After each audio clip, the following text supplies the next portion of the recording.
one day when Narottam got sick, they took him to the hospital. And Srila Bharatīji Maharaj came out of his room and he sat in the usual spot where he would sit to give darshan, which was in between the two buildings in the flat concrete area with the overhang. And he sat there and I sat with him. He waited for like 2-3 hours for Narottam to come. He sat there for a couple of hours just waiting. And I said, Śrīla Maharaj, maybe you should go back to your room and rest. No, how can I go back to my room and rest? He said. How can I do that? My Narottam, he's not well. I have to wait here. I have to wait here until my Narottam comes back. He had such affection for him, such love for his sevak. And so then the car finally came, and Narottam was not in the car because he was too sick. He had to stay for observation in the hospital. So they explained to Srila Bharatīji Maharaj about this. So he was not happy. He was very unhappy that Narottam was so disabled. So I said, Maharaj, we should go back to the room now that Narottam is not coming. You should go back to the room. You have to rest. So he said, no, I want to speak to Damodar. I said, okay, when we go to the room, I'll call Damodar for you. So when we got to the room, I put my cell phone, my mobile, on speakerphone, and I called Damodar Maharaj, who is the other person who does seva for him. And I held the phone up on speaker, and the two of them had a conversation in Hindi. And after he had this conversation in Hindi with Damodar Maharaj, then he felt some relief, some feeling of relief about the situation. Damodar Maharaj promised him that he was coming, that he would come, because nobody else was there. Damodar Maharaj was not there. Narottam got sick, and Tapasvi Maharaj was not there. So nobody was there. And he wanted some assurance that someone was coming who knew how to take care of him. So then Damodar Maharaj said he would come. So then after the phone call, I asked Srila Maharaj, you please lay down now. You need to rest. And I will sit outside the door and I will make sure no one comes to disturb you. So I laid him down to rest. I massaged his feet a little bit.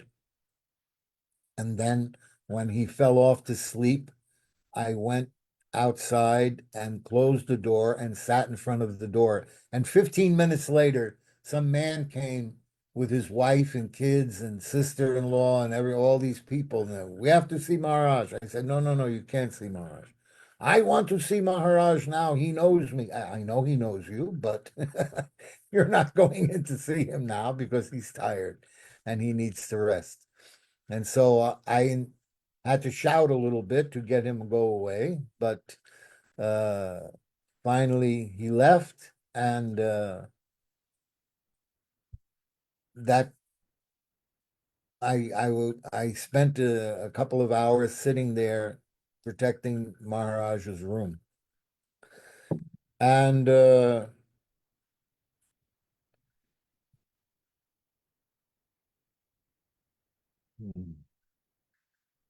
Maharaj was used to walk sometimes.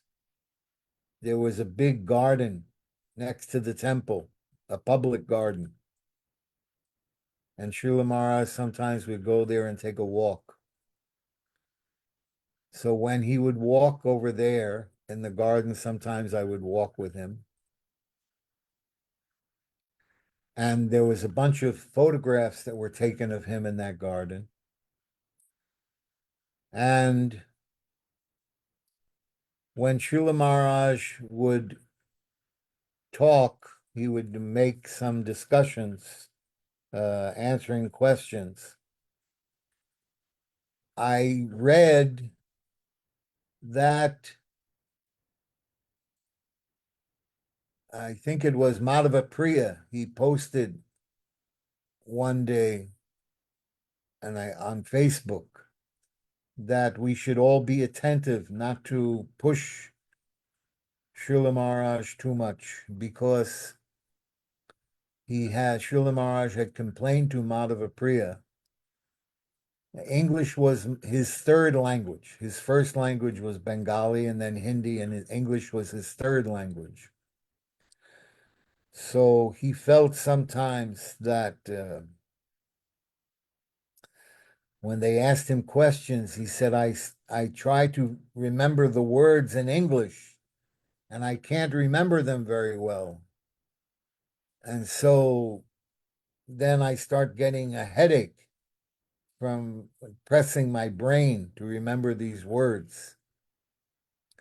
So when I would sit with him at the darshans, if I saw him reaching for words like that and his brain getting some pain, some discomfort, then I would put my hand on his hand and I'd say, Maharaj, I think now you're tired, that this session has gone on a little long for you. So now you should go to your room to rest before you give lecture tonight. And he would appreciate when I would do that. And yes, he said, I need to go rest my brain. None of the devotees were happy about it, but I was more concerned about his happiness. So I used to make sure that he would go to the room to relax. Then one day he was talking about that place where he had built the temple in Puri. So I said to him, Srila Maharaj, I took a photograph of the room of Srila Bhakti Siddhanta Saraswati Thakur's birth. I took a photograph of that room in 1979, and I have it on my computer. So his eyes got wide, very big. He said, oh, can I have that photograph? I said, oh, yes, Maharaj, don't worry. So I asked the local devotees, and they took me to a photography shop in town in Chandigarh, and I brought the picture on my pen drive. And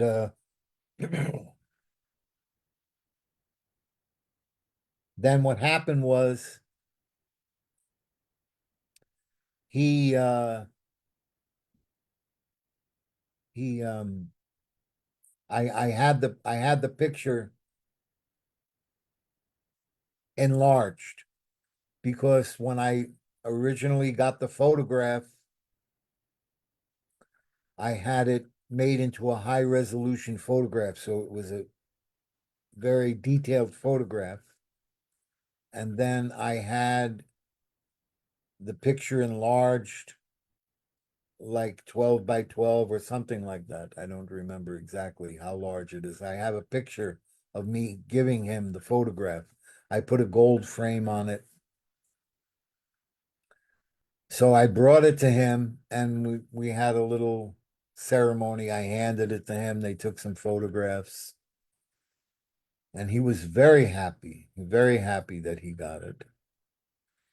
And then he said, I want to tell you a story about this room. He said, originally, the architect had designed where all the buildings were going to go on that property. And the temple was going to be in the back, not in the front. And so we started to take down the different parts of the building of Bhaktivinoda Thakur so we could build everything. And when we took down the room of Srila Bhakti Siddhanta Saraswati Thakur,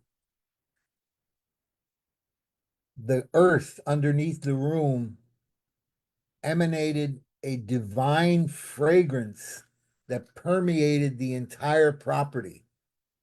everywhere on the property, you could smell this divine fragrance coming from the earth under Bhaktisiddhanta's room. So he said, we decided to redesign the whole property and put the temple in that place. So when you go to the Sri Chaitanya Gaudiya Math in Puri, and you go to that place, and when you see the temple, the first altar on the left is Jagannath, Baladev, and Subhadra. Then the middle altar is Radha Madhava, his deity. I think it's Radha Madhava, maybe a different name, I don't remember. So that's the deity in the center with the Mahaprabhu. And then the last altar is Srila Bhaktisiddhanta Saraswati Gosvāmī Thakur, and that altar is right over the room where he was born. So if you go, when you go to the Chaitanya Gaudiya Math in Puri, and you're in front of that altar, you're at the spot where Bhaktisiddhanta Saraswati Thakur was born, where he appeared in this world. And Bodhayan Maharaj told me that they collected a lot of that earth and put it in little containers and distributed it to different sannyasis from Gaudiya Math, and he got a container of that earth from Bhaktisiddhanta Saraswati Thakur's birthplace. And he said, even to this day, if I open that container, it has a divine fragrance coming from it. So it was a very special thing that Srila Bharatīji Maharaj told me about. And Srila Bharatīji Maharaj told one story one time. There was a man who met with Srila Bhaktisiddhanta Saraswati Thakur. And that man was a very great Pandit. I think his name was Madan Mohan Malavya. I don't remember now, but I think that was his name. Anyway, he was a great professor and Pandit, and Saraswati Thakur asked him, sir, if there was a flood and all the books in the world would be consumed in the flood, and you could choose one book, which book would you take? So that man first said the Gita, and he quoted all these verses from the Purana, Brihadaranyaka Purana, I think it is. He said it is explained there. Everything is explained there about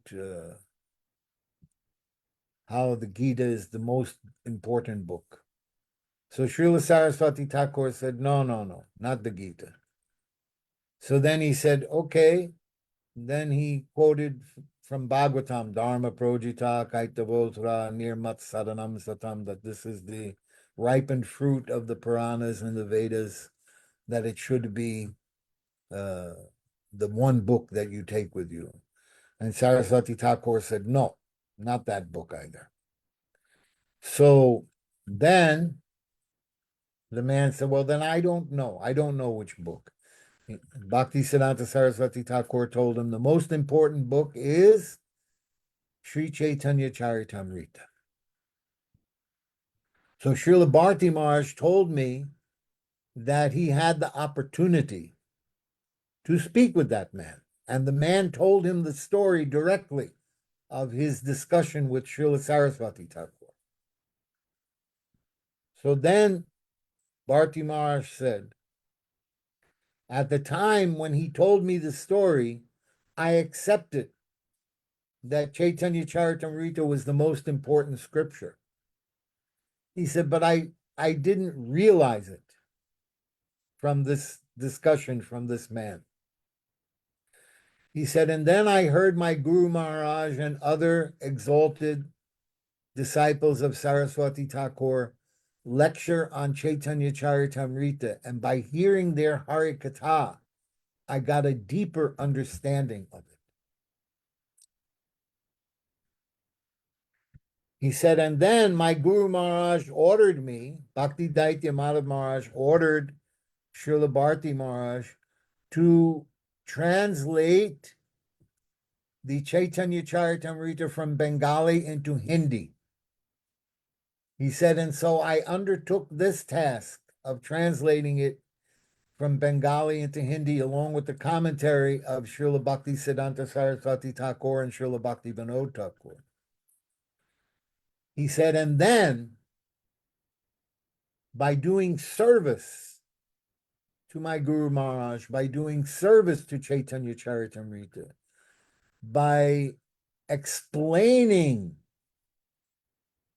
the Chaitanya Charitamrita in the Hindi language to everyone, then I had the full realization of the nectar of Chaitanya Charitamrita being superior to all other scriptures. So this falls in line directly with the teachings of my Srila Prabhupada. In the first canto, first chapter, sixth verse of the Srimad Bhagavatam, in the purport, Srila Prabhupada says, hearing and explaining the revealed scriptures is more important than reading them. One can assimilate the knowledge of the revealed scriptures only by hearing and explaining. So here, he laid out the whole trajectory of having heard the story from the man who personally heard it from Saraswati Thakur, who personally had the discussion, and explaining how he didn't get the full nectar from that. Then hearing from the realized souls like Srila Bhakti Daitya Madhav Maharaj and the other disciples of Bhakti Siddhanta Saraswati Thakur, hearing from them, he got a deeper realization of Chaitanya Charitamrita's superiority. And then explaining what he had heard and realized in another language by going over every word. And I have photographs. I have these beautiful photographs of Srila Bharatīji Maharaj and Madhava Priya going over the words from Bengali into Hindi, sitting in the room together in Chandigarh. And I took some photographs of this, and I have it. And I sent them to the Vrinda group. So his disciples have that. The disciples have those photographs. And it was just beautiful to see the intensity that he had in doing this work, taking the work, the service that his Guru Maharaj gave him so deeply into his heart and so seriously. And by observing this, I could understand, taste a little bit the meaning of Guru Seva, of Guru Nishta that he had for his Guru, and how he was tasting the nectar of Chaitanya Charitamrita by his service and by his Guru's mercy of doing that service. And I was with him on the occasions of his Guru Maharaj's appearance day, which they follow Kartik from the Ekadasi just before the Kartik Mas starts, and then they end it on the Kartik. What happened? Again, the recording stopped?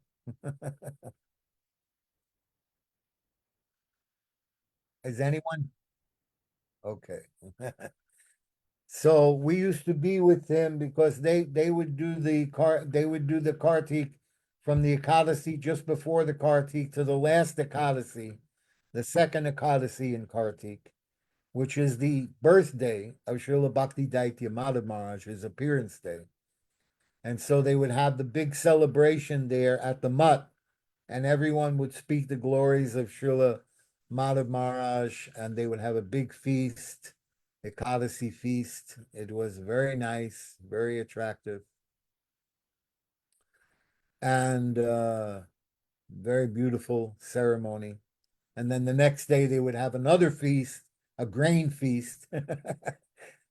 So it was very beautiful. And I remember those times very fondly, of being up in Chandigarh with Srila Maharaj, and also being with him in Pune when he spoke.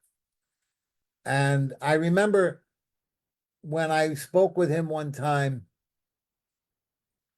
again, in regards to this Chaitanya Charitamrita, I asked him, I said, Maharaj, when you lecture, do you lecture a lot on Bhagavad Gita? He said, no, I don't lecture much on Gita. He said, because people can interpret different verses from the Gita to mean whatever they want and to support their own philosophical conceptions. He said, so I said, then what do you like to preach from? He said, from Rupa and Sanatan Shiksha and Chaitanya Charitamrita, this is what I like to lecture on, Rupa and Sanatan Shiksha. So then I understood his affection and affinity for Chaitanya Charitamrita by this statement that the basis of his lecturing, the things that he used to speak about, were based on Rupa and Sanatan Shiksha and Chaitanya Charitamrita. So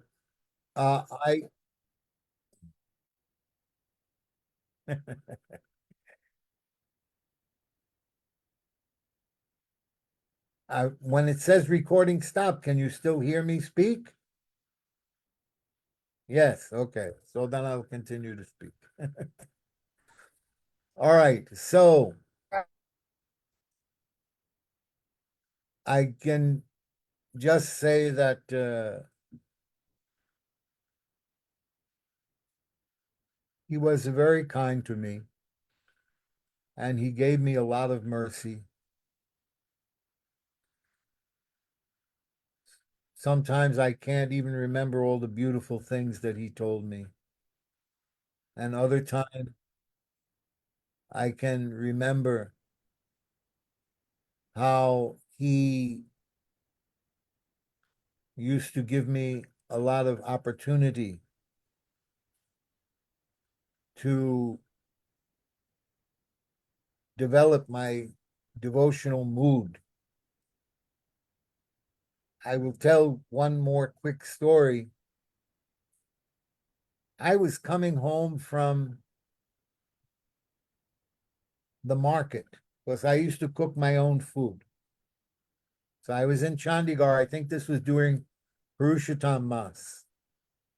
So I was coming home from the market because I had a special diet, cooking my own food during that time. And when I came home from the market, I had bags in my hand. And just at that time, Srila Maharaj came downstairs from not downstairs, he came from his room, and he walked from his room over to the place where he would sit and give darshan to people in the afternoon. So when he came to that spot, they had left the chair that he sits in. They had left it in the temple room from the night before. So the chair and the pillow for his feet was in the temple room. And he was standing there at the spot where the chair was supposed to be.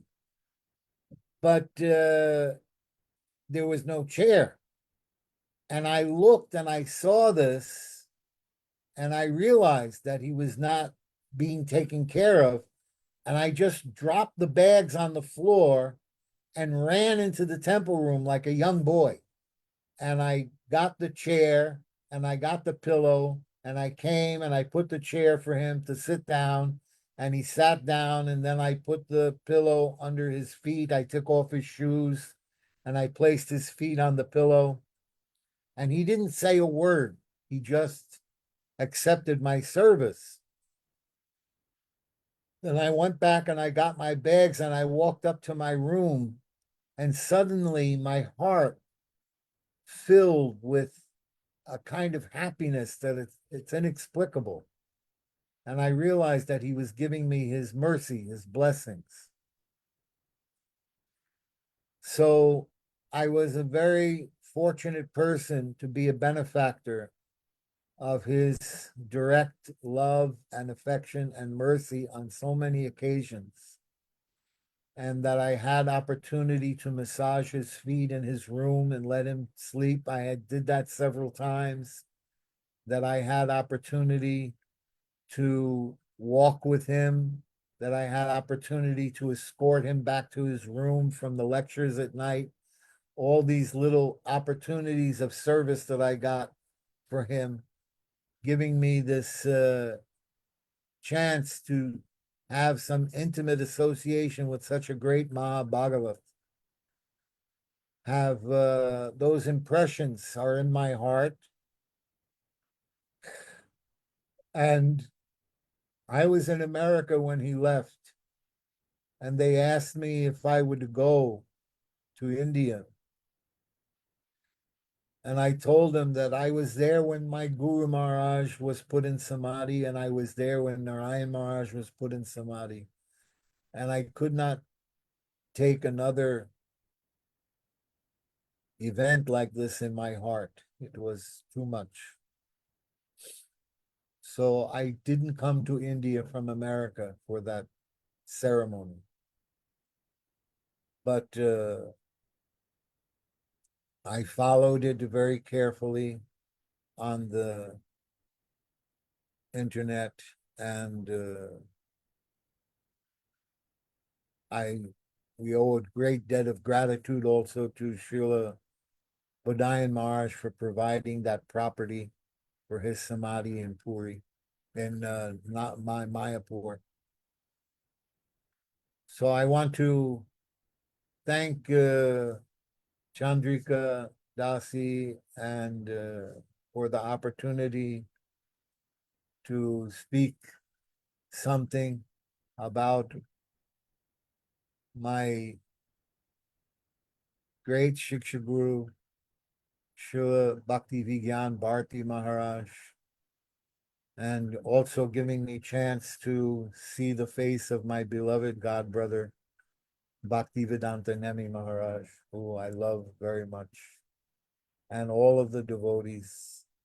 Thank you so much for this opportunity to say something about my Shiksha Guru. Hare Krishna. Vanchakalpa Tarubhyascha Kripa Sindhu Bhaivacha. Thank you so much, Mahārāja, for this beautiful Pushpanjali offering, especially the sharing about the fuller story of him translating the Sri Chaitanya Charitamrita. Really beautiful to hear, and yeah, to remember his Samadhi day today as well. Thank you so much for a really beautiful Harikatha, and I apologize so much for all the miscommunications going on with the technical side of things. Thank you so much, Mahārāja. My Dhanavad pranams to you. Dhanavad pranam.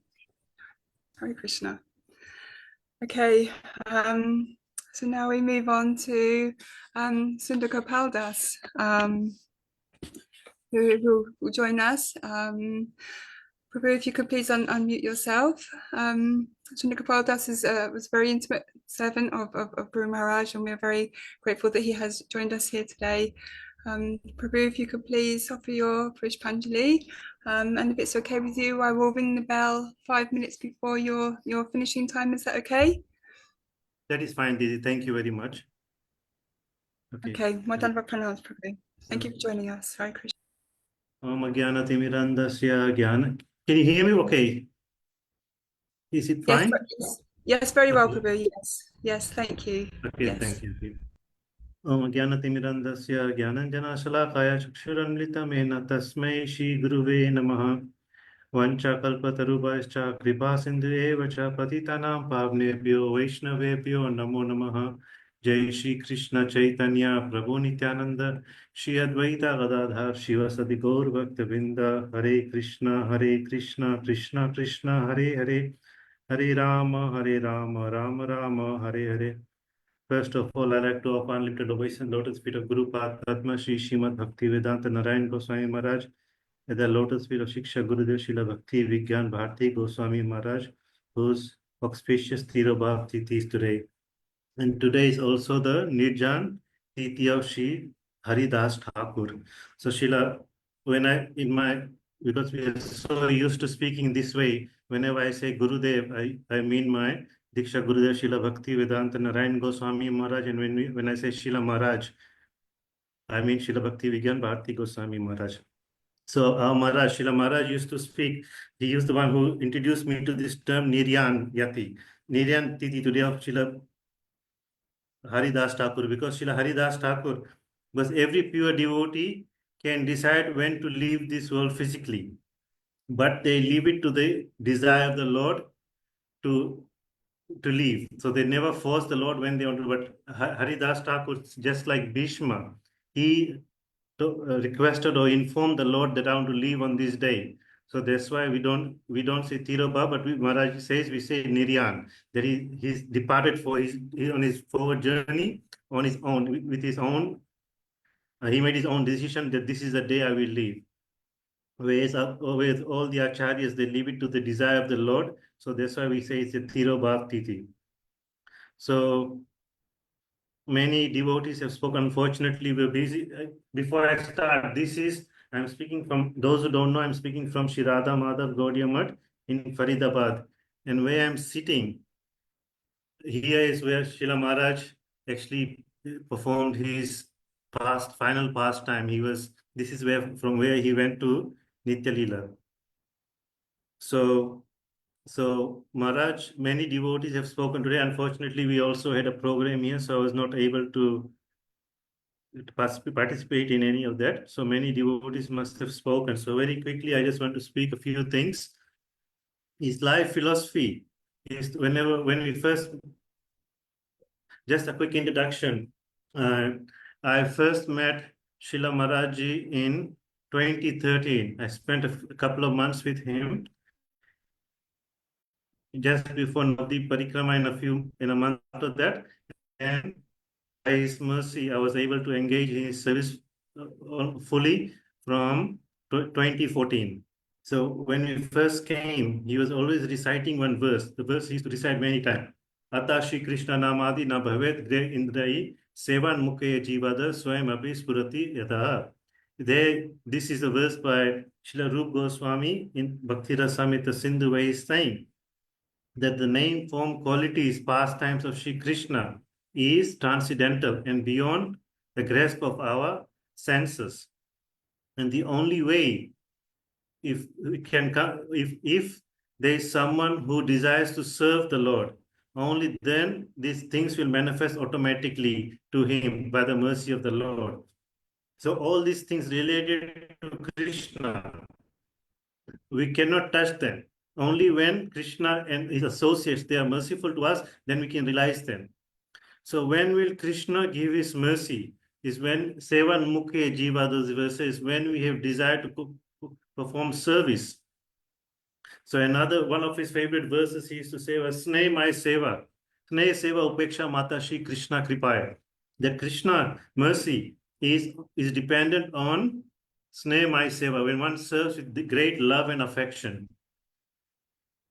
And so, but at our present stage, we cannot get direct access to Krishna. Krishna is not present before us. So we have access to Vaishnavas, Guru Vaishnavas, physically we can see them, we can be with them. So Maharaj used to say, in other words, Ete ke Vaishnava seva param upay avashya mile Krishna Vaishnava kripay. That only by the service to Vaishnavas is the topmost process by which the mercy of Vaishnavas and by the mercy of the Vaishnavas we can attain Krishna. So Maharaj this was Maharaj's life philosophy from what he has learned from his Gurudev, Srila Bhakti Dait Madhav Goswami Maharaj, that by serving Vaishnavas one can attain Krishna. So Maharaj used to say that many devotees come to me and say, Maharaj, give me mercy, give me mercy. But even if Guru says or Vaishnava says, yes, I'm giving you mercy, really that is not mercy. Real mercy comes when they see you serving, they will not, you don't need to ask them for mercy. By seeing a service mood, automatically they will give their mercy. So, and we saw this many times with Srila Maharaj, that automatically the way he used to be happy, seeing when he used to meet devotees that had so much service inclination. And this topic about Guru Vaishnava Seva, many devotees, we have heard this many times from different senior Vaishnavas. So what is the speciality of Maharaj? And actually this is Maharaj's great compassion to us. Why? Because not only did he perform Vaishnava Seva, he told us all the things that he did. Because really, these pure devotees, they will never, no gentle person will want to praise himself. Usually because we are Baddha Jeeves, we praise ourselves. But pure devotees, they never want to hear themselves being praised, and they will never say that I have done something. Just like we never mention to anyone how much money we have got in our bank account, what is our accounts and all these things. We keep it close to our heart because that is our wealth. So similarly, the service Vaishnavas do, they don't tell others that I've done this. For example, my Gurudev, Srila Narayan Goswami Maharaj, he stayed in Mathura from 1954 in Keshavji Gaudiya Mutt, and that is one of the first mutts in Mathura. And Mathura was the main connection point with the other parts of the country through the train network. So everyone, all Vaishnavas used to come to Mathura, and being the only Gaudiya Mutt, many devotees have come to Keshavji Gaudiya Mutt, and Gurudev have served them. But very rarely that we have heard from Gurudev, maybe in his thousands of classes, maybe in total, maybe 4 or 5 classes, there would be where Gurudev has said, oh, I've served so-and-so, I've served so-and-so. Why? Because really no one wants to reveal this. Serving Vaishnavas is like when we are young, we are taught when we give some donation or some seva to the mutt, that we give it in such a way that my left hand does not know, because usually we give any pranami, anything with our right hand, and what we are taught from a young age that our left hand should not know what our right hand has given. So it's so much secret is there. So any seva anyone does, usually they keep it in their heart because this is their real wealth. They don't want to reveal.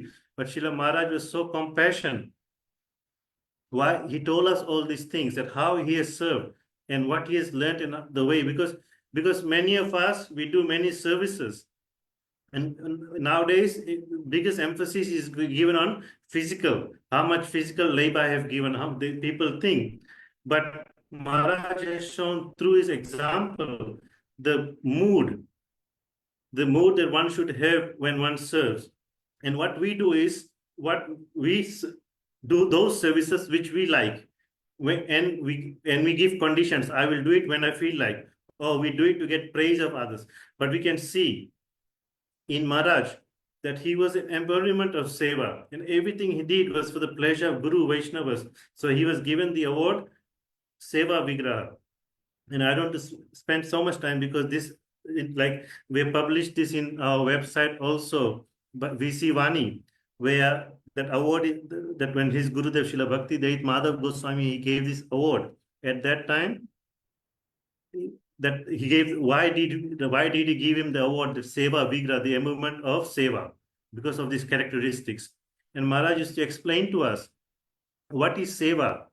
Seva is when you doing something for someone who does not need it, that particular thing. For example, Bhagwan, Gurudev, Vaishnavas, they are such a big entity. They are so superior to us that they don't need anything from us. They are not lacking in anything. But why we are doing it? Because and so if they accept anything we do, even though they don't need it, it will benefit us. We feel so much grateful that they're accepting something from us. So if one does it in this way, that it's not that I'm doing it and they depend on me, but no, they are so superior to me, and it is my great fortune that I'm able to do something, and that also is for my benefit, actually, because they don't need anything from us. So Mahārāja taught us this thing, that Bhagwan, he doesn't have any, like, for example, in India, when you go to temples, they call the donation box, they call it dhan patra. That means donation. That means you're giving donation. Then Mahārāja said, no, we are so insignificant in front of Bhagwan. Bhagwan doesn't need anything from us. We should, instead of calling dhan patra, we should call it seva patra. That means we are giving, this is opportunity to serve the Lord. Even though the Lord does not want anything from us, we are giving for our benefit, that if he accepts it, then it will be our great fortune. And because of lack of time, and many speakers have spoken on the different types of services he has performed. And especially many things have been written in the publications that we published. Vishu Chaitanya Vani, My Beloved Masters and Volcanic Energy. So when we go through these books, we will realize the inner moods of the service he did. For example, any service he did with great attention. He did without hesitation. He did with great alertness and the need of the hour, even at the expense of his health. For example, when they were constructing the constructing the chakras on top of the mud in Puri, the appearance place of Srila Bhakti Siddhanta Saraswati Thakur Prabhupada. At that time, he was heavily injured, but still no one else was prepared to put the chakras on the temple. So himself, he went and did it. And so in this way, many services, and whatever service he did attention, energy, and dedication. You may have read that how much he was involved in construction, but actually engineering was not his background. He came from a teaching background, but still, because of the need of the hour, he got involved in the construction of the temples, and he became such an expert, and he became so responsible that he became just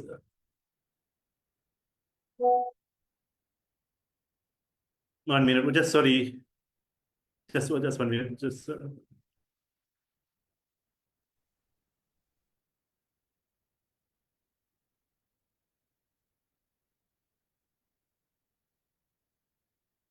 Sorry about that. Just something. Same thing has come through. So even though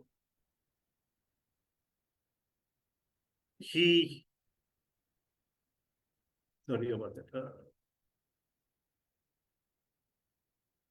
Even so, he became such an expert in construction that he started helping all the Gaudiya Maths, even our Gurudev, in the building of Nilachal Gaudiya Math, and also some help in Devananda Gaudiya Math. So this way he was able to serve not only his Gurudev, but the other Gaudiya Math associations. And the focus of Seva was for the pleasure of his Gurudev and Vaishnavas. That his motto was, Shri Gurudev and Vaishnava will be pleased by accepting my service, and pleasing them gives me life.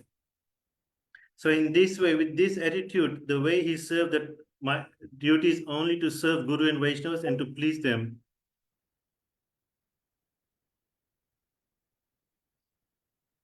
Whatever he did with great responsibility, even if it meant not being with his Gurudev or being with his Guru Maharaj.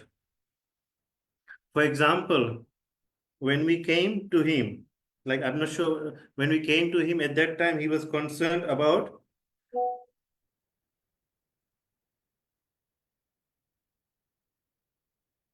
the completing of the final part of Chaitanya Charitamrita from Bengali to Hindi. He had already published the translation of Chaitanya Bhagavat and the first 2 parts of Chaitanya Charitamrita. Because what happened was, his junior god brother, Srila Bhakti Prasad, Puri Maharaj was doing the translation of this Chaitanya Charitamrita and Chaitanya Bhagavat with the commentaries of Sri Bhaktivinoda Thakur and Srila Bhakti Siddhanta Saraswati Thakur Prabhupada. So even though Srila Puri Maharaj took help of many scholars, he could not understand the deep moods of Srila Bhaktivinoda Thakur and Srila Bhakti Siddhanta Saraswati Prabhupada. So he asked Srila Maharaj to do the translation. And Srila Maharaj, he took that order on his head, even though Srila Puri Maharaj was his junior god brother. So at that time, because when we went to him, that was 2014, that means he was almost 88 years old. So he was always telling us, I want to complete this seva before I go. I promised my god brother. But problem was, it was hard because he was always traveling everywhere. Every few days he used to travel. So even at that age, he was traveling quite frequently. So at that time, so Maharaj decided that he will spend 6 months in Chandigarh and working with Madhapriya Prabhu and other devotees. He managed to complete it and published at the end of Kartik. This was 2015 on Uttana Ekadashi, on the appearance day of his Gurudev, Srila Bhakti Daita Madhav Gosvāmī Maharaj. So very happily, he offered it at the hands of his Gurudev. And on that day, he said, now I'm completely satisfied. He said, I was supposed to leave this world two times previously, but by the mercy of Gurudev, I'm able to finish this seva. So there's nothing else for me to do. So we can see that everything, even though this was a request by a junior god brother, but still he did the responsibility. And besides what we have read and heard, we didn't physically see so many things, the physical seva that Maharaj did because of his age when we came to him, but we are very fortunate that being with him, he allowed us to see some certain things, some certain characteristics, some certain qualities that he had by his mercy. For example, we came in 2014. At that time, he said, I cannot do any service besides giving prasadam, besides speaking Harikatha. So in 2014, so after Navdi Parikrama, we had gone to Chandigarh and in Chaitanya Gaudiya Math in Chandigarh, because Chandigarh for devotees, Sripad, Nemi Maharaj is there, Bhagavad Maharaj is there, a few other devotees who have been to Chandigarh. But Chandigarh was very spacious, and everything was on one level. So it was very easy for Maharaj to walk from his room and have darshan of the deities. So he spent a bit of time in Chandigarh. So when we went to Chandigarh, at that time, but that was my first time to Chandigarh. That was in Chaitanya Gaudiya Math in Chandigarh. That was my first time there. So I did not know anyone. That is a different society altogether. I did not know any of the devotees. And what used to happen, one of my seva was to go with Srila Maharaj in his evening katha. I used to walk with him from his room to the temple hall where he used to sit down. And as he used to enter the temple, many devotees used to offer garlands to him. Many garlands. So what we used to do, because of his age, we used to take out all the heavy garlands out and replace it with one light garland. We used to keep on his head. On the rest, we used to take out. And with the rest of the garlands, he himself used to tell us, or he used to point to certain persons. You should give it to him, you should give it to him, you should give it to him. But because we were new, we didn't always know who he was pointing to. So sometimes I used to put these garlands on someone else that he intended, and he used to get so upset. Then he used to get another sevak to do this.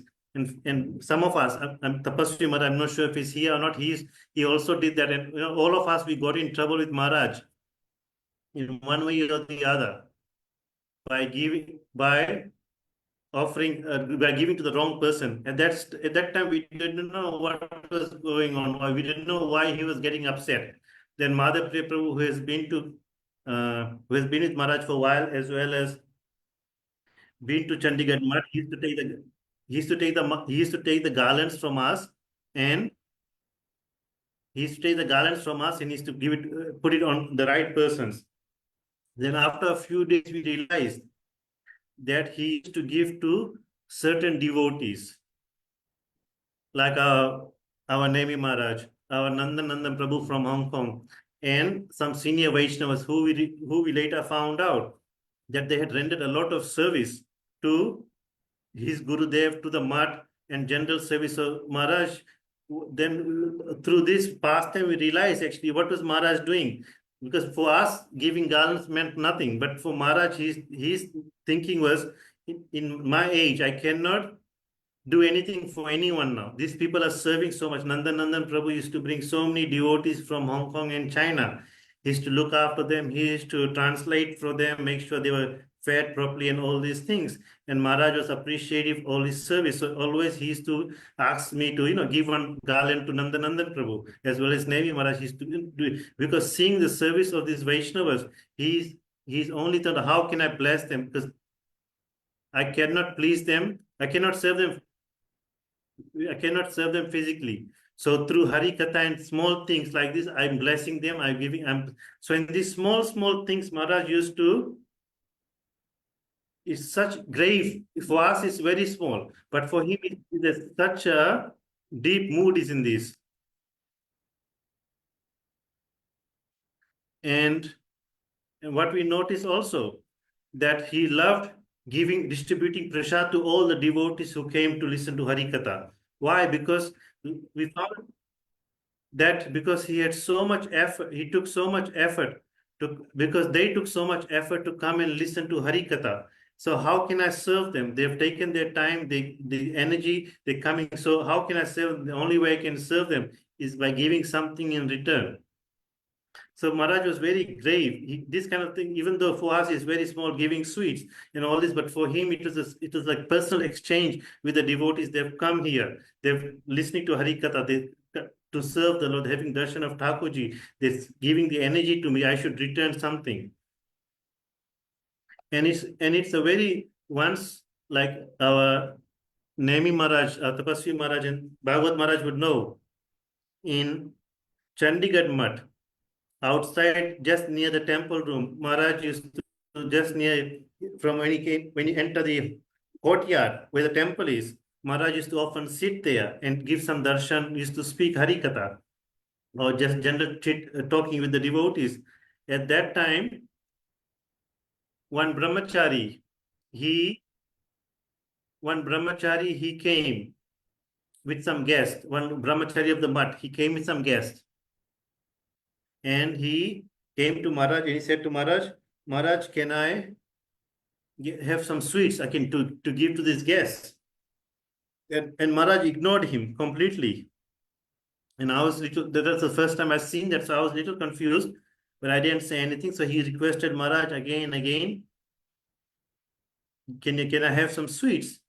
Then one of the senior devotees, he asked, he mentioned to me, go and get some sweets from Maharaj's room. And I went and like a box of sweets, and I brought a box of sweets and I brought it to Maharaj.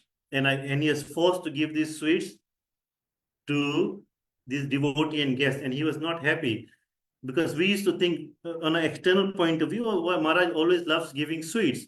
But then later when we realize actually that giving sweets is not an ordinary thing. He's giving his blessings, he's giving his mercy, and he loves to give to this prasadam to those who are sincere, those who are serving, those who want to do bhakti, not to anyone. Whereas later we found out that the brahmachari who came, actually he hardly used to do any service in the mutt. He was using the mutt for his own enjoyment, to make money and for his own enjoyment, but nothing to do about the service of the mutt. So Maharaj, knowing this, he didn't want to have anything to do with the devotee. So in this way, actually every action of Maharaj was deep. That it was not, and I think one of the devotees mentioned that actually when Maharaj said once that through this prasadam I'm taking away the anarthas and giving them bhakti. So this was not an ordinary activity, because he's physically he's showing that, okay, I'm unable to do it any other way, so I'm doing it through this, showing his gratefulness, showing his, that this, he never saw himself as the object of seva, but seeing others, they've doing so much things for me, that I have to do something for them. And he used to say, what is speaking, what is Harikatha? Harikatha is speaking for the pleasure of pleasure of Bhagwan. Not that I will speak very nice Harikatha and get praise from others. It is a service to Hari, Guru and Vaishnavas, repeating what they are saying and following in our lives. And we used to see that when he was speaking Harikatha, he was in another world. Because one of my seva was to remind him when the time was up, that to stop speaking. And sometimes he used to get upset with me. That why are you stopping me? You should listen to Harikatha. Why? Because he was so absorbed in the Harikatha that because at one stage, if he used to sit for too long, his feet used to swell. It used to be very painful for him. But he ignored all this. He was so absorbed in Harikatha that he ignored this pain. So Harikatha. So we think of this Harikatha. He is speaking for, generally. So once he was not able to speak Harikatha for a few days because of sickness. And then after a few days, when he started speaking Harikatha, then one devotee mentioned to him, Maharaj, we are so happy that again you are speaking Harikatha. That it was so good to hear again from you. Then Maharaj said that I'm not concerned. These are not exact words. In a similar way, he was saying, I'm not concerned whether you're happy or not, but today I'm happy. Why? Because my Guru Varga, my Gurudev Vaishnavas have told me, Nityam Bhagavata Sevaya, that we should serve Bhagavatam daily. So I'm happy that I'm able to follow their words. So his whole life, his whole existence was to, whatever he did was for the service, was to serve Guru and Vaishnavas. He never did anything that is good. He thought that will for himself. And some earlier devotees must have spoken about how much eagerness he was to serve Vaishnavas on the appearance and disappearance days.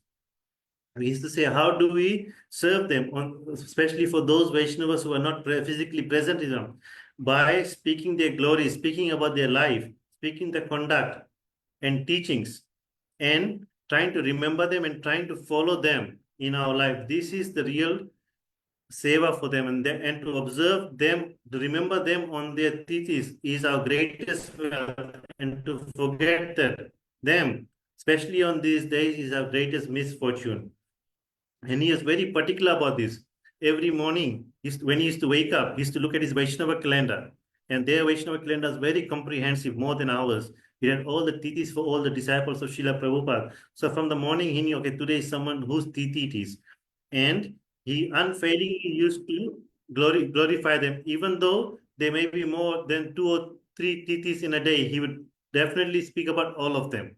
And in some cases, for example, in the case of Srila Bhakti Jivan Janardhan Gosvāmī Mahārāja, the appearance day and disappearance days difference is between 3 and 4 days of the appearance and the disappearance. But still, Maharaj, he used to speak on both days, on the appearance and disappearance of Srila Bhakti Jivan Janardhan. So he gave so much emphasis, reminding us that really we need to get the mercy of these Vaishnavas. Without getting the mercy of Vaishnavas, we cannot get the mercy of Bhagavan.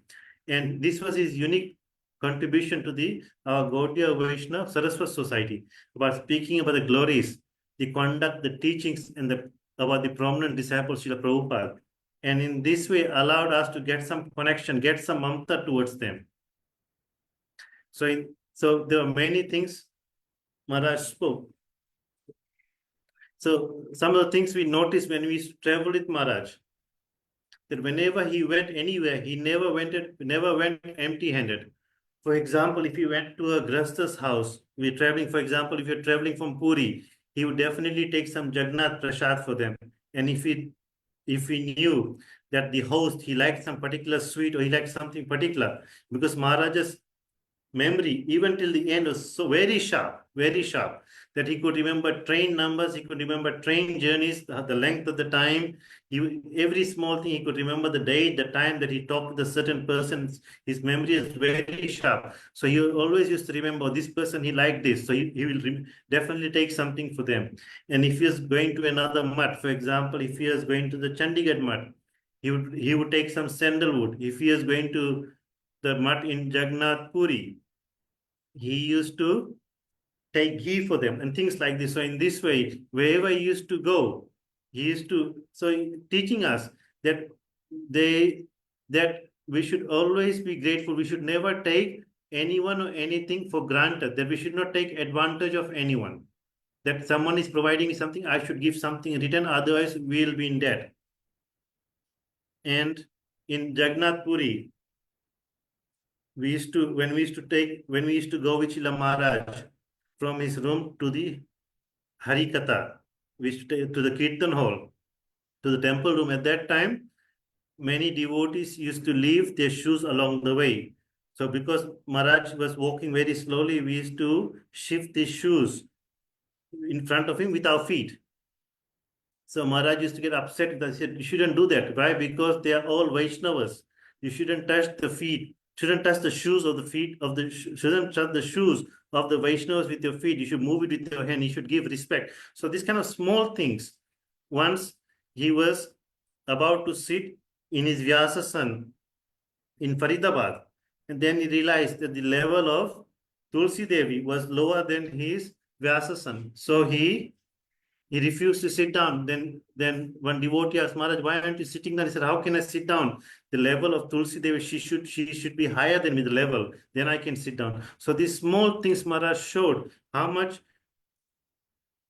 sensitivity he had in these things, that we should not offend.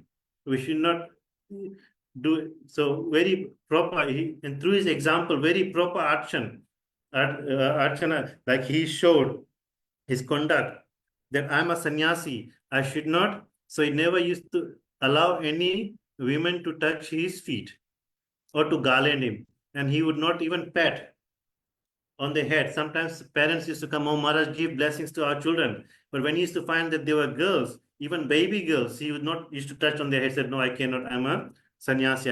So in this way, he teaches proper conduct of brahmacharis and sannyasis, that how we should behave.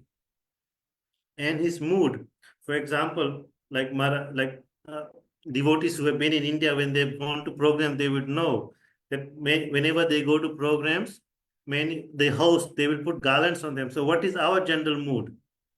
Our general mood, we think, oh, they are honoring us. So generally we refuse. Oh, we don't want this, we don't. So once one devotee was there, so he was refusing so much. Oh, Maharaj, to the host, that I don't want the garland. Then Maharaj in this Harikatha, he mentioned, no, that garland, how will we, this garland is not for our own honor. This is the prasad of the Lord. This is the mercy of the Lord. Uddhav spoke in Bhagavatam, that he said that I will decorate, how will I decorate myself? I'll decorate myself with wearing the garlands of the Lord, wearing the clothes, the remnants of the Lord. And in this way, we will conquer your Maya. So in this way, Maharaj said, this is the way we should take this thing. This is coming through, this is the mercy of the Lord, this is the mercy of Gurudev. So we should accept these garlands as the mercy, not that they are honoring you, but they're honoring Gurudev. And you should accept this as the mercy of the Lord and take this as prasadam. And this way you'll be able to conquer any pratishtha, any la puja pratishtha, that they are not doing for you. You should take this is the prasadam of the Lord. So in this way, the way he used to look at things was a completely different way than the way we look at things. So many devotees would have spoken about that is how much he was engaged in seva. And one interesting point is, what is the result of this seva? So I'm not sure if any of the devotees have read that offering from Sri Shamrani Didi that came a few weeks ago about how when she met Srila Bharatīī Gosvāmī Mahārāja, at that time, one devotee introduced Shamrani Didi as being a great preacher and all this. And she gave in the offering, she wrote all these things. And that time, Mahārāja mentioned that all this seva are nothing. If there is no Nam Bhajan, if there is no uttering of the holy name from the core of the heart, that is bhajan. And that is bhajan. And if you are not doing bhajan, then even if you are doing many services, that is not, there is no benefit, and this is not real seva. Chanting the name of the Lord and thinking of the pastimes of the Lord and doing manasi seva, that is real seva. That is the highest stage. But so even though practically, physically, we may be doing many things, but unless we are identifying ourselves and chanting the holy name properly, that seva has no value. So Mahārāja made one important point. If one is really doing seva with sincerity, that no desire for labh, puja, pratishtha, and doing for the pleasure of Guru and Vaishnavas, then taste for Hari Nam will come. So when we are doing seva, the motive should be to please Hari, Guru, and Vaishnavas. And even though it will take time, definitely time will come. Name will appear on our tongue and make us fortunate. So in this way, Mahārāja, through his own example, by his causeless mercy, he taught us how to engage in seva. And really, I'm encouraging all the devotees to really, because this is a very important part of our spiritual life. Why? Because in the end of the day, we want to attain the service of Radha and Krishna. So the only way to attain the service of Radha and Krishna is in this life, to engage in the service of Guru and Vaishnava. So for us, the teachings that Srila Mahārāja gave us very practical and very important, the way he has to observe these tithis. And just something quickly before I go, his Gurudev, he gave him the name Bhakti Vijñāna. Vijñāna means not only knowledge, but realized knowledge. And he was an encyclopedia of Gaudiya Siddhanta and history. Anyone devotees, they used to come and reconcile so many conceptions. And he had knowledge not only of the scriptures, but he had deep entrance and realization of and how to apply them in our life. For example, one sannyasi called him up from Mumbai, and he said, "Look, Maharaj, one devotee's father had passed away, but that father is a non-devotee. So can they do Shraddha?" So immediately Maharaj asked him, "Have you read Srimad Bhagavatam?" He said, "Many times, Maharaj." "Have you read Prahlad Charitra?" He said, "Yes, I have read Prahlad Charitra." Then Maharaj immediately said, "Didn't Narasimha Bhagwan ask Prahlad Maharaj to do Shraddha for his father? Was his father a devotee?" So in this way, Maharaj used to use, and everything Maharaj said, and he used to quote from scriptures. Many times, once, for example, what happened was Maharaj was speaking about Prahlad Charitra, and he wrote, and he mentioned his Harikatha that Prahlad was bitten by a snake, and the snake's teeth were broken. But this was not written in the Bhagavatam. So one devotee, in another place, Yamraj, the story of Ajamil, Yamraj is speaking to the Yamaduts, and he's saying, "Don't bring anyone who is wearing tilak or tulsi mala, a tulsi neck beads." But then we say this is not in Bhagavatam. So one devotee, he came to Maharaj and he said, "Snake's teeth were broken, but this was not written in the Bhagavatam." So one devotee in another place, Yamraj, the story of Ajamil, Yamraj is speaking to the Yamaduts, and he's saying, "Don't bring anyone who is wearing tilak or tulsi mala, a tulsi neck beads." But then we say this is not in Bhagavatam. So one devotee, he came to Maharaj. This is not in the Bhagavatam. Where are you speaking this from? So Maharaj said, "Look, I've read so many scriptures. I'm not sure where I have spoken from." But then he asked us to search for it. Then we found the references. Then Mahārāja explained to this then Brahmachari, "Look, Bhagavatam is the saram, it is the essence of all the Purana, essence of all the scriptures. So it is written in very brief. But this Katha is written in Skanda Puran, in other Purans where Yamraj is speaking to the Yamdus and all this. So in this way, Maharaj was not, there's many sides of Maharaj, how he is so expert. And many examples are there, but because we are running out of time, so I just wanted to mention a few, and maybe next time, this the way Maharaj had so much entrance and absorption in the scriptures and the deeper meanings of the scriptures. And before I finish, one quick example. So because many people say, oh, Maharaj doesn't speak about high topics. So once in 2015, at the end of 2015, we had gone to Bangalore, and it was the appearance day of Srila Vaman Goswami Maharaj and the disappearance of our Gurudev. So we went to the mutt of Srila Bhakti Vedanta Vaiknas Maharaj. And after speaking Harikatha, Vaiknas Maharaj, he asked, we had a small darshan in Vaiknas Maharaj, he asked Maharaj, ki in the first slok of Bhagavatam, there is this word, itaras, and Anuvaya itaras in the first slok of Bhagavatam. 1 minute. Janma asi yato Anuvaya itaras. So what does Anuvaya itaras mean? And if you go through the commentary of Srila Vishnu Chakri Thakur, he gave 5 levels of meanings of this verse.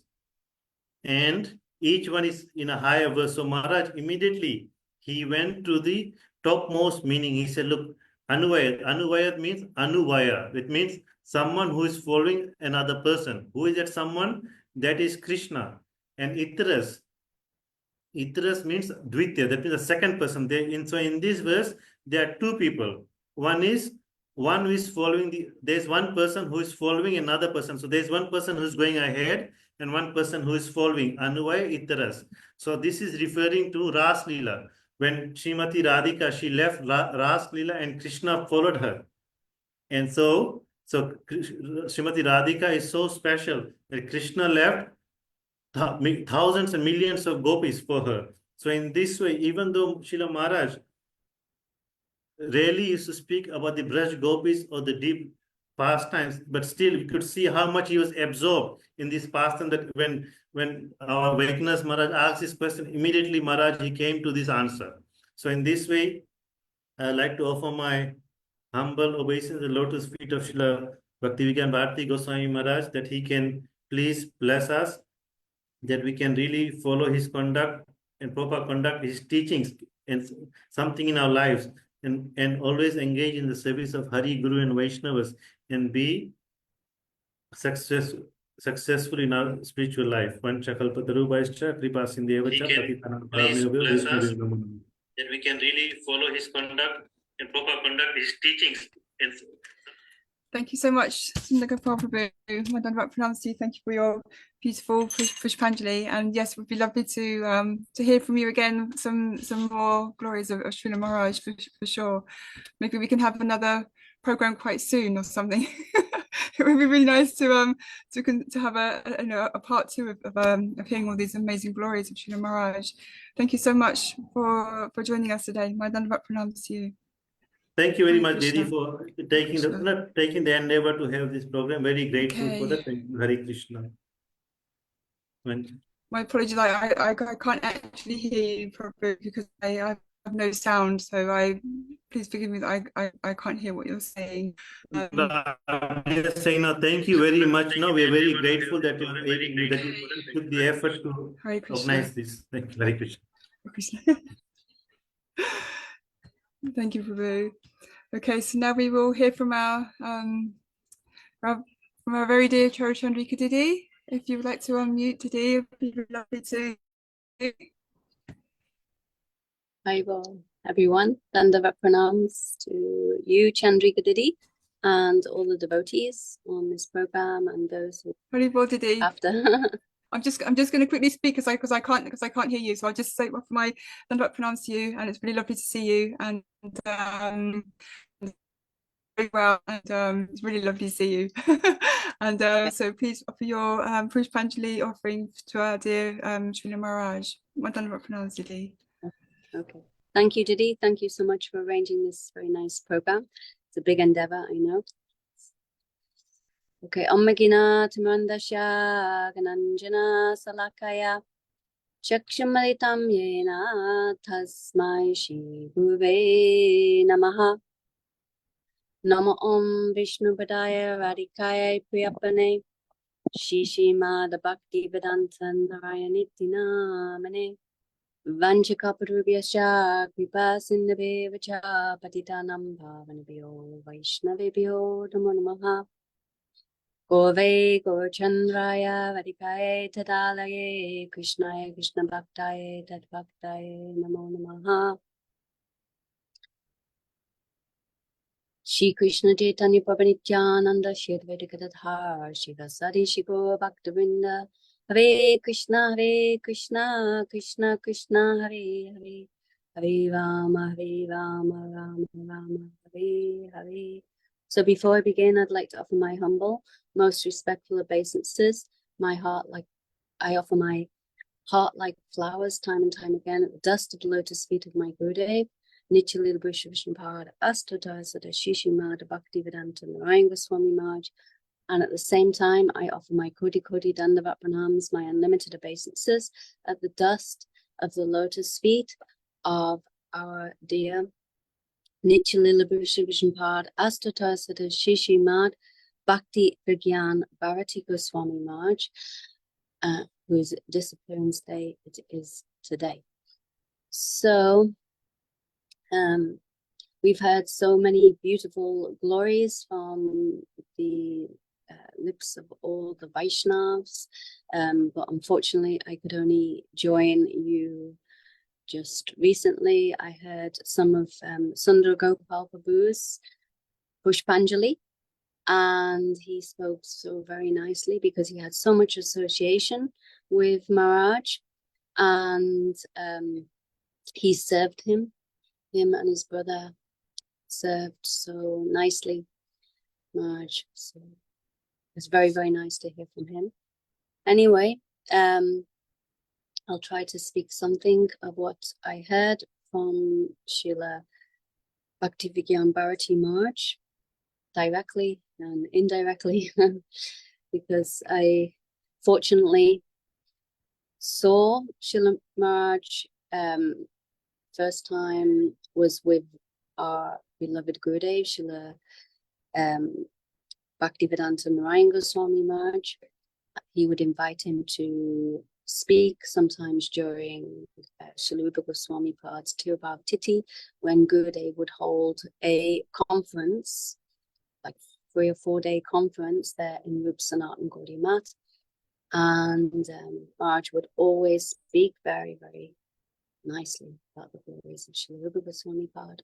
And then in 2010, my beloved Guru Padma departed from this world, and shortly after I went to him, met him, and started to hear from him in so many different places, like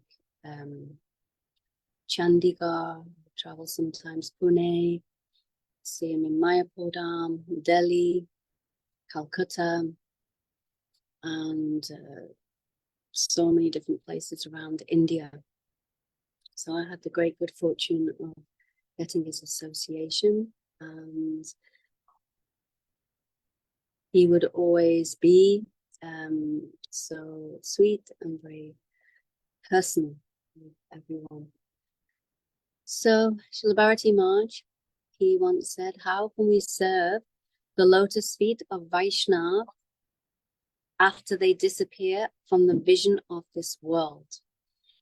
So he said we can serve them by remembering them and contemplating and adopting their highly exemplary conduct.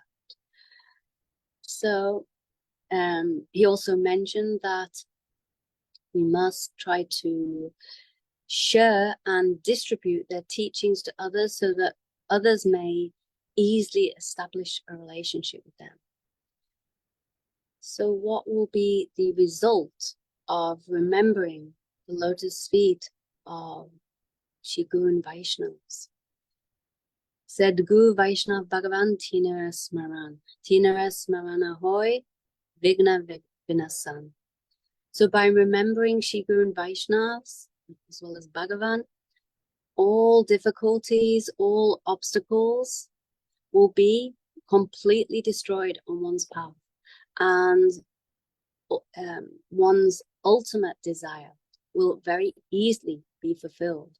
So what is our ultimate desire? We may have many material desires, but we don't want them to be fulfilled in any way. Serious and sincere in this path. But we want to attain Krishna Prema and ultimately Radha Dasya. So Vaishnavas, they can give us everything in this way, but how can we recognize who is an Uttama Adhikari Vaishnava?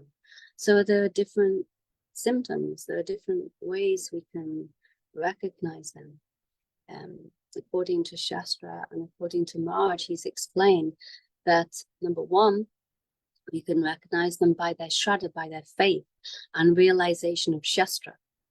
Number two, by their attachment to Harinam. And number three, by their Shakti, by their deep loving attachment and prema, love for Krishna. So I wanted to maybe speak on these points today, although it's short time. So first of all, one will first have to have very deep faith and attachment to the lotus feet of Guru and Vaishnavas. So we can see that Srila Bhakti Vijñāna Bhāratī Mahārāja, he certainly had very deep faith and attachment to the lotus feet of his Guru and all Vaishnavas, as well as Krishna, Shastra. So he would constantly remember his Guru and Vaishnavas, pure Vaishnavas, and he would feel separation from them. So once my Gurudev, Srila Bhaktivedanta Narayana Gosvāmī Mahārāja, he said, who will actually feel separation from Guru? He said, those special persons who have realized their immense obligation and indebtedness to their Gurudev for all they've received, and who've rendered much service to their Guru with Vishvambena Guru Seva. So this means very intimate and loving service. Then they will weep in separation from their Guru. So on one hand, Guru and Vaishnavas are always with us. They never leave us. Our husband, wife, family members, and so many other friends, they may leave us. Maybe one day we have to give up our home. Maybe our money will be taken away from us. And one day everything we possess may leave us. But one thing we can be assured of is that Guru and Vaishnavas, they will never ever leave us. However, still the Vaishnavas feel separation after the departure of his Guru or any pure Vaishnava. Why? Because they remember all their qualities, all their pastimes, and their association floods, like so many memories flood into the mind of that Vaishnava, and he becomes overwhelmed with pangs of separation. So one devotee once asked Srila Bhāratī Mahārāja, how can we understand separation? What is separation? So then Srila Mahārāja answered that as much as one serves Guru and Vaishnavas, physically, mentally, or by dedicating one's time and money to their service, in that proportion one will feel separation. So if you haven't devoted your energy in service, you won't feel any separation, Mahārāja said. However, if one has continually served Shri Guru and Vaishnavas in every possible way, then that devotee will certainly feel separation. So every moment he'll be thinking about that person, whomever he served, and whoever he's developed so much attachment to. He won't be able to stop thinking about them. So whenever he sees his shoes, his bed, his glasses, any paraphernalia that he used, immediately he'll remember him every moment.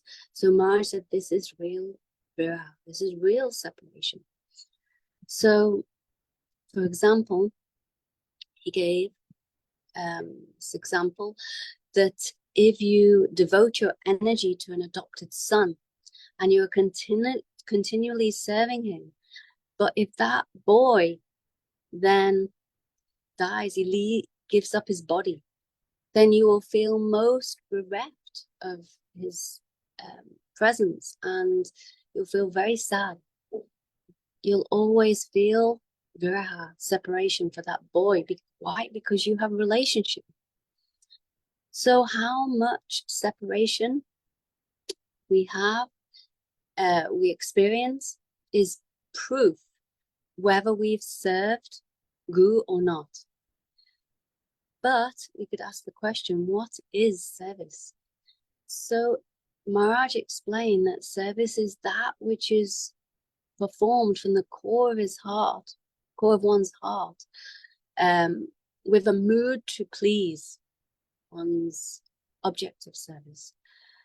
So if one gives something to Guru, Vaishnavas, like this one time, you know, in a kind of like indifferent way, then this is not real seva. So Srila Bhāratī Mahārāja, he served his Guru and Vaishnavas, all Vaishnavas, in so many ways. Especially, he said he got the great good fortune to serve his Guru's godbrothers, the disciples of Srila Bhakti Siddhanta Saraswati Thakur. He had so much opportunity to serve them, and he served them most sincerely, with all his heart. So he took so much responsibility in Guru Seva also. His Guru Maharaj told him to construct temples, and he did that in a very exemplary way. And even got one very big injury one time when he was in the middle of helping to construct one temple. He told me personally that there was one laborer, and he was on a ladder, and then he had a bag of cement, and then Marge was holding the ladder, and then the bag of cement fell on him, and he fell down from that ladder, and he injured his back, so many injuries, and he ended up in hospital. But he said at that time he wasn't unhappy, he wasn't disturbed in any way. In fact, he got the opportunity to read the whole Chaitanya Charitamrita. He told me that personally on a phone call after I had an accident and I was in hospital for many months. He called me and told me that and so many other things. So he was so personal in that way. Anyway, so saying that Srila Bhāratī Mahārāja, he served in so many ways. He also wrote so many publications, and you know, the last publication I think he wrote was a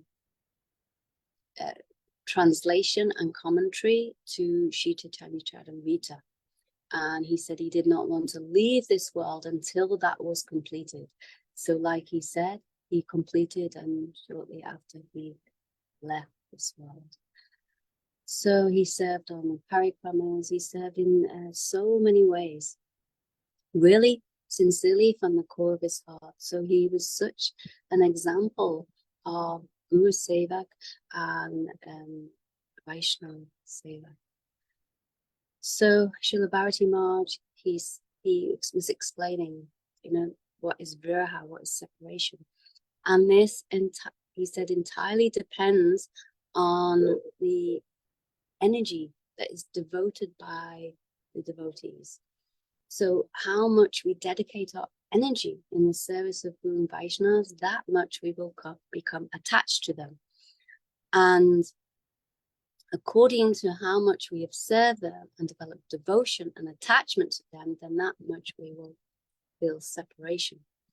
So we can see that throughout Mahāraja's life, then he always glorified the Vaishnavas, especially on every appearance or disappearance day of his Guru and other Vaishnavas.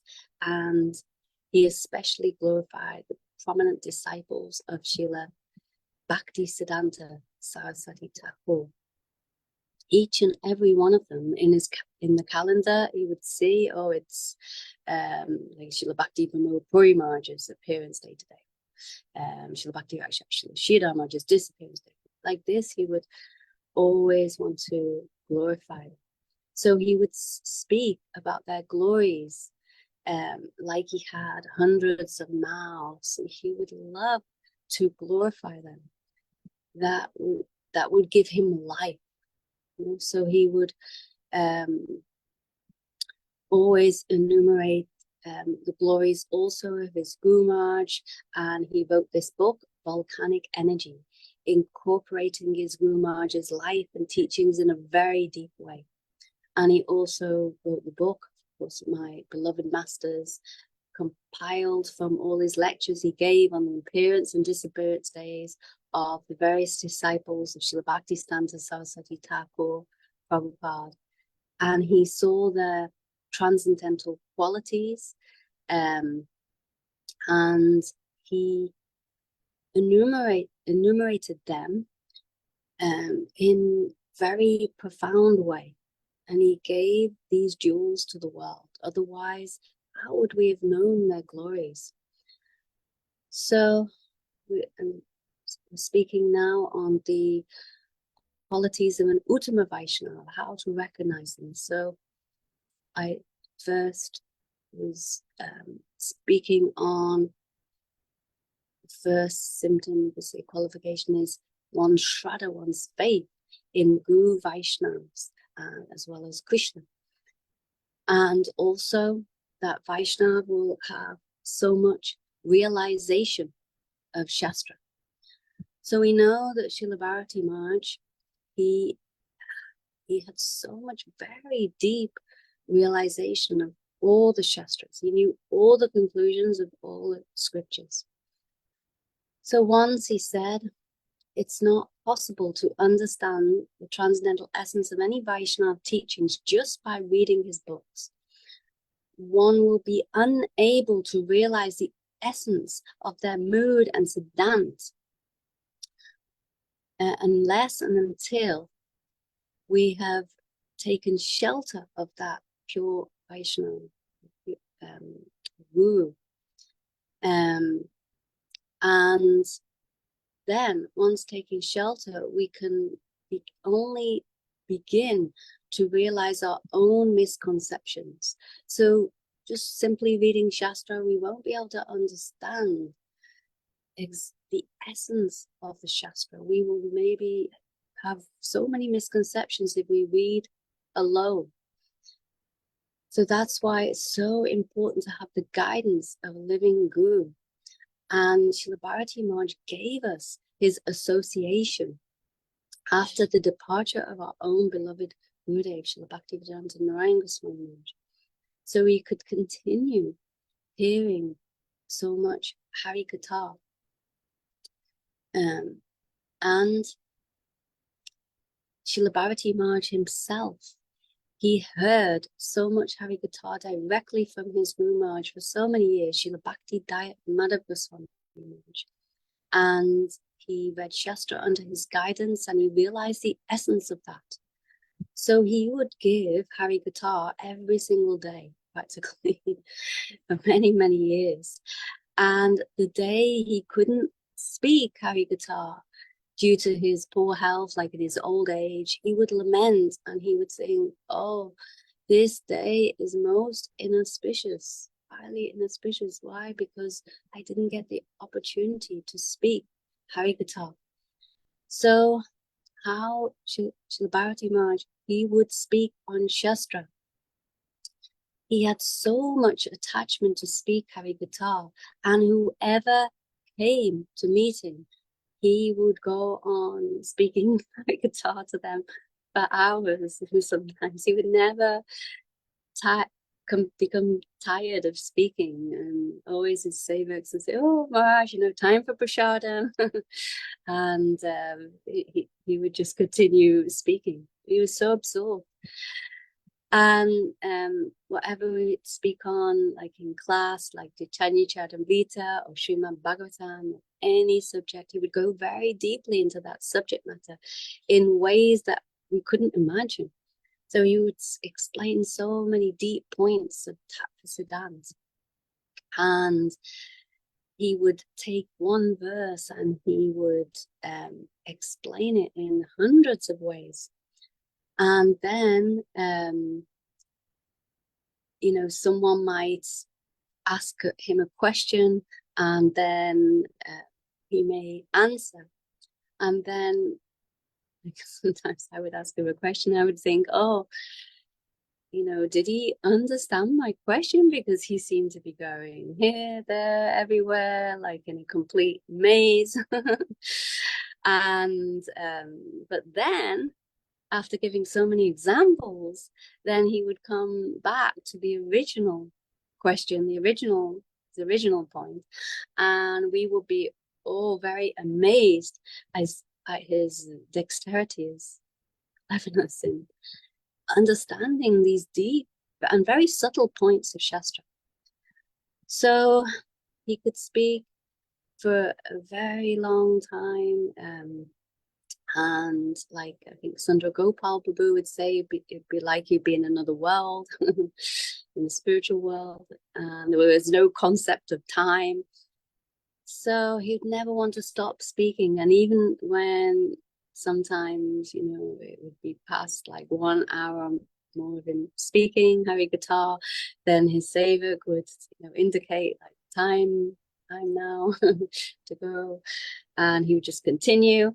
And then they would take away his table, his books, and help him stand up. And then even when he was standing up, he would continue speaking, and maybe he'd continue all the way back to his room like this. So he had so much taste for Harikatha. So the second symptom of an Uttama Adhikari Vaishnava is his attachment to Harinam. So even in old age, and when his body wasn't so fit and healthy, he had so much nishtha towards Harinam.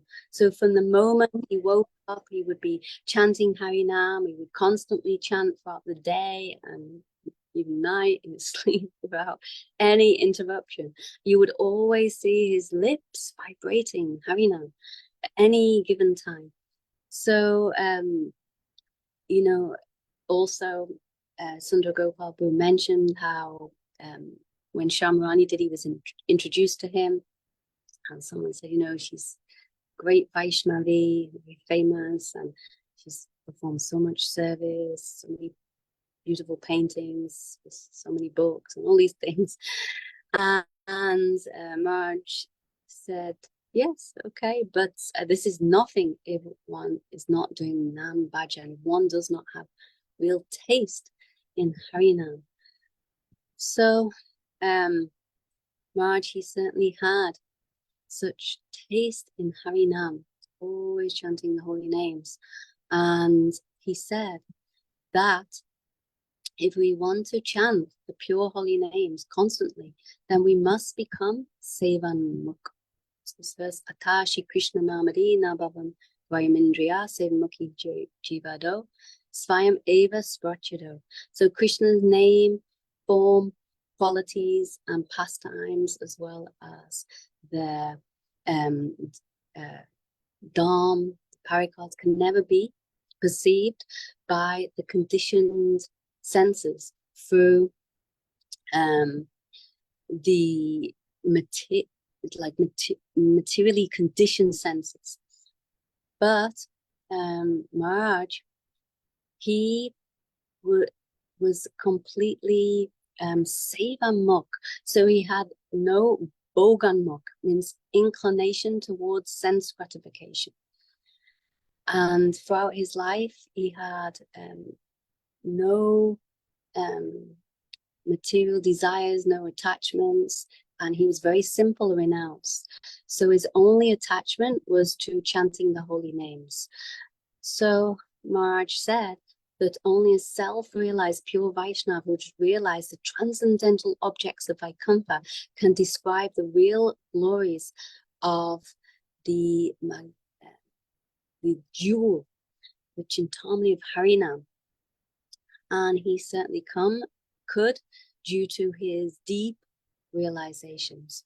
So it's not surprising at all that he left on this divine disappearance day of Namacharya Srila Haridas Thakur. And just to finish, because the third symptom of an Uttama Adhikari Vaishnava is that he has so much Ashakti and praying towards Krishna.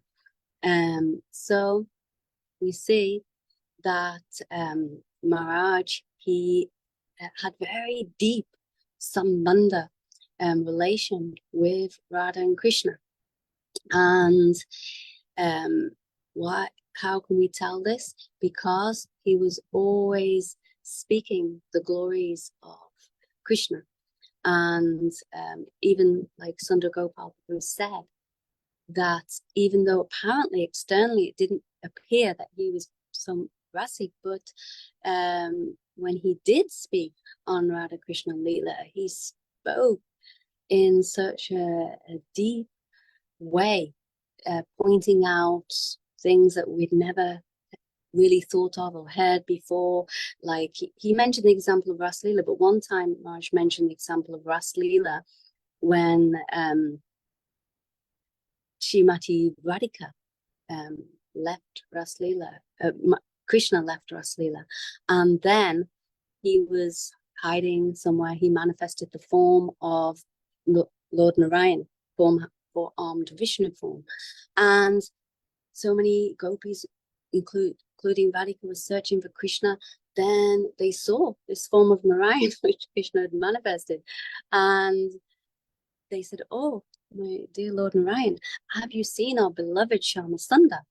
And like this, he pointed the way. They left.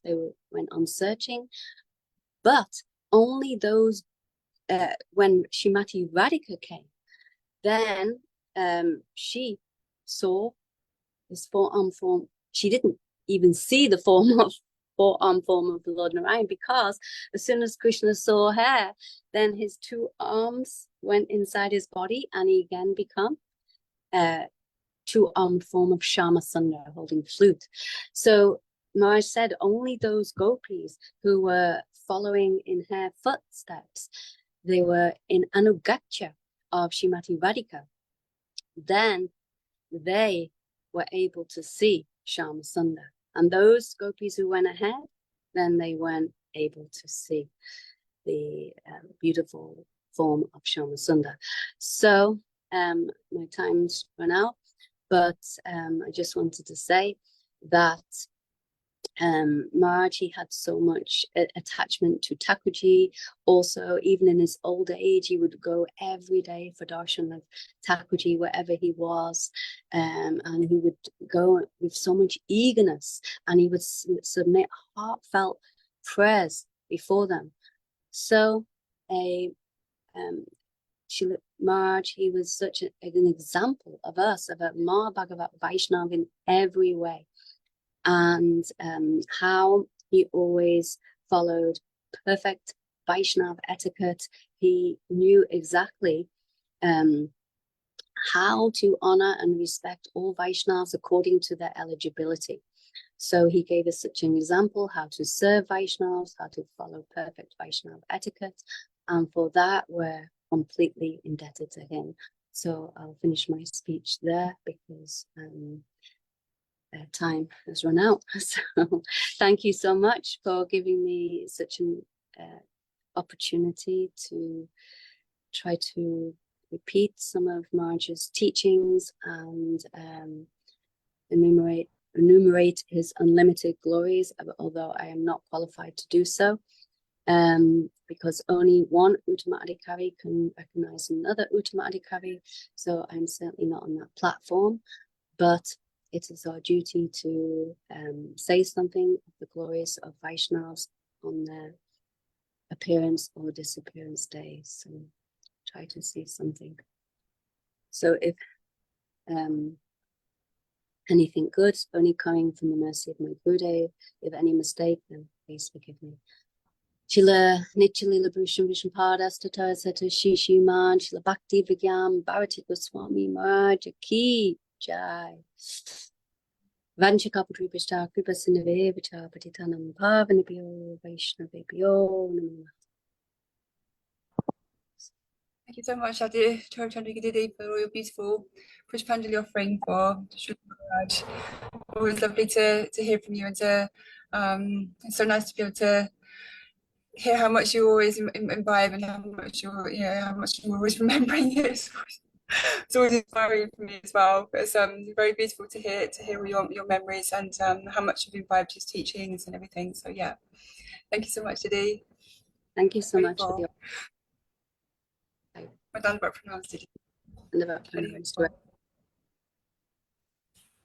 Okay, so now we go to Kishore Mohan Prabhu. Are you there, Prabhu?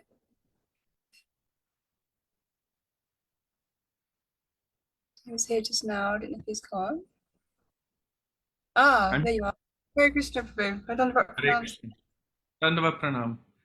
Can you hear me, Chandrika Didi? Yes. Okay. Yes, I can hear you very well.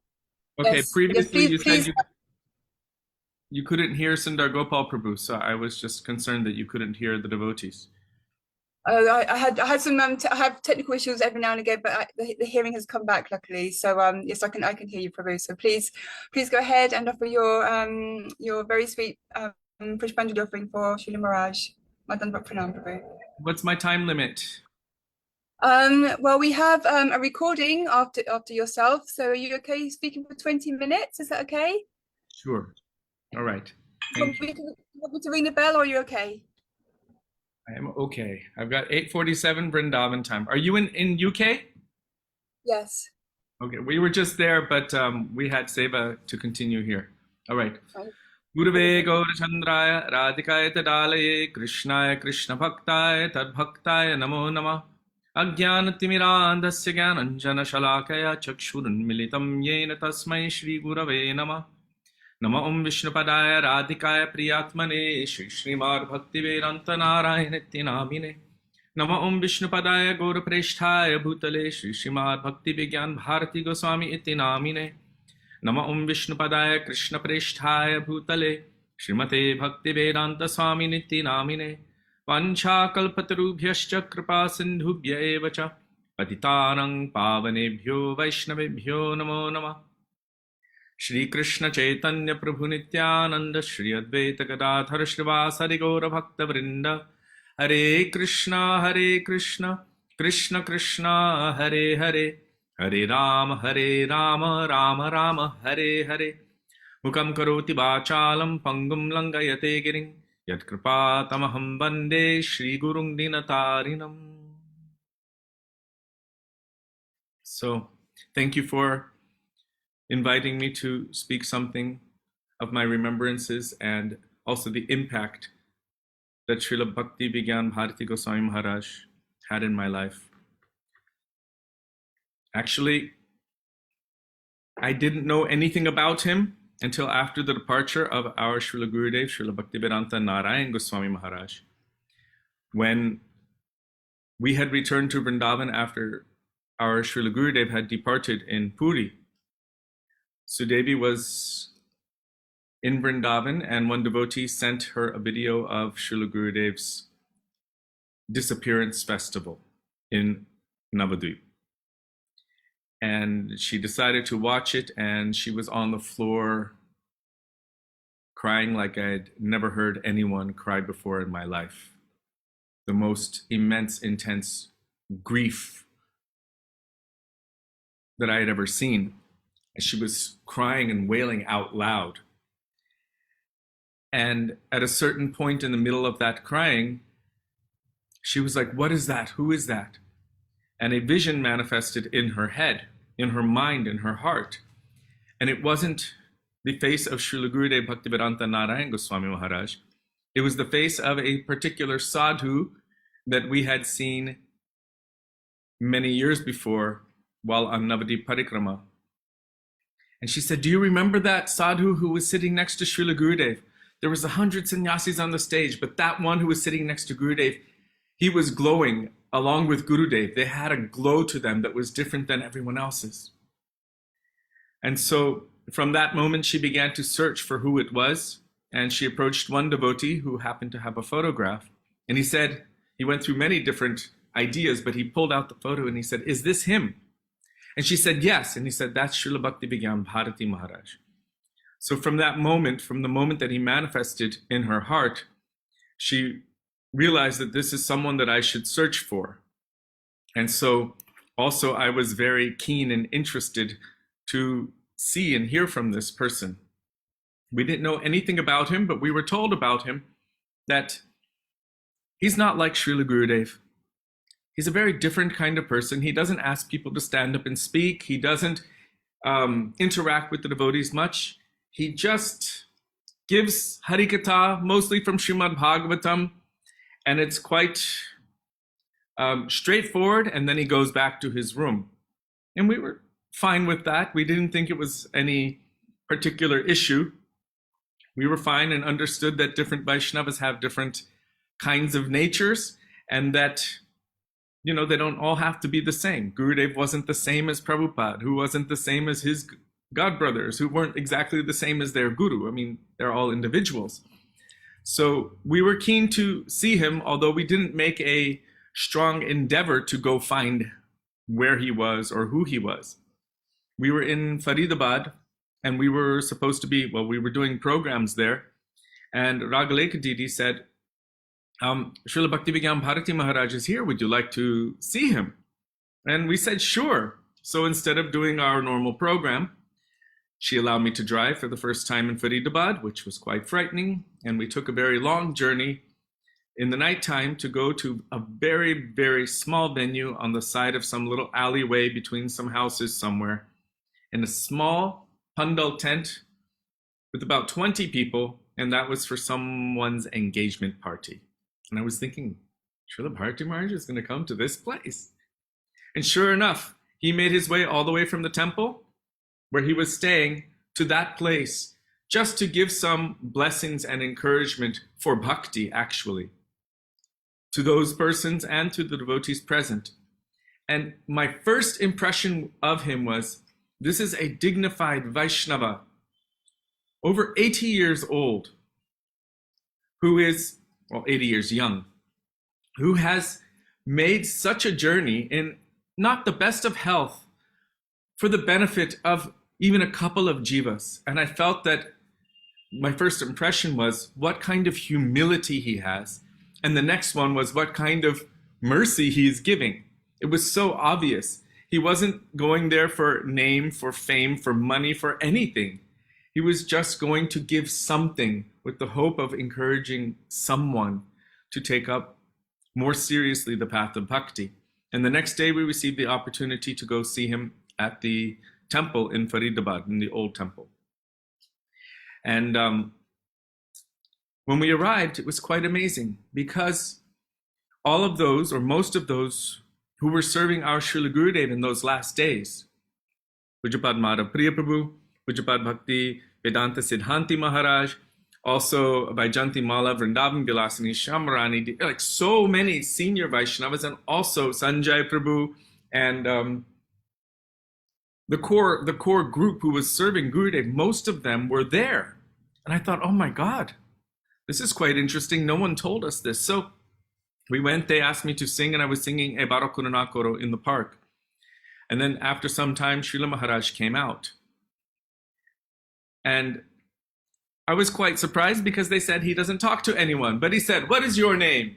And I said, "Kishori Mohan Das." And he said, "Kishori Mohan. Do you know the meaning of Kishori Mohan?" And I thought, oh my God, they said he doesn't talk to anyone, but he's speaking. And so I said, Kishori means Srimati Radhika and Mohan means the attractor. And he said, Mohan means the attractor. Krishna, the attractor of Srimati Radharani. He said, "You saying this bhajan, Ebaro Kuruna Koro?" I said, "Yes, Maharaj." And he said, "Stand up and speak on this bhajan." And I thought he doesn't tell people to stand up and speak, but he told me to stand up and speak. And I was like a little bit surprised. I thought he doesn't interact with people. He just comes out, speaks, and goes back to his room. But already everything that he was doing was not what the devotees had told. It was much more in line with where my Srila Gurudev Bhaktivedanta Narayan Goswami Maharaj had begun to engage me. He was just starting to have me stand up and speak in front of him. He was asking me to, so he was personal like that. And he said, "Whatever remnants you leave, then I will speak on that." And I thought, wow, he's so saintly and so great and so dignified, and he's speaking like he's going to take remnants from what I'm speaking, and I don't even have anything to speak. So I did my best to speak for as long as I could on this subject matter until Pujapad Madhav Priya Prabhu, he motioned to me, "Okay, that's enough." And then Srila Maharaj didn't continue speaking on it. I thought, oh, he's going to continue speaking on it.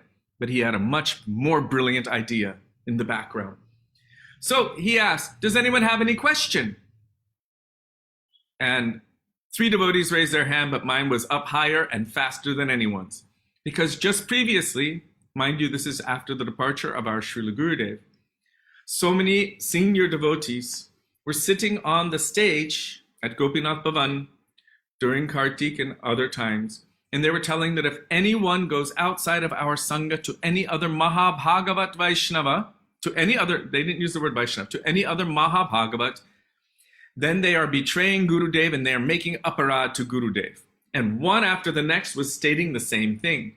And this was completely against all of the teachings that I had heard from Srila Gurudev, from my Srila Gurudev from 1996. In fact, he himself practiced exactly opposite that, by encouraging with open arms anyone who felt that they needed sadhu sangha to come to him. So many from so many different sanghas had come to him, and he embraced them with open arms and nourished them. So when these devotees were speaking these things, I knew this is not true and this is not in line with the teachings of my Gurudev. So I was shaking so much. I was so upset.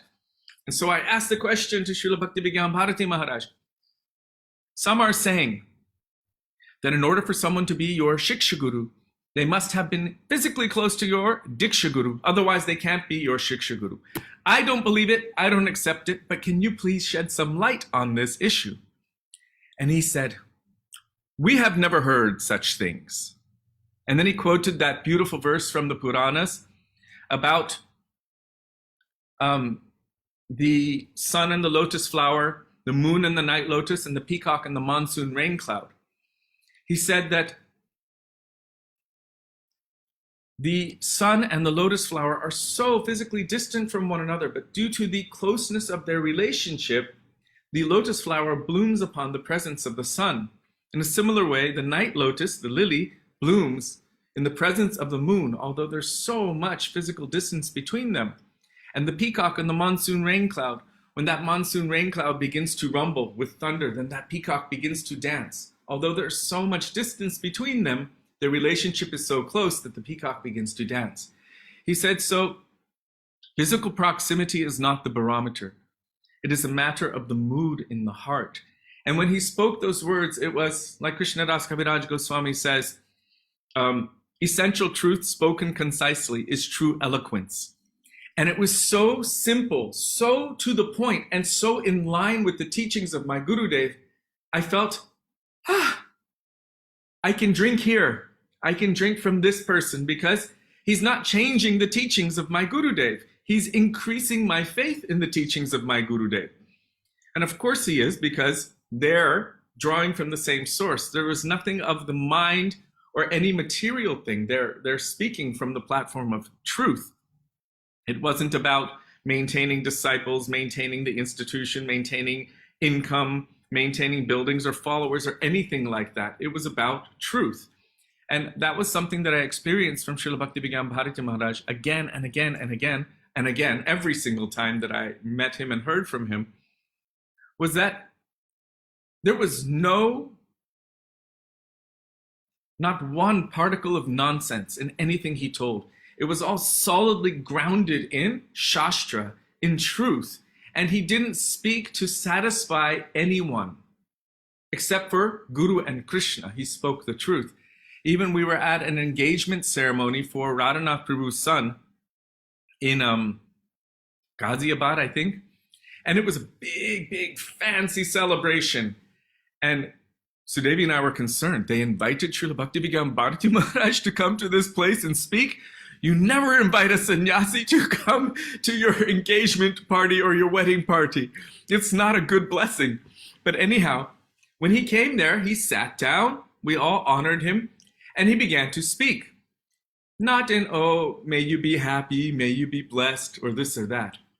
He started saying, in Shastra, it is told very strictly that if anyone makes any vow to Guru, to the Vaishnavas, to the Devatas, to Krishna, they must maintain that vow. If they break that vow, there are hellish conditions which you must attend.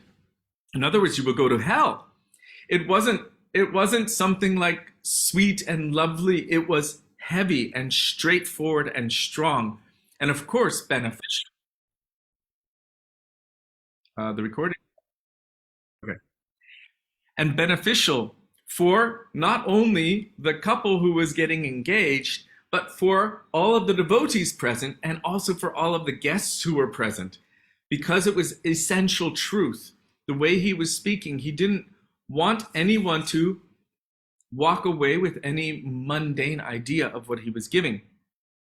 And he himself practiced like that as well. I remember him telling that when he received initiation, they told him that you have to make a vow that you will not sleep in the daytime. And he said, how can I make that vow? I cannot guarantee that I can follow that, so I will not make that vow. They said, but it's part of the requirement for initiation. He said, what if I'm sick? What if something happens in my life where I can't fulfill that vow? So I will not make that vow.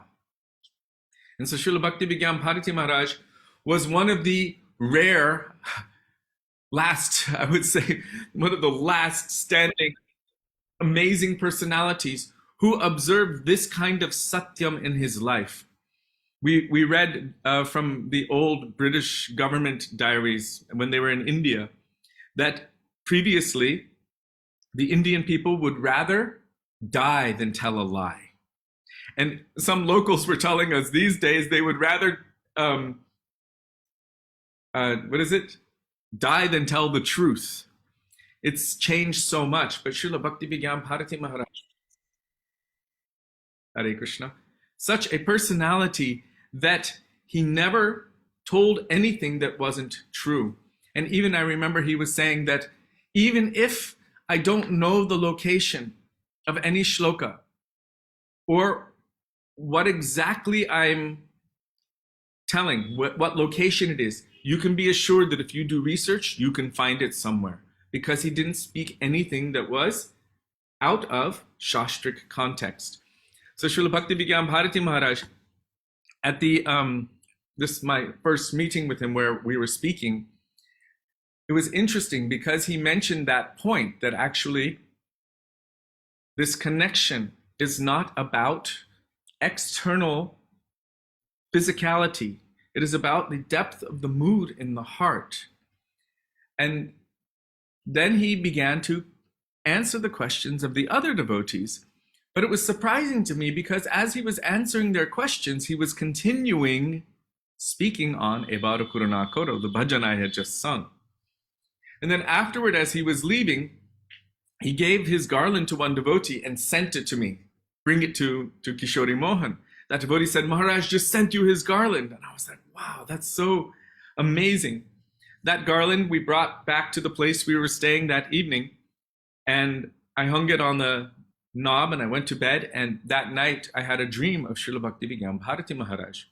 And normally I don't tell dreams, but if they're in context and they're fully in line with Shastra, and it was a dream which was not something that was made by me, in essence, it was like a fed kind of dream. Srila Mahārāja came to me in my dream and he used these words: if you want pure bhakti, you have to give everything, meaning complete surrender. And I understood what he was saying. And he said, we have given 100%.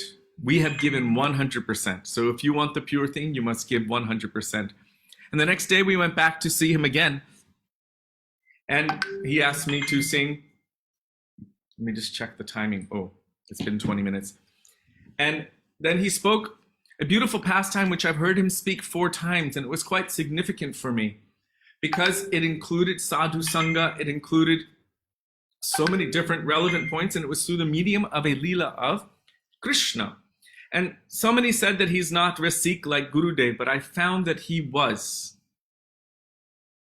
In the environment where he felt comfortable to speak those things, he was so Rasik and so Bhavuk.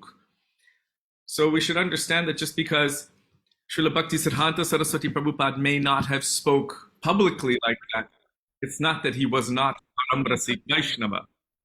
So Srila Bhakti Vijñāna Bhāratī Mahārāja told how Krishna and his friends were in the forest and they were very hungry. So Krishna told his friends, you should go to the Brahmins who were performing yajna and ask them for something to eat. So his friends went, but the Brahmins were disturbed by the presence of these boys. They said, can't you see we're doing yajna? Don't disturb. Go away. Baar jao. So the boys left and went back to Krishna. They sent us away. So Krishna said, you should go back to their wives. Their wives will certainly give you something to eat.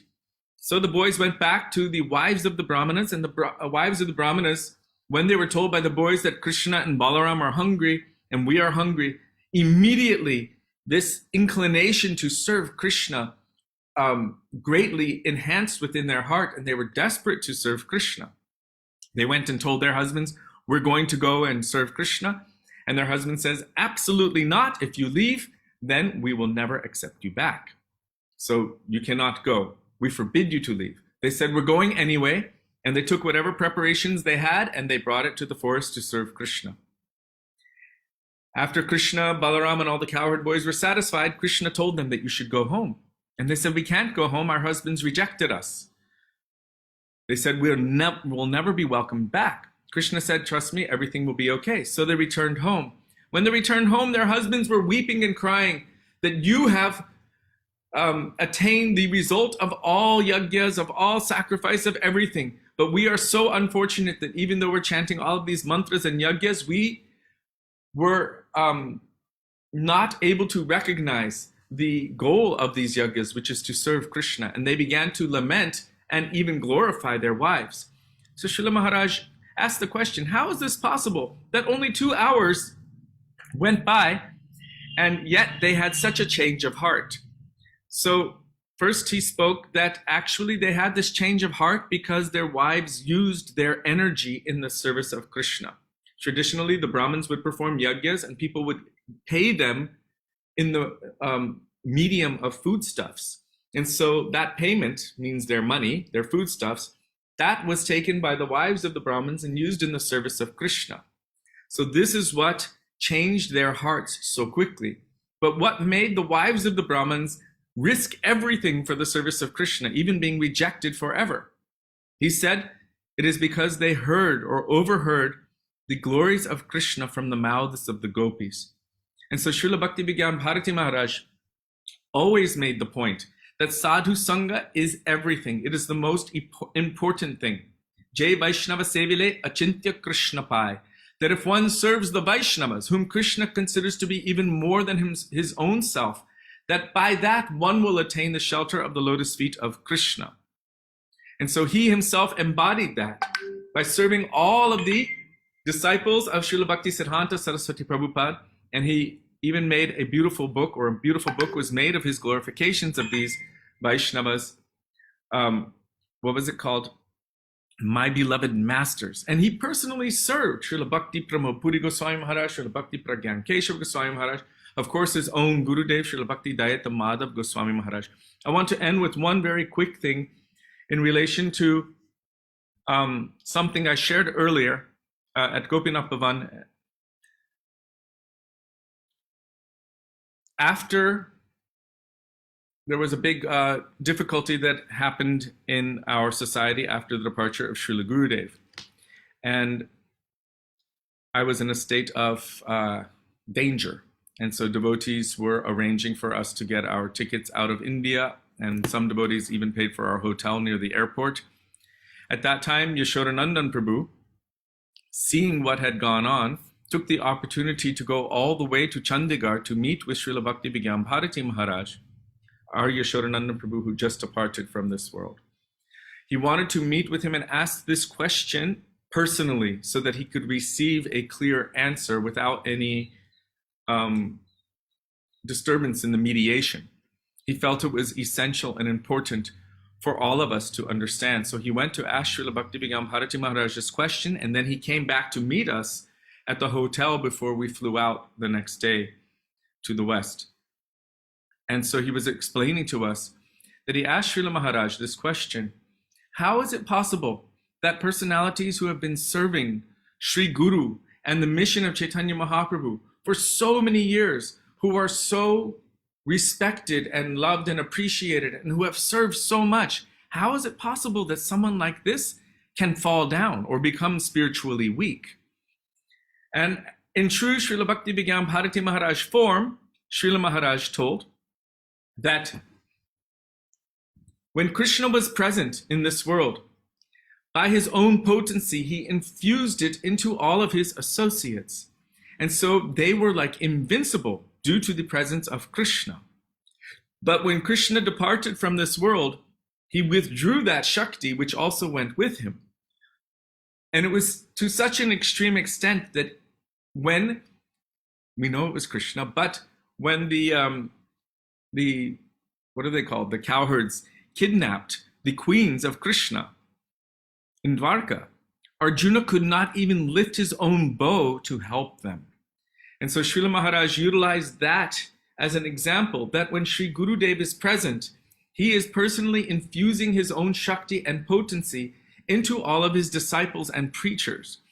Those who are endeavoring to follow, who are not just riding off his mercy, but who are also trying to follow, they will be able to continue to follow.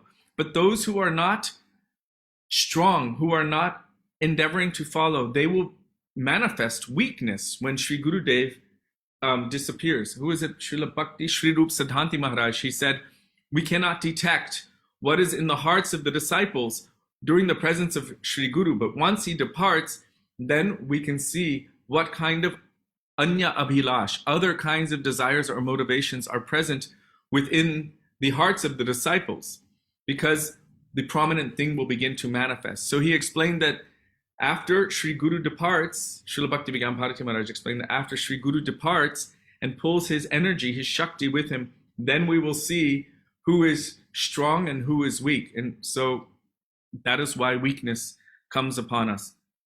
And so I just wanted to share that because Yashodanandan Prabhu felt it quite significant to travel 6 hours there and back each way to receive that message from Srila Bhakti Vijñāna Bhāratī Mahārāja. So today, on the anniversary of his disappearance day, I'm offering my Dandavat Pranam thousands of times in the dust of his lotus feet and praying, because he is not a ordinary person of this world. He is transcendental. He's always available to us, praying to him that he may, by his mercy, bestow upon me even a drop of his humility, a drop of his nishta, a drop of his seva bhav, a drop of his conviction in Harinam, a drop of his mood to serve the Vaishnavas, and a drop of his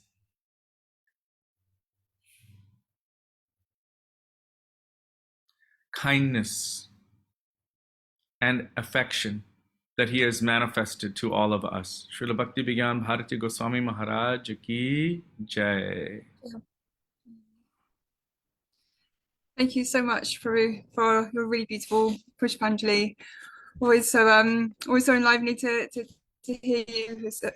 It's been the most amazing day to hear for me, especially because I didn't actually meet him like face to face. So it's always so enlivening this time of the year for me. I know I'm talking about myself personally, but thank you so much for sharing all your beautiful offerings from your heart and your experiences with him. Well done, Prabhu.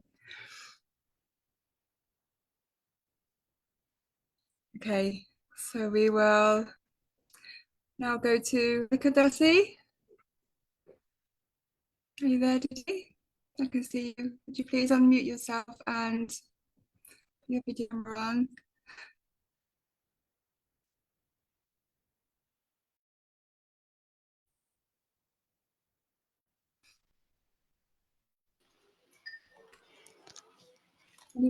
Hi Krishna. Hare Krishna. Am I audible? Is my voice clear, Didi? Yes, we can hear you. Is Okay. it possible? Oh, there you are. Haribol, Hare Didi. Krishna. Yes, Okay. yes, we can. Okay, perfect. Krishna. First of all, I want to really thank Chandrika Didi for giving me this opportunity, because such great Vaishnavas are here in this platform speaking about Maharaj, who they all have seen Maharaj personally, physically. I have never met Maharaj. So thank you, Chandrika Didi, for giving me this opportunity today to speak for Maharaj, to speak for his glorification. And why I wanted to speak was because I have no other qualification. But one thing I learned from Maharaj was, if we engage our tongue in glorifying Vaishnavas, if we engage our mind in remembering Vaishnavas, and if we engage our tongue in glorifying Vaishnavas, then our bhakti can advance. So this is the only reason I'm here today. Although I'm very unfortunate, I never met Maharaj in person. I'm most unfortunate, but today I want to speak at least for 5 minutes to help my bhajan, so that I can do some bhakti. So how Maharaj entered my life is through his books. My Gurudev Srila Bhakti Vedanta Nayak Goswami Maharaj, my Harinam Guru and my Siksha Guru, Srila Pujyapad Bhakti Vedanta Nayak Goswami Maharaj used to say that these books, they are not just books, they are personalities. So this book walked into my life in the year 2019. And when I read this book for the first time, I was like, this book is really special. It's not an ordinary book. And and this was the time when Srimati Shamarani Didi also introduced me to Vishuddha Chaitanya Vani, that we should always remember Vaishnavas on their special days like appearance and disappearance days, which I was not using, which I was not doing before. So what I was focusing more on, chanting, Giraj Parikrama, chanting. But Harinam, chanting, Parikrama will not help if we are not remembering Vaishnavas, because Vaishnavas are Krishna's prandhan. They are Krishna's wealth. They are Krishna's life and soul. So during that time of my life in the year 2019, Shrimati Shamarani Didi told me, you should always remember these great days of Abhirbhav and Tirubhav of Vaishnavas. Like today is the day of Pujyapad Bhakti Vigyan Bharati Goswami Maharaj and Haridas Thakur. Before that, we have Jiva Goswami's day, Bhakti Vinod Thakur Tithi. And we should always speak about them. We should always remember about them. So this book entered my life, and then I got to know more about Bhakti Pramod Puri Goswami Maharaj, Bhakti Dev Madhav Goswami Maharaj, Bhakti Sarang Goswami Maharaj, and I was like, wow, this book is not ordinary. This is really special, and this should be distributed among other people who don't know about it. And I have some friends in ISKCON. My husband is from ISKCON, so I decided that I'll buy 10 copies of this book and I'll give it to my friends from ISKCON. So, and they also appreciated this book actually. So this is just my small step, my small effort which I could do for Maharaj. I have never served him, in any other way actually. So another book which is so special is Volcanic Energy. And when I was reading that book, Bhakti Dev Madhav Goswami Maharaj's life, like how we should celebrate our birthday. Before reading that book, I used to live in this world. Oh yes, birthday means huge celebration, calling so many friends of yours and doing this and doing that. But Bhakti Dev Madhav Goswami Maharaj says, no, on your birthday, you should only serve Vaishnavas. Human birth is just for service. Serve, serve, serve, serve. And these are the same words which I also heard from a Siksha Guru, Pujyapat Preman Prabhuji. He told me once that we should always think about what I have done for others. Just always give, give, and give, and give.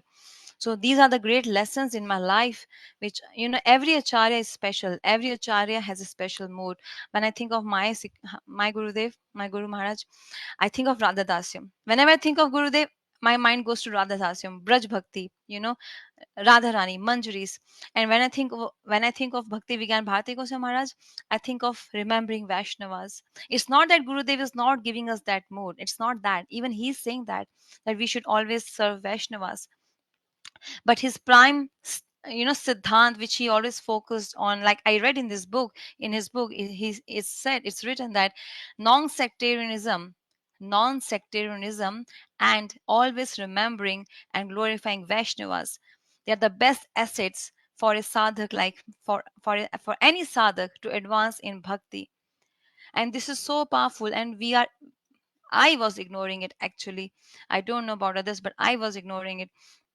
So this book and Maharaj and this, they came like a huge asset, like a huge support in my life to help my bhajan. And I really feel that Gurudev arranged it for me, even though I never met him. I understand, but Gurudev arranged my connection with Maharaj through Shrimati Shamarani Didi, Pujyapa Siddhanti Maharaj, because I used to go to Faridabad temple, Shri Radha Madhav Faridabad temple, and I used to see his room there, beautiful bed, and in that his personal room, there's his beautiful painting of Maharaj, his his carpet, his paduka is there, and I used to feel that through Gurudev, through Shamarani Didi, through these books, through Pujyapad Siddhanti Maharaj, through Pujyapad Madhav Priya Prabhuji, because Madhav Priya Prabhuji he used to tell me that he used to travel with Maharaj and he used to translate for him from English to Hindi, English to translation service.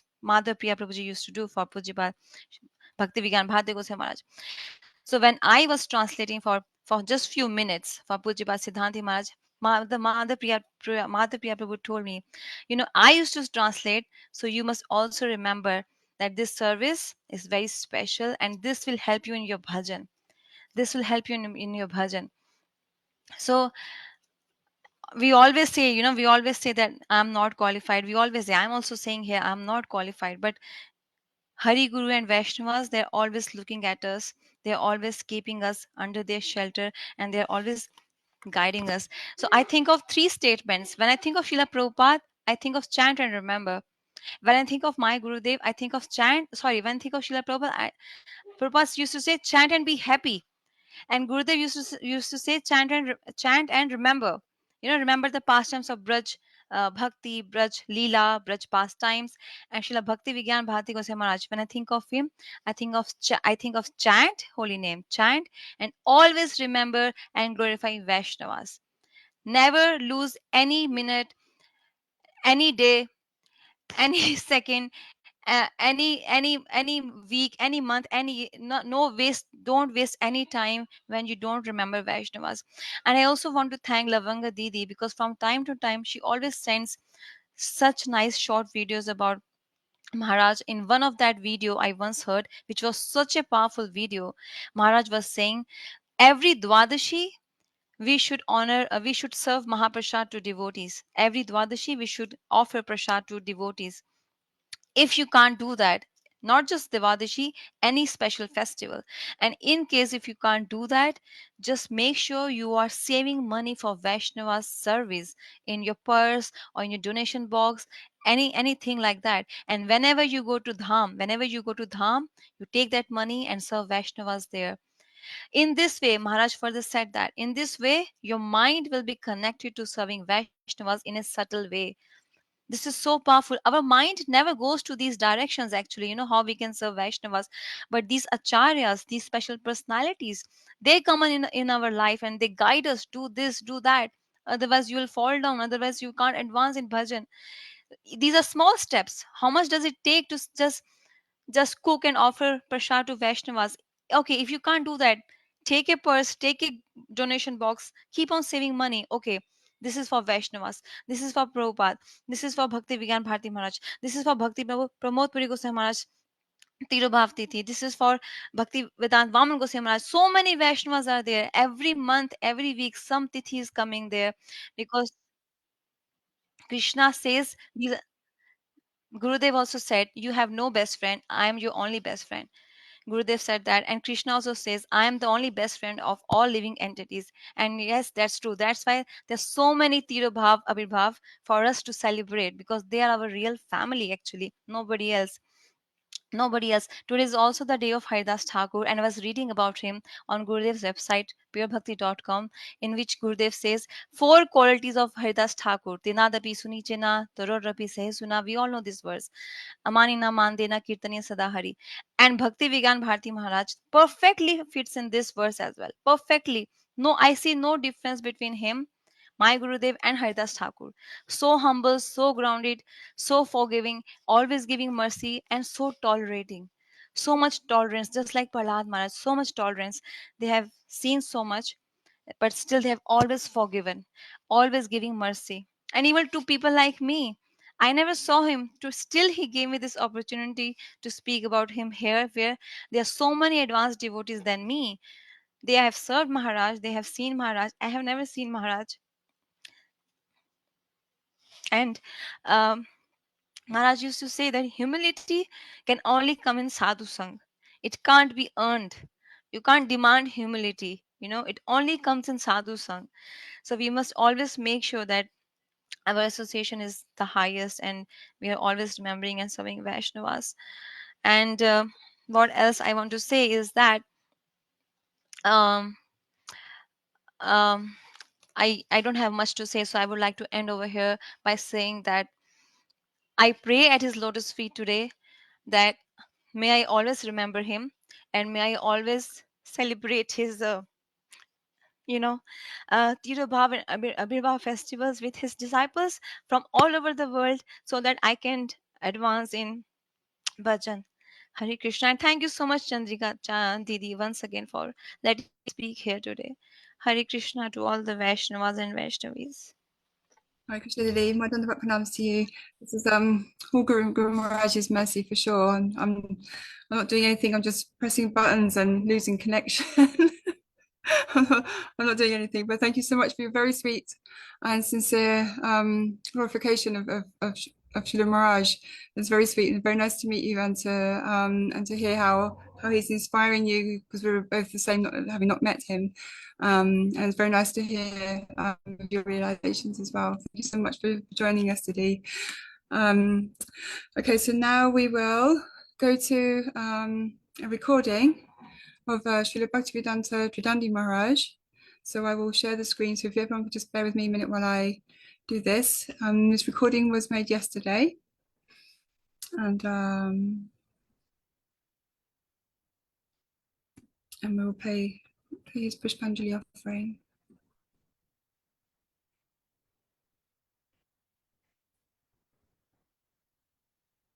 They took him to the hospital.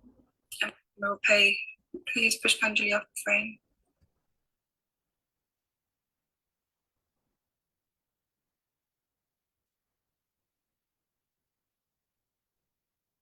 They took him to the hospital. Oh gosh, sorry. We'll pay his Pushpanjali offering.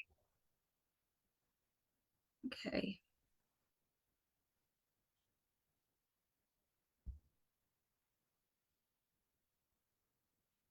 Okay, Dandavat pranams. Maharaj. They took him to the hospital. चक्षु उन्मिलितं येन तस्मै श्री गुरवे नमः गुरवे गौरचन्द्राय राधिकाय तदालये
We can't hear you, Maharaj. There's no sound.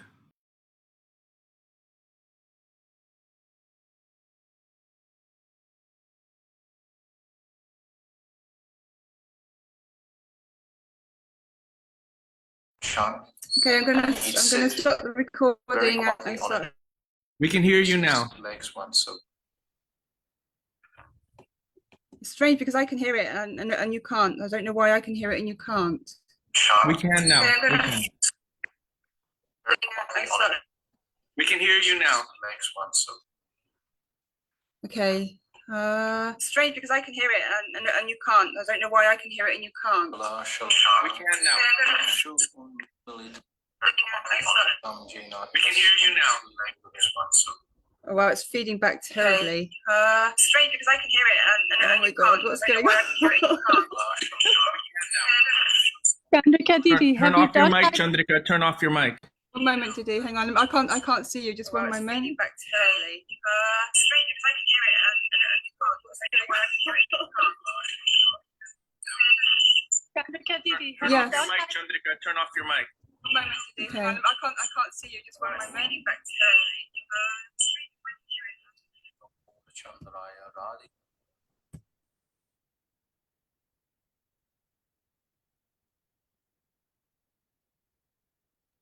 Okay, Chandrika so Didi, can yeah, you hear me now? I can hear you, Didi. Yes.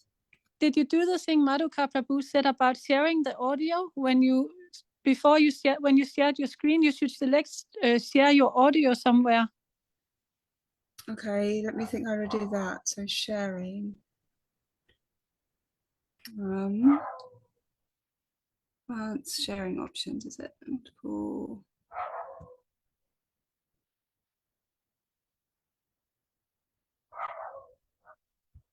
Okay, so I can't find the that thing's not coming up. That page isn't coming up like it did before. What do I do? Advanced sharing options. Let me see if it's on there. No.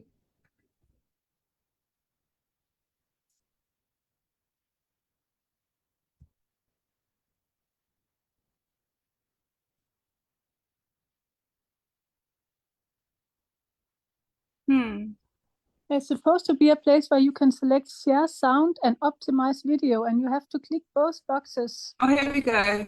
Here we go. It's come up now. It didn't come up before. Okay, I've got those boxes. Okay, phew. Okay, so now let me find Mahārāja's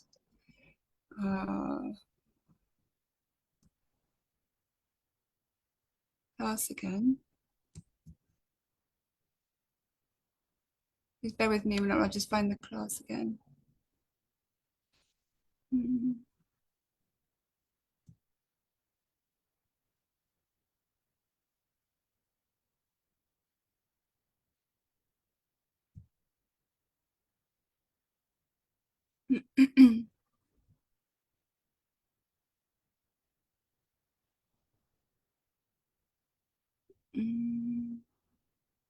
Just trying to remember where I put it, where I shared it.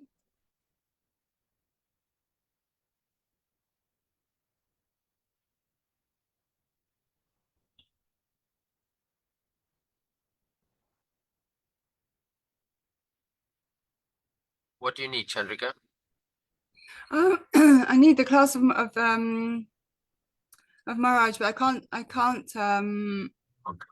I can't minimize this page, the Zoom page, so I can try and find it on Facebook. It's not letting me do that, so I'm just trying to get onto Facebook to find the class, which I think I put on Facebook Messenger, on my Facebook Messenger. So I'm just trying to find the class, but I can't actually remember where I put. Oh, where I put mine. So I had it all up, and I just accidentally turned everything off that I had up because I was panicking. Hopefully it's on my page here. Whereabouts did you send that class to? Can I access it?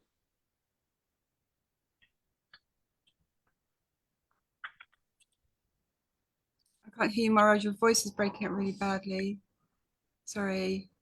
Where did you Where did you post it to? In case I can access it somehow. Chandrika Didi, should I send you the Um, link on WhatsApp? Then you can go to YouTube and play it from there. Yeah, so I've got it on YouTube from you here, isn't it? On our WhatsApp message thing, Yes. isn't it? Yes, so if you do share screen and then play it from YouTube, that should work. Okay, let me I find the sent class. the link to your WhatsApp. Do you know how Okay, to? so how do I Do you know how to how do I share? get it? So I send it to my my Facebook because Facebook's not opening. Hang on, I'll send it to my Facebook page, Facebook Messenger, and I can hopefully get it, isn't it? Oh, dear. Chandrika Didi, you could also move on to the next speaker in the meantime and then work it out while the next person's speaking. And just continue with everything. The next speaker is actually an audio, and I've got to find that as well because I've just deleted everything in my panic. I'm just going to see if I can just do this now on here now. Hopefully I'll be able to do this here. Sorry about this, everybody. Okay, let's see if we can get this up now.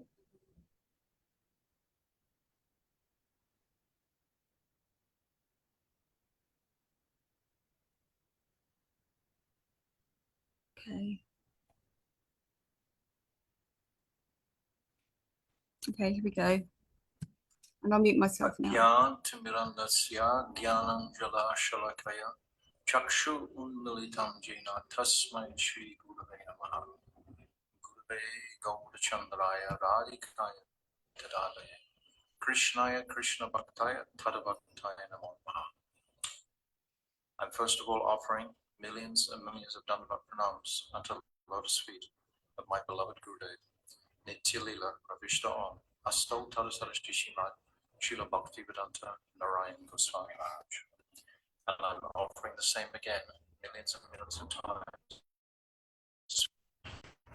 Beloved Nitya Lila Śrīla Bhaktivedanta Vishta Om Astal Tadasarashti Shimad Śrīla Bhaktivedanta Swami Śrīla Prabhupada.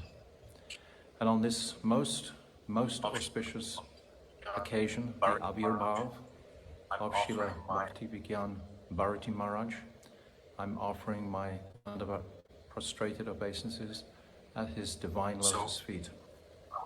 chant his pranam mantra. I'll chant his pranam mantra, and I'd like to read the translation and go through it to some degree. So Shri Krishna Chaitanya Kripakavita Yamarya Rakshita Vaishnava Kripavala Madhava Prishtakarmi Shri Bhaktidam Bharatim Ashrayama. This is his pranam mantra. So this translates as, I accept shelter at the lotus feet of the most revered Srimad Bhakti Vijñāna Bhāratī Gosvāmī Mahārāja, who treasures the mercy of Sri Krishna Chaitanya Mahaprabhu as his exclusive wealth. This is the mood of all our Gaudiya Acharyas, and Śrīla Bhakti Vijñāna Bhāratī Mahārāja is certainly a prominent personality in this illustrious line. I associated with him. I took his shelter at the end of his life, after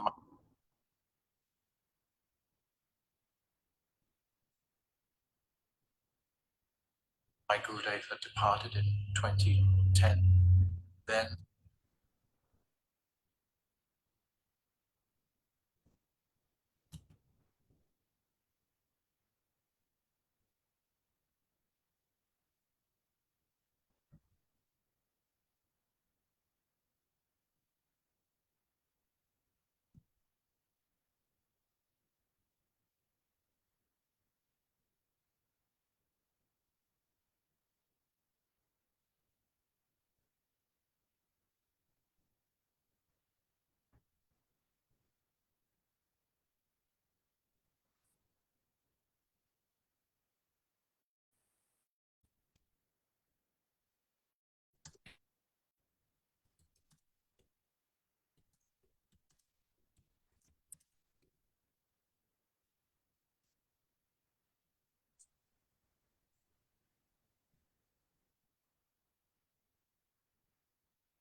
Chandrika Didi, the video has stopped playing. Oh, I cannot hear you. There is no sound. I think it's because you have put it to broadcast the video.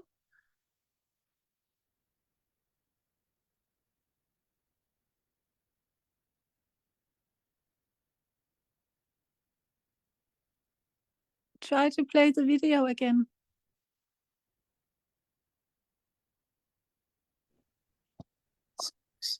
Chandrika Didi, we can't see you. We can't see the video, and we can't hear any sound. So I'm not sure if you can fix that.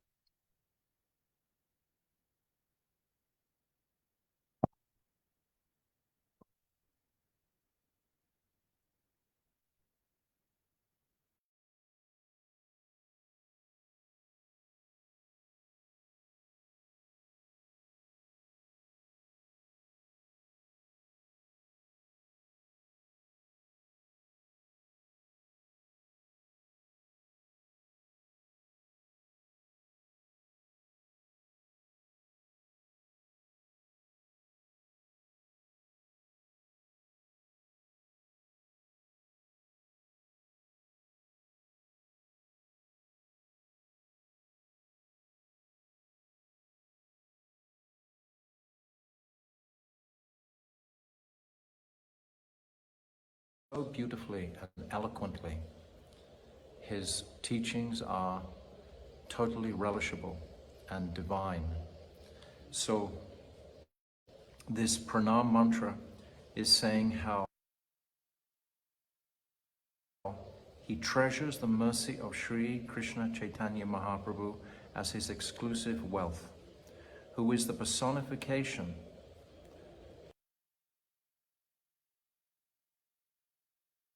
of following Vaishnava etiquette in its purest form, the personification of Vaishnava etiquette. He came from a very illustrious Brahmin family, and he had from birth imbibed the deep, beautiful qualities of Brahminical behavior. And the greatest gift I feel that he's given to this world is his glorification of the Vaishnavas. I'm sure this will be spoken about many times today in our Pushpanjali, but his constant telling us that without this glorification of the Vaishnavas on their appearance and disappearance days, it constitutes an offense if this is not followed carefully. So by his mercy alone, all of the different personalities that we celebrate in the 12 months of the year, I'm personally diligently hearing about and speaking about whenever is possible. Because these personalities, they have so much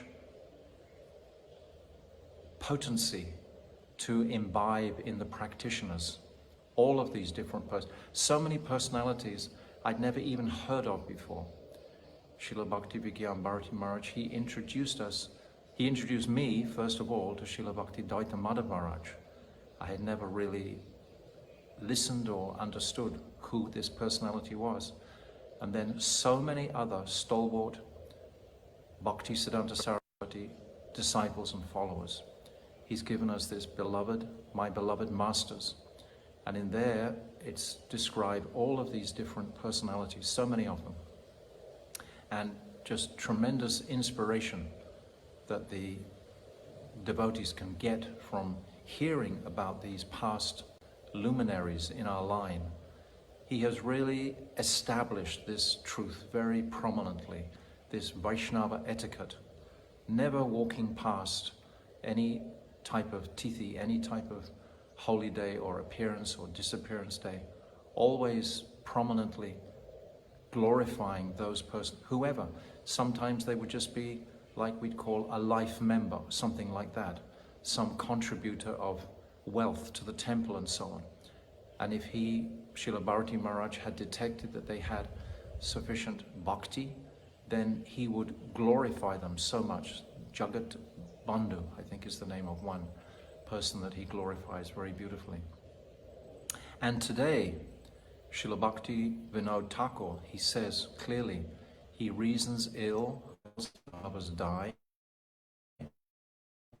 when living still sound.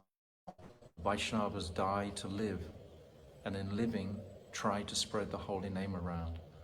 So Srila Vijñāna Bhāratī Mahārāja really embodies this mood. Today, so many years after his departure, in Mayapur, after his departure, still his teachings are so abundant for us because of his stalwart disciples in the Vishuddha Chaitanya Vani link, constantly sending us his Bhavanuvads, his lectures on all the different holy days, the different personalities. So we're getting a complete infusion today, and I'm always feeling that I'm very much in touch with Srila Bhakti Vijñāna Bhāratī Mahārāja through his teachings today. His mood, his personality is very much alive today. For me, even more so than it was previously during his pastimes, during his lifetime. I'm understanding and hearing so much more of his Katha now and feeling so enlivened and enriched. When we first came to him after my Gurudev had departed in 2010, then we were bereft, and he was such a stalwart rock of Siddhanta. He was a walking Siddhantic compendium. Always he would have the absolute references. His memory was remarkable, absolutely remarkable. And he just was so erudite. He has so much knowledge about so many different things. But besides that, he was such a loving, kind, generous-hearted personality. He was shy. I felt he had a shyness which was also very attractive, but he wasn't demonstrative or anything of that nature, but such a kind-hearted, generous soul, giving and giving and giving. Even I heard from his shishyas that in his final pastime of leaving the body, he didn't want to cause his shishyas in Faridabad any further inconvenience. So on that consideration, he just decided to leave this world at that particular time. He didn't want to prolong his sickness pastimes. So his generosity, his kindness, his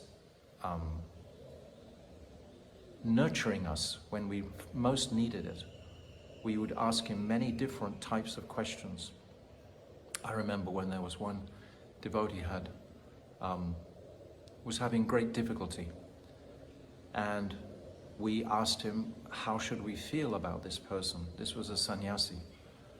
And the first thing Srila Bhāratī Mahārāja asked us, does he feel remorse? Is he regretful for what he's done? He had transgressed the Vaishnava, the sannyas dharma. And that was the first question he asked. Without this remorse, without this mood of regret, then how can he possibly move forward himself? So comments like this, teachings like this, were very, very pertinent for us to hear from such a respected, stalwart person. The different mats in Vrindavan and in Navadvip had so much regard and respect for Srila Bhakti Vijñāna Bhāratī Mahārāja, because he would always support the different mats in different situations and circumstances. His Guru Maharaj, Srila Bhakti Daita Madhav Maharaj, was very much, after Srila Bhakti Siddhanta Saraswati had left, very much supportive of all his god brothers. He would attend all their festivals. He would support them financially if that was if it was possible for him to do, and like that. fully supportive. And Srila Bhāratī Mahārāja exemplified exactly the same mood. And if you meet today any direct disciples of Srila Bhakti Vijñāna Bhāratī Mahārāja, I always sense that they've grasped this essential teaching that Srila Bhakti Vijñāna Bhāratī Mahārāja has given, which is to serve the Vaishnavas. This service to the Vaishnavas is what he exemplified, no doubt. In his giving this beloved masters, etc., he's serving all these elevated personalities by bringing them their histories to the world in such a digestible manner. I would not have heard of those people otherwise.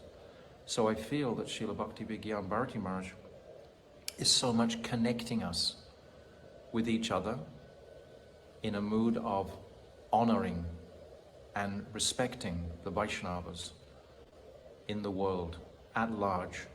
So at this time and any time, this teaching is so much needed.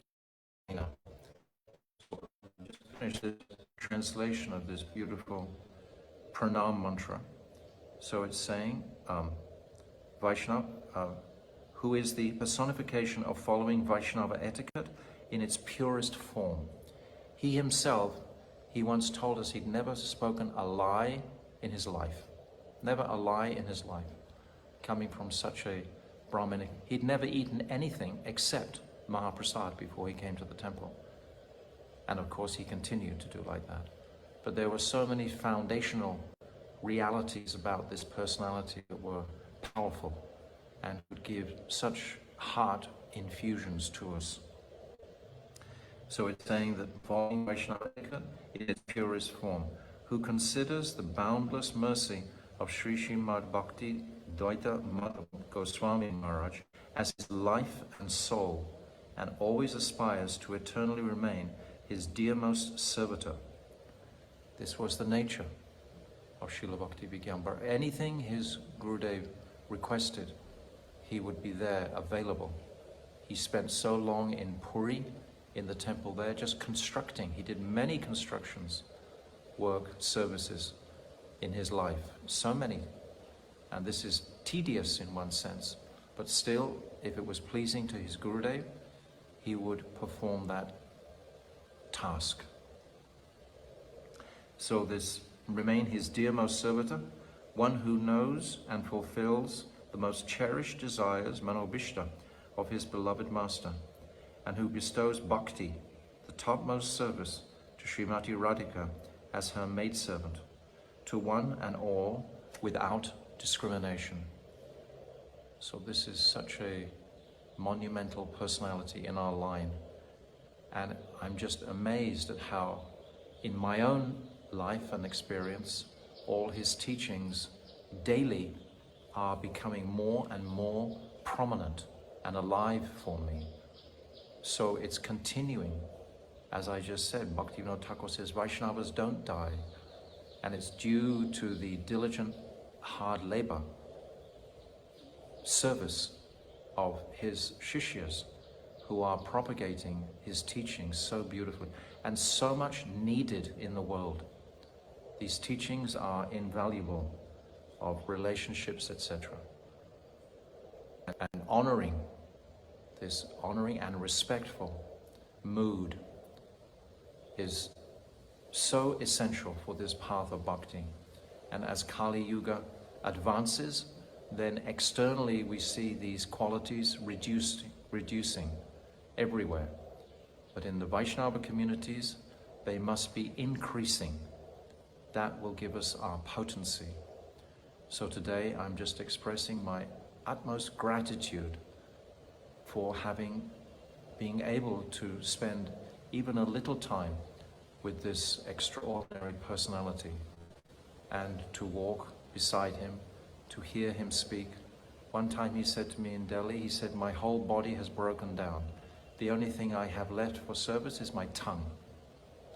And he was happily speaking daily in any circumstance or situation, even though his body was suffering tremendously. Still he would continue his seva to please his beloved Gurudev and the Vaishnavas, constantly considering the Vaishnavas' welfare and happiness, the Bhāratī Mahārāja, and may he be pleased and bless me to always honor the Vaishnavas correctly, to follow this Vaishnava etiquette, this behavior, by understanding Shastric injunctions, etc., and following carefully in his footsteps.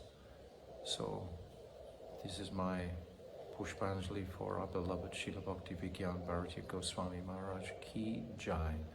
May he shower profusely his mercy on us all today, as he's doing constantly. My Dandavat pranams to everybody. Vancha kalpa tarubhyascha, kripa sindhabhyavacha, patitanam pavnebhyo vaishnavena namo namaha.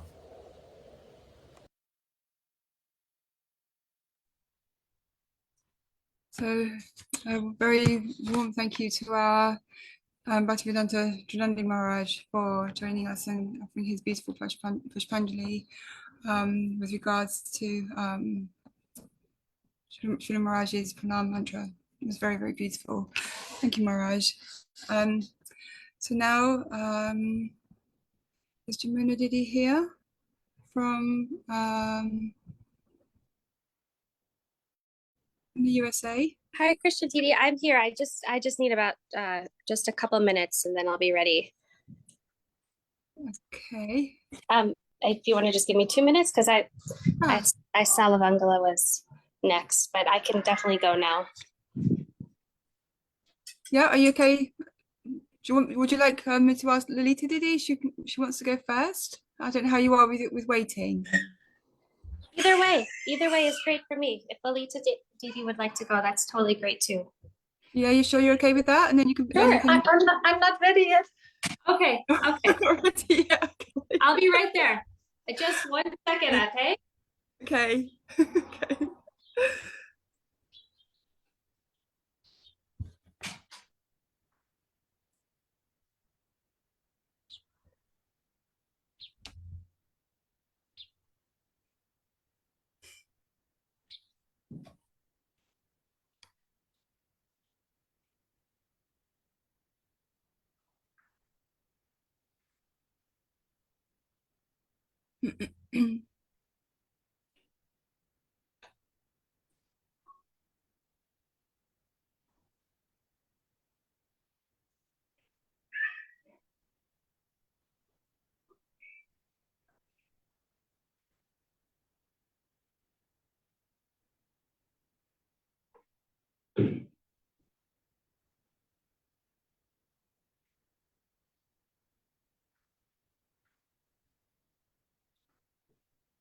Okay, I'm back.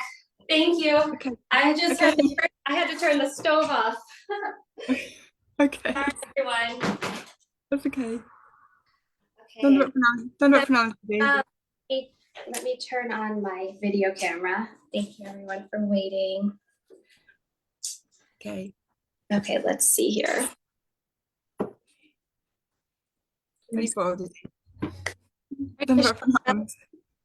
Hare Krishna.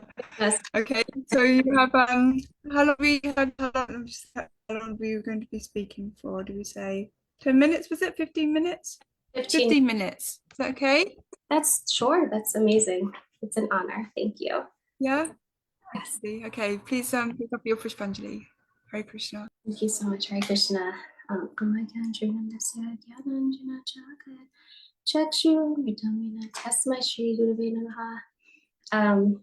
Hello, everyone. My name is Jamuna. For those of you who don't know me, I am a disciple of Srila Bhakti Maharaj, Guru Maharaj. I received Harinam from him in July 2015 and Diksha in over Gorpurnim 2016. And I'm just so honored to be a part of this amazing panel of Vaishnavas. And I was really surprised that anyone asked me to speak. And I just thought like, wow, thank you so much. Then I was thinking that maybe I could share some of my experiences with him, because I went to be with him in India about 8 times over those 2 a little over 2 years that he was initiating. And I know a lot of my god brothers and sisters weren't able to go to India and didn't get to have that time with him in person. So I thought, even though I'm shy to speak, that maybe it would be nice if I could share a little bit of what that time was like with him. So the first time that I met him was in Chandigarh. He spent a lot of time there. And the first darshan I had, I was with my husband, Pankaj, and he was speaking in Hindi to him. But he was only looking at me very intensely. And those of you that have been with him know how strong and powerful his glance was. And I was very, very new at the time. And I just thought, wow. And this went on for about 15 minutes, him answering a question to Pankaj, but only speaking to me. And just to go back a little, before I went to India, Shamarani Didi told me, like, maybe, just maybe, you could ask Mahārāja for initiation, even though he's not giving yet. Maybe you could ask him. So I already had that idea and that deep desire for him to be my guru, because I had heard he was a pure devotee, and I just felt that he was my guru. So after that darshan, he gave a beautiful class, and I'll never forget, because he was speaking about how he was in the middle of translating Chaitanya Charitamrita, and that was his seva to his Gurudev, and it was a huge seva, and he was weeping a little bit, saying, I just pray that I can stay in this body long enough to finish this seva. And everyone there was crying their eyes out from his mood, and how humble he was. And he did finish that translation, and I actually went and picked those books up from him and had him sign it and everything. It was a full circle moment for me, because I knew that was such a huge thing for him. And he also translated Chaitanya Bhagavat. These are all Srila Bhaktisiddhanta Saraswati's commentary and translation. So Guru Maharaj translated all that. And that's one seva that I'm really interested in doing, is translating that with my husband, because I feel like there's a lot of gems in there that we can uncover. So yeah, then I after Chandigarh, I went to Puri, where he spent a lot of time. He has an amazing relationship with Jagannath, knows everything about Jagannath and everyone who takes care of Jagannath. And that Rath Yatra was when they had the new Jagannath come out. So it was crazy. There was millions and millions of people. And it was just such a sweet time, because at night we would all go to his classes, and there would be questions and answers, and it was so intimate. And at the time I was thinking, okay, I really want him to be my Gurudev, but I was really inspired by Srila Narayan Maharaj. And I felt like I really, really loved Srila Bhakti Pragan Keshav Maharaj. I had read his book, and I thought, oh, maybe I should try to stay in that line, since I have this strong connection with Srila Bhakti Pragan Keshav Maharaj. Well, that night, Guru Maharaj spoke the entire class about Srila Bhakti Pragan Keshav Maharaj and his intimate relationship with him and how much he served him. And I just felt like, wow, this was my one doubt, and he's completely clearing it for me. And then I really knew that he was my guru. So I went following day to ask him for initiation.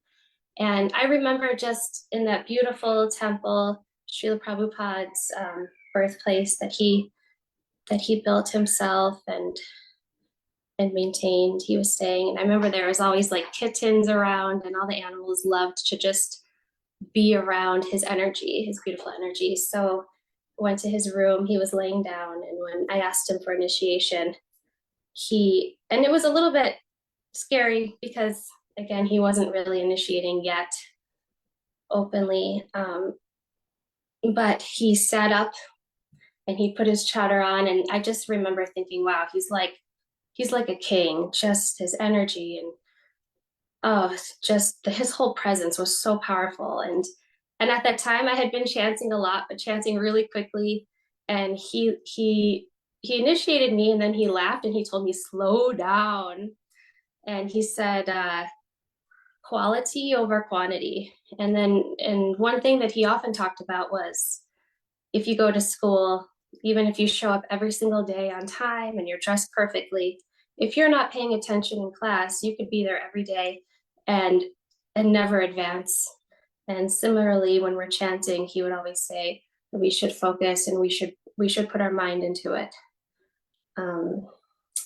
So the next thing I wanted to share was, okay, so then the next time I saw him was for when I was trying to get Diksha. And at that time was an interesting time. He had left his mat. And I was really fortunate because I was with Shamarani Didi and Vasanti Didi. And I was always able to have special time with him because I was with, like, you know, the celebrities. So when he had left his mat, Didi and Vasanti Didi and I traveled to Gorgon to go be with him there from Mayapur. And he waited up at night for us to arrive. And he was like, so just cute and loving. He said, oh, I left and all these things. And one thing that I always remember was that instead of being angry or saying things about the situation, he always said we should not criticize. And I just thought, wow, I always remember that, you know, just don't get involved in political things and don't criticize. And so, but that time was really, really beautiful. He was staying at this beautiful house in Gorgon, and there was just a few of us there. And so we were going to celebrate Gaur Purnim, even though we had just left the Mecca of Mahaprabhu's land. He brought it there, and it was truly amazing. And it's something I've never shared, but I was thinking it was kind of beautiful was during like our initiations, there was only like 3 or 4 of us, so we all waited in a line. And I remember when I went in, and I won't share everything, but I had no idea what I was doing, obviously, and I wasn't able to understand how to hold my hand properly for my Diksha mantras, and I really just was clueless. So he held my hand, he moved my thumb for me, and he kept closing my fingers over and over, and I was just like couldn't understand what was going on. And he's just spent so much time like a loving father teaching like a baby what to do and saying, oh, that you have to keep your fingers closed tight because, you know, the mantra will fall through. And this went on for so long that Madhava Priya Prabhu actually came in, because I was in the room with him and Damodar Maharaj, and Madhava Priya Prabhu came in and said, Maharaj, what's going on? Come on, wrap it up. But I was so grateful that he took the time to help me through that, because I mean, that's just a memory I'll always have, and how amazing it is, you know, his life, such an exalted, perfect life, and then someone like me coming from the West, knowing nothing, and how kind and how caring, and how much he really just wanted me to get it. Just so sweet. And then at that time, he also chastised me in public, which was, everyone was really excited for me. At the time, I was like, ah! But I was sitting with my legs crossed, and I had put my arms around my knees, and he stopped the class and he said, hey, don't sit like that. And I found out later that it's like a seva aparad to sit like that. But wow, I can still feel that feeling of him chastising me in front of all those people. Let's see, I had written down some more things that I wanted to share about him. Also at that time in Gorgon, he gave a lot of beautiful lectures of just the verse, Om Nagyantirunandasya. He went really deep into that. Even at the time when he didn't have his Guru Pranam mantra, he said, oh, you can use that. That will be okay. You can use this mantra. So I always think about that mantra and how much it means to him, and how try to meditate on that and how deep it is. I want to talk about Kartik 2016. That was a really special time. He came, we all got to hear him speak a lot first at Srila Puri Maharaj's mat, and then he came and stayed at Gopinath Bhavan. That was really amazing. At that time, I was asked to leave my room so he could stay in the room that I was staying in, and it was really exciting. Santi Didi and Sudevi Giri and I, we were, cleaning like crazy, and we found, okay, Mahārāja's favorite water is Aquafina. It was just such a beautiful meditation to prepare for him. And when he came, Sudevi had a beautiful Girirani, and he wouldn't even sit on the bed. And he said, no, we have to remove Girirani from this room. He wouldn't sit down and, do anything like that in front of her, in front of deities. And I think somebody else mentioned this earlier, just his conduct, and he was just perfect in everything. Similarly, one time I gave him so much tulsi that I was going to bring home, like tulsi necklaces and beads. I said, can you bless this? And he said, I'll only take blessings from tulsi. So like that, like every little thing he thought of and made sure we understood the meaning and the purpose and how to honor things properly. At that time, I had deities. Someone gave me deities and he installed them. He named them, which I thought was really special, Radha Ananda Vrindavan Chandra, a name I had never heard before. And I asked him how to serve them, and he said, he gave me such a beautiful, simple way to take care of them, which was perfect for me. He said, just like when you're feeling cold, no, they're also feeling cold, they need a sweater. When you're hungry, they're also feeling hungry. When you're tired, they're also feeling tired. And I just thought that was so sweet of him to give me an instruction that I could actually follow. And he did that also with a lot of us with Harinam. He never gave us a set number, just said that we should focus and do it, like I was saying before, quality over quantity. There was one time when I was in Mayapur, I remember walking into the mat. This is before he had left Chaitanya Gaudiya Mat. I was walking in and I felt this intense pressure on my head and this like intense pressure and bliss. And I kind of just stopped and I looked up and he was just looking at me from way across the courtyard. And I was just stunned. And then he kind of like shook his head and snapped out of whatever he was doing. And I'm only mentioning it because I can still feel that. Like, I don't know, he's so powerful, but so humble. So I feel like people don't talk about this side of him, but there was always really, really mystical around him, and mystical things would happen. Your time is up, Didi, soon. If that's okay. Okay, sure. Okay, well then some other day I will share whatever else I was going to say, but I just pray for his mercy and to always remember him, and thank you so much. Okay, Didi, I think we'll have to have round two because so many people would like to speak more. Of course. I think we'll have to have a part two, I think, for sure. There's so many people want to continue speaking for longer, and they've got so many beautiful remembrances of him. So of course. Yeah. It's lovely to hear your stories. Thank you so much. Nice to meet you. Hare Krishna. Thank you, Didi. Well, Dandavat pranams to you. Dandavat pranams. Okay, Lalita Didi, would you like to unmute yourself? Are you ready to offer your Pushpanjali to Mahārāja?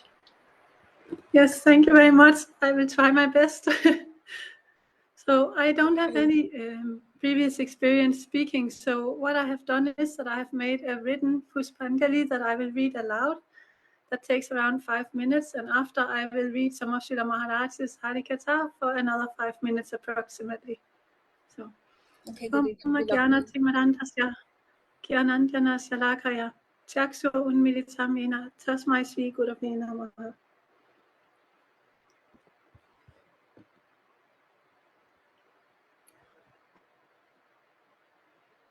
Dear Pujyapat Śrīla Bhakti Vijñāna Bhāratī Mahārāja, today is the day of your divine disappearance. Thus I am remembering your divine disappearance pastime. You entered Samadhi 7 years ago. Your behavior is impeccable, and your glories are unlimited. Thus, it is only due to my own misfortune that I haven't made a written Puspanjali offering to you until now. The day before you entered Samadhi, I was in Europe.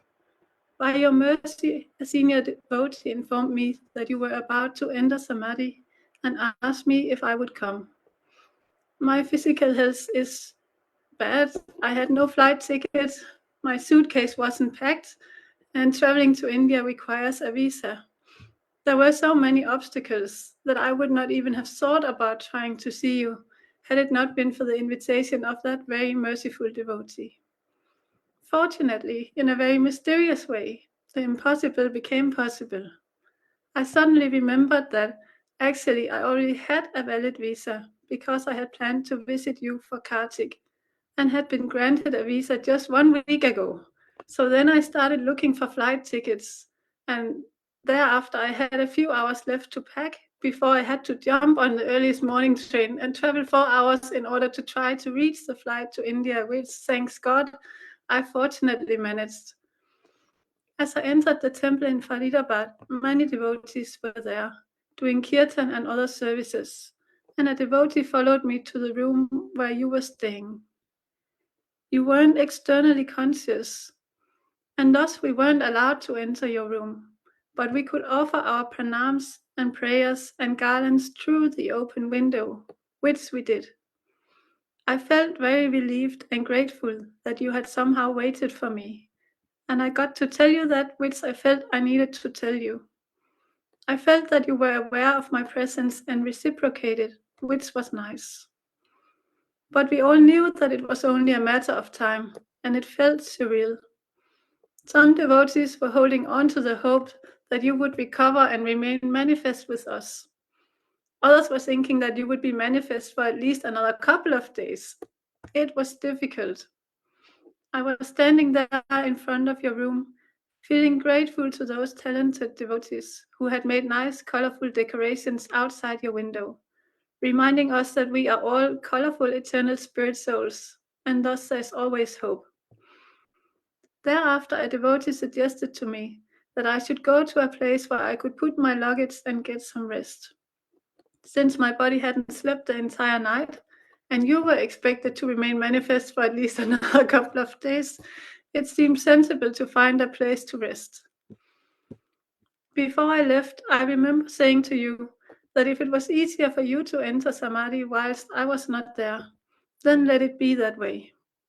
Then I followed a devotee to a room where I could put my things and sleep, and I fell into an unusually deep sleep, only to be woken up a few hours later by a sweet devotee who told me that you had just entered Samadhi.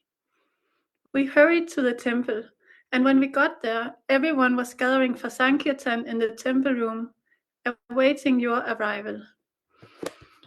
When you arrived, you were beautifully dressed in new clean clothes, and you were placed in front of Sri Radha Madhava. All the devotees were doing kirtan, circumambulating you and offering flowers. I remember that we were singing Krishna Deva Bhavantam Vande, and at that time I felt that you were happy together with Sri Radha Madhava in the spiritual world. Afterwards, you traveled to Sridham Mayapur and were placed in Samadhi at the place which you yourself have chosen for your Samadhi Mandir. From your arrival in Sridham Mayapur to your procession in Sridham Mayapur and the following Samadhi ceremonies, everything was nicely managed and went very well. It felt transcendental, and the demigods showered flowers in the form of water, rain, at the end. I am eternally indebted to you for revealing the complete truth that Srimati Radhika is actually the daughter of Rishabhanu Maharaj and Kirtita Devi, in the same way that Sri Krishna is the son of Yashoda Maya and Nanda Maharaj. The way you brought me from Europe to India reminds me of Janmashtami, and the way you entered your eternal pastimes reminds me of Radhastami. Your divine disappearance pastime is impeccable, as is everything else about you. Kindly forgive me for being such a fool. Pujyapat Śrīla Bhakti Vijñāna Bhāratī Gosvāmī Mahārāja ki jai. And then I will move on to some Harikatha where Śrīla Mahārāja is glorifying Srimati Radhika. He gave this Harikatha at the same time, on the same occasion, when he was telling how Srimati Radhika is actually the daughter of Kirtita Devi and Vrishabhanu Maharaj. So Śrīla Mahārāja is saying, once Srimati Radhika disappeared during Rasa Lila. Some say she left out of envy because Krishna was dancing with hundreds and thousands of gopis, and in this way equating her with all the other gopis. But our acharyas reject this argument. The main reason for her leaving the Rasa Lila was not out of envy towards the other gopis. Instead, it was because of her humility. She felt that because of her inability to satisfy Krishna completely, he was in need of taking service from others. While feeling this in her heart, with this mood, she left the Rasa Lila. Afterwards, to establish the supreme glory of Srimati Radhika, Krishna left 1 billion gopis for her. It was not that the other gopis were not very qualified. The Brajya gopis are indeed very glorious, more than even the Mahishis of Dwarka. And those queens themselves are not ordinary either. Rukmini, Krishna's foremost queen, had taken a vow. Krishna, if you don't accept me, then I will take birth again and again and perform many austerities until you accept me. I will not accept anybody else. This is her glory, that she doesn't want to accept any mortal person of this world as her husband. She was ready to die for Krishna for so many births. Her Sharanagati and love compelled Krishna to go and rescue her and accept her as his wife. However, it has been proven by one pastime that the glories of Rukmini and the other queens are lesser than the glories of the Brajya gopis. How? Once Krishna manifested a pastime of having a headache, which could only be relieved by his devotees' foot dust. All the queens of Dwarka failed because they were unable to give their foot dust as a medicine for Krishna's headache, being afraid. Oh, he is the Lord, and he is our husband. How can we give our foot dust to him? We will go to hell.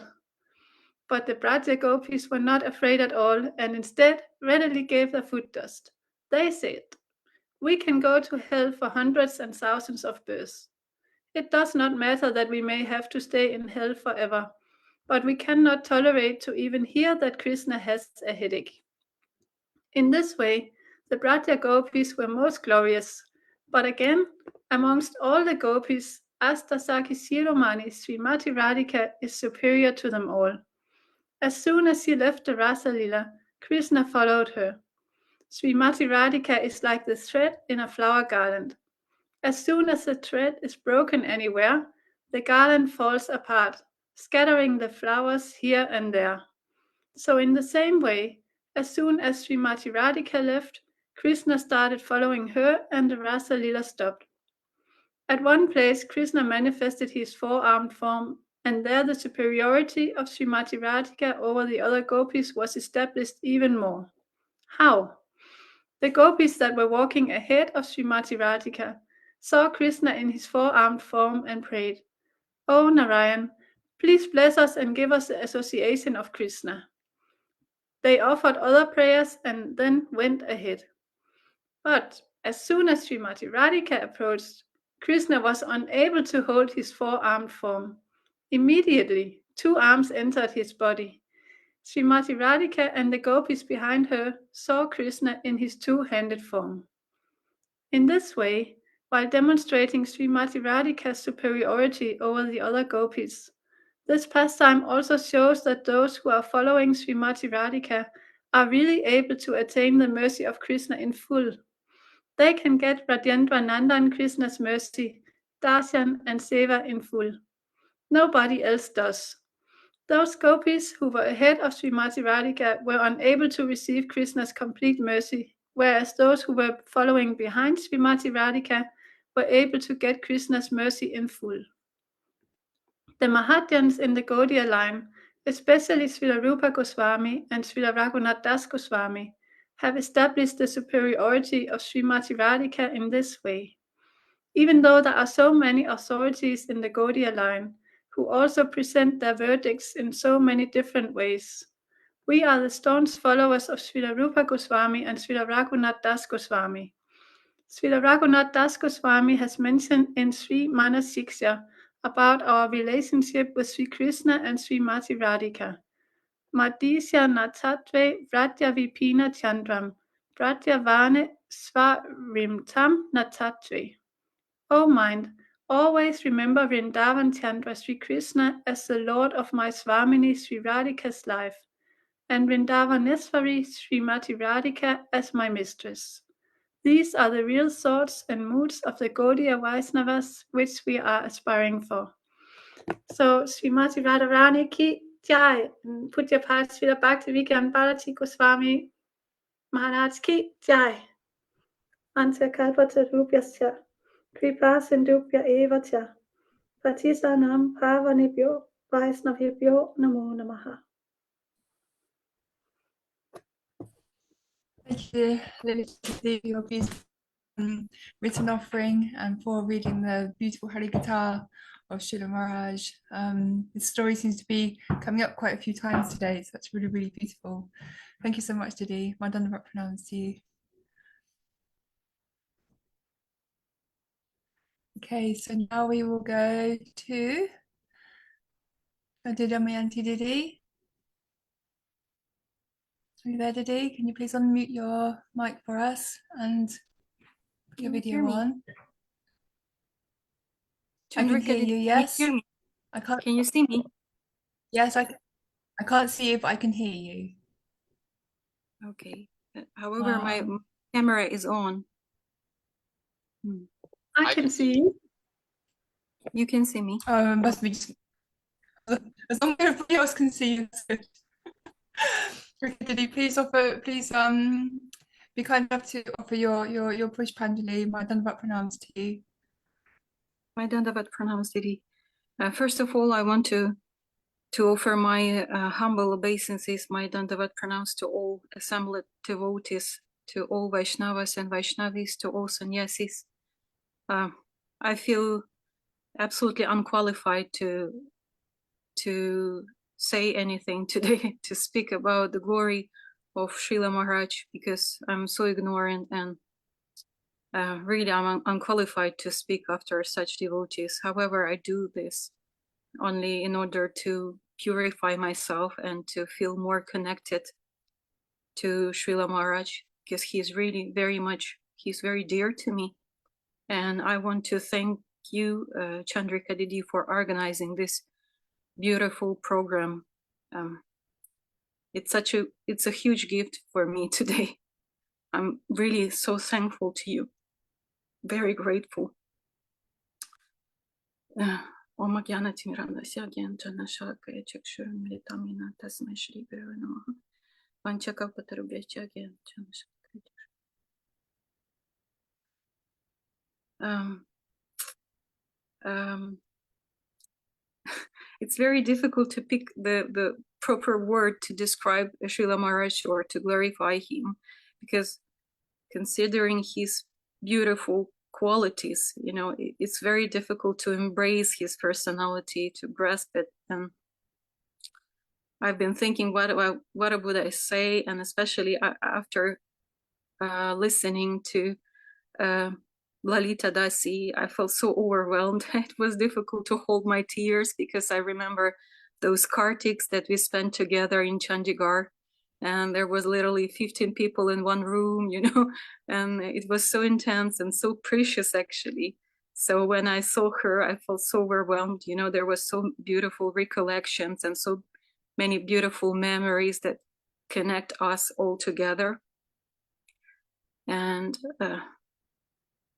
I wanted to give an example how Srila Maharaj changed my vision and how he changed my life, and my spiritual life and my personality. He had such a huge impact on me, and still I feel very much I have a strong bond with him, and I think it's just because he taught me how to go from the surface into the depths of the relationship with spiritual master. And I remember one time there was a program organized by some Indian devotees. It was in a kind of hospital, I think. It was such a weird place with a narrow corridors. I think that was a hospital, and it was really difficult there to accommodate all devotees. And there were so many devotees who came from Vrindavan, and there were many senior devotees, and Shripadnemi Maharaj, my Guru Maharaj, and many senior Vaishnavas. And because of the place, you know, those narrow corridors, and the room itself was so small, so devotees, they couldn't sit properly, you know, and listen to Śrīla Maharaj and his Harikatha. And some of them were just standing there. And I remember that Śrīla Maharaj, he said something to us, saying that, oh, please, he said to the devotees who were sitting in front of him, he said, please, can you move forward so more devotees can sit properly and listen to the Harikatha, and so we can properly accommodate everyone. And he started, in this regard, he started like recollecting, remembering some specific story, and that was so beautiful story. And he said that one time there were 3 saints, like Vaishnavas, who heard about the glory of each other, and they wanted to meet each other. And so they decided to meet each other, and they set off, and they were caught by the rain in the middle of the night, someone in the forest. And one of those sannyasis, he found a hut in the middle of the forest, and he just decided to stay there for one night and then continue his journey to meet those 2 other sannyasis. And the hut was so small, so narrow that he could literally only lie down there. So there was no space to accommodate another person. And it happened that the second sannyasi, second saint who supposed to meet him somewhere else, who has been seeking for the association with him, he also bumped on the same hut, and he knocked on the door, and he opened the door for him, and he said, please come in, even though there is not enough space for both of us to properly sleep here, we can sit, so it's okay for me. And he continued the story, saying that there was the 3rd saint who also knocked on the door, who has been seeking for the association with those 2. And so both of them, they said, please come in, because there is enough space for 3 of us to stand. And so that hut could accommodate 3 of them. And he said, you see that how important that we should be selfless when we seek for mercy, when we seek for the genuine association with Vaishnavas. And that those words there, like, they drilled my heart, you know, they pierced my heart so much, keep going like so much deep into my heart, understanding that we should be really selfless. And how I felt like how selfish I am at that moment, that we always require some space for ourselves, you know. And when you are really eager to have association with such elevated devotees, with pure Vaishnavas, you can sacrifice anything, and you can sacrifice such little things, you know, like your personal comfort. And I think he used to teach us all the time like that, you know, by giving such a, you know, comprehensive and simple examples. And I remember myself always been seeking for service, you know, to being for personal service, for being able to stay closer to him. I mean, physically being able to render some physical seva, like cleaning or doing something directly to Śrīla Mahārāja. And it was always difficult to get that service. And I felt myself sometimes even jealous, you know, to those devotees who had this opportunity. And I felt so bad about it, because I knew that this is absolutely wrong. It shouldn't be like that. And I didn't know how to reconcile those feelings, you know, because on the one hand, I wanted to be closer to him and develop my relationships with him by means of service, through the seva. But on the other hand, when I couldn't get this direct seva to him, I felt so bad, you know, and I felt so sometimes jealous to those devotees who had this beautiful opportunity. And I just somehow I felt from him this very strong message that you can't be on the surface with me all the time. Like, don't be so superficial, because it won't help you in the future. Because at the moment I'm here, I'm physically, I'm present here, but it won't be forever like that. And you need to go deeper now, because what will you do later? And I just tried all my best to develop that really inner and deep connection and relationship with him, like doing whatever I felt like could please him, you know. And I think that there were so many signs, you know, that he was leading me through different subtle signs, like giving me this understanding that I'm going in the right direction, you know. And sometimes I remember that was in Chandigarh or Faridabad, there were so many, like not so many, because that was 2013, maybe 2014. We made garlands for Thakurji and for Śrīla Mahārāja for evening programs, and there were some other DDs. And you know, we used to make this garlands, these malas, but they were not like, you know, I'm doing this mala, so please offer it to Thakurji, or please offer it to Śrīla Mahārāja. We just made the malas, and that's it. And then probably that was a pujari who used to choose to whom exactly that mala was for. And I remember that whenever I made the mala, it always went to Śrīla Mahārāja.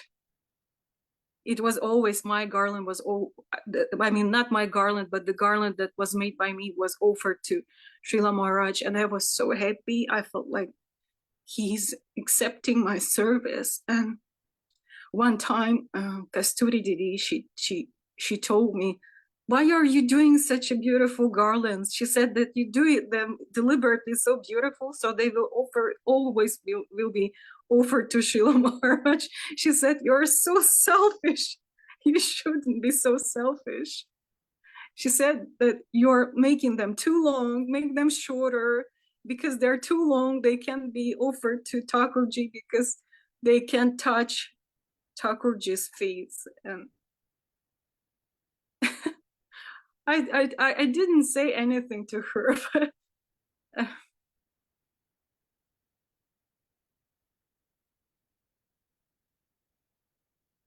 however, there were other opportunities too, and to render service to Śrīla Mahārāja in different ways. And I remember one beautiful pastime when it was in 2015 in Jagannath Puri, and it was Śrīla Mahārāja's Vyasa Puja. And we approached, I think I felt always very shy, because, you know, I was so, and I'm still so immature.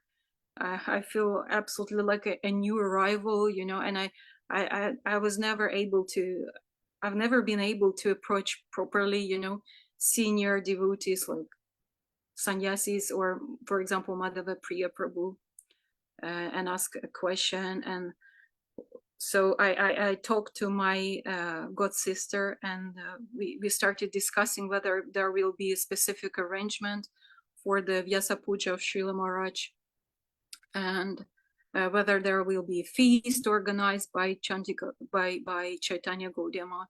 And she said, okay, I have no idea, but we need to speak to Madhava Priya Prabhu. And she approached Madhava Priya Prabhu asking whether there will be some arrangement. And Madhava Priya Prabhu, he said, no, I have no idea. I think there will be nothing. And we were so shocked, like, how is it possible that there will be no feast, like no specific, you know, like a beautiful feast, you know, or celebration. And we wanted to do something, you know, so to feel that beautiful day of his appearance. And we were so courageous at that time. And we said, okay, Madhava Priya Prabhu, can we please organize a feast, you know, we want to serve something. He said, yes, of course, why not, please go on. And immediately, you know, everything was so quickly organized, like effortlessly, you know. And so many devotees, they donated money for the feast because it was Ekadashi at that day, because he appeared on Ekadashi. And it was so beautiful. I can remember I was like in a dream, you know, like dreaming, because I remember myself, I was assigned to some brahmachari, and Krishna Didi, she was assigned to another brahmachari when we went to the market. You know, it was during the Jagannath Ratha Yatra, and it was so difficult to buy enough, you know, vegetables and fruits and flowers for the garlands. And I thought that we are not able to organize anything like that. I mean, considering the scale, you know, of event. And somehow miraculously, there were so many devotees approaching us. I remember like dozens of Mataji sitting in front of the Mahāraja's room there, decorating his room. And I remember that there was no proper, you know, like facilities or small hooks, you know, to decorate his entrance door. We didn't know how to put those flowers, you know, so they would, you know, be like hanging beautifully. And we took some bamboo sticks and trying to install that bamboo stick. And I remember Madhava Priya Prabhu looking at all this and thinking, what are they doing here? And we tried to hang those flowers on those bamboo sticks. We were so inventive at that time. It was so beautiful, and I miss those moments so much. And I felt those moments were so special. And I feel so grateful, you know, for having those moments with Śrīla Mahārāja. I feel like I will never ever have these opportunities anymore in my life to associate with so elevated Vaishnava like him. And I never ask him questions, I would say. And there was only one question that I asked him one time in Chandigarh. And Didi, your time is up very soon. Yeah, thank you, Didi, for reminding me. And I asked him, Śrīla Mahārāja, can you explain what is the separation with Vaishnavas? And I felt like he was very much irritated by my question and very reluctant to speak. And he took a pause, you know, like there was such a thick silence, and I felt so shy. And then he started saying such a, you know, bold things.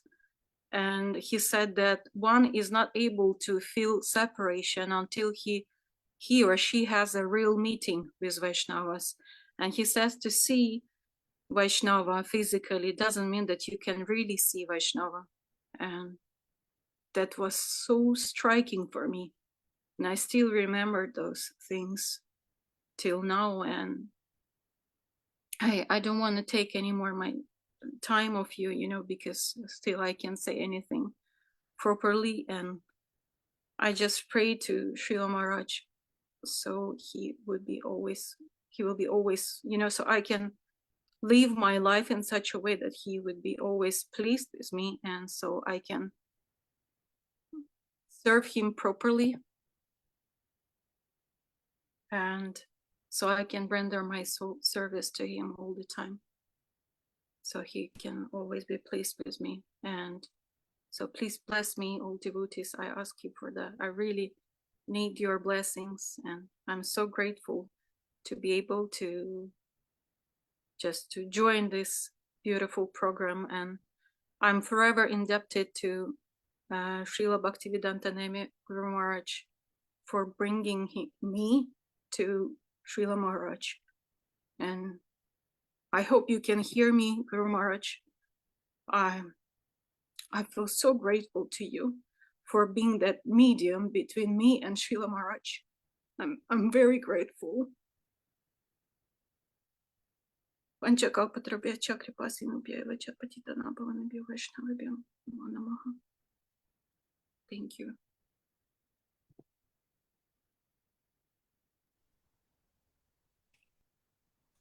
you so much, Didi. I don't know how to pronounce you. Thank you for your really beautiful Pushpanjali, sharing your very sweet memories of all the times that you spent with him, and how much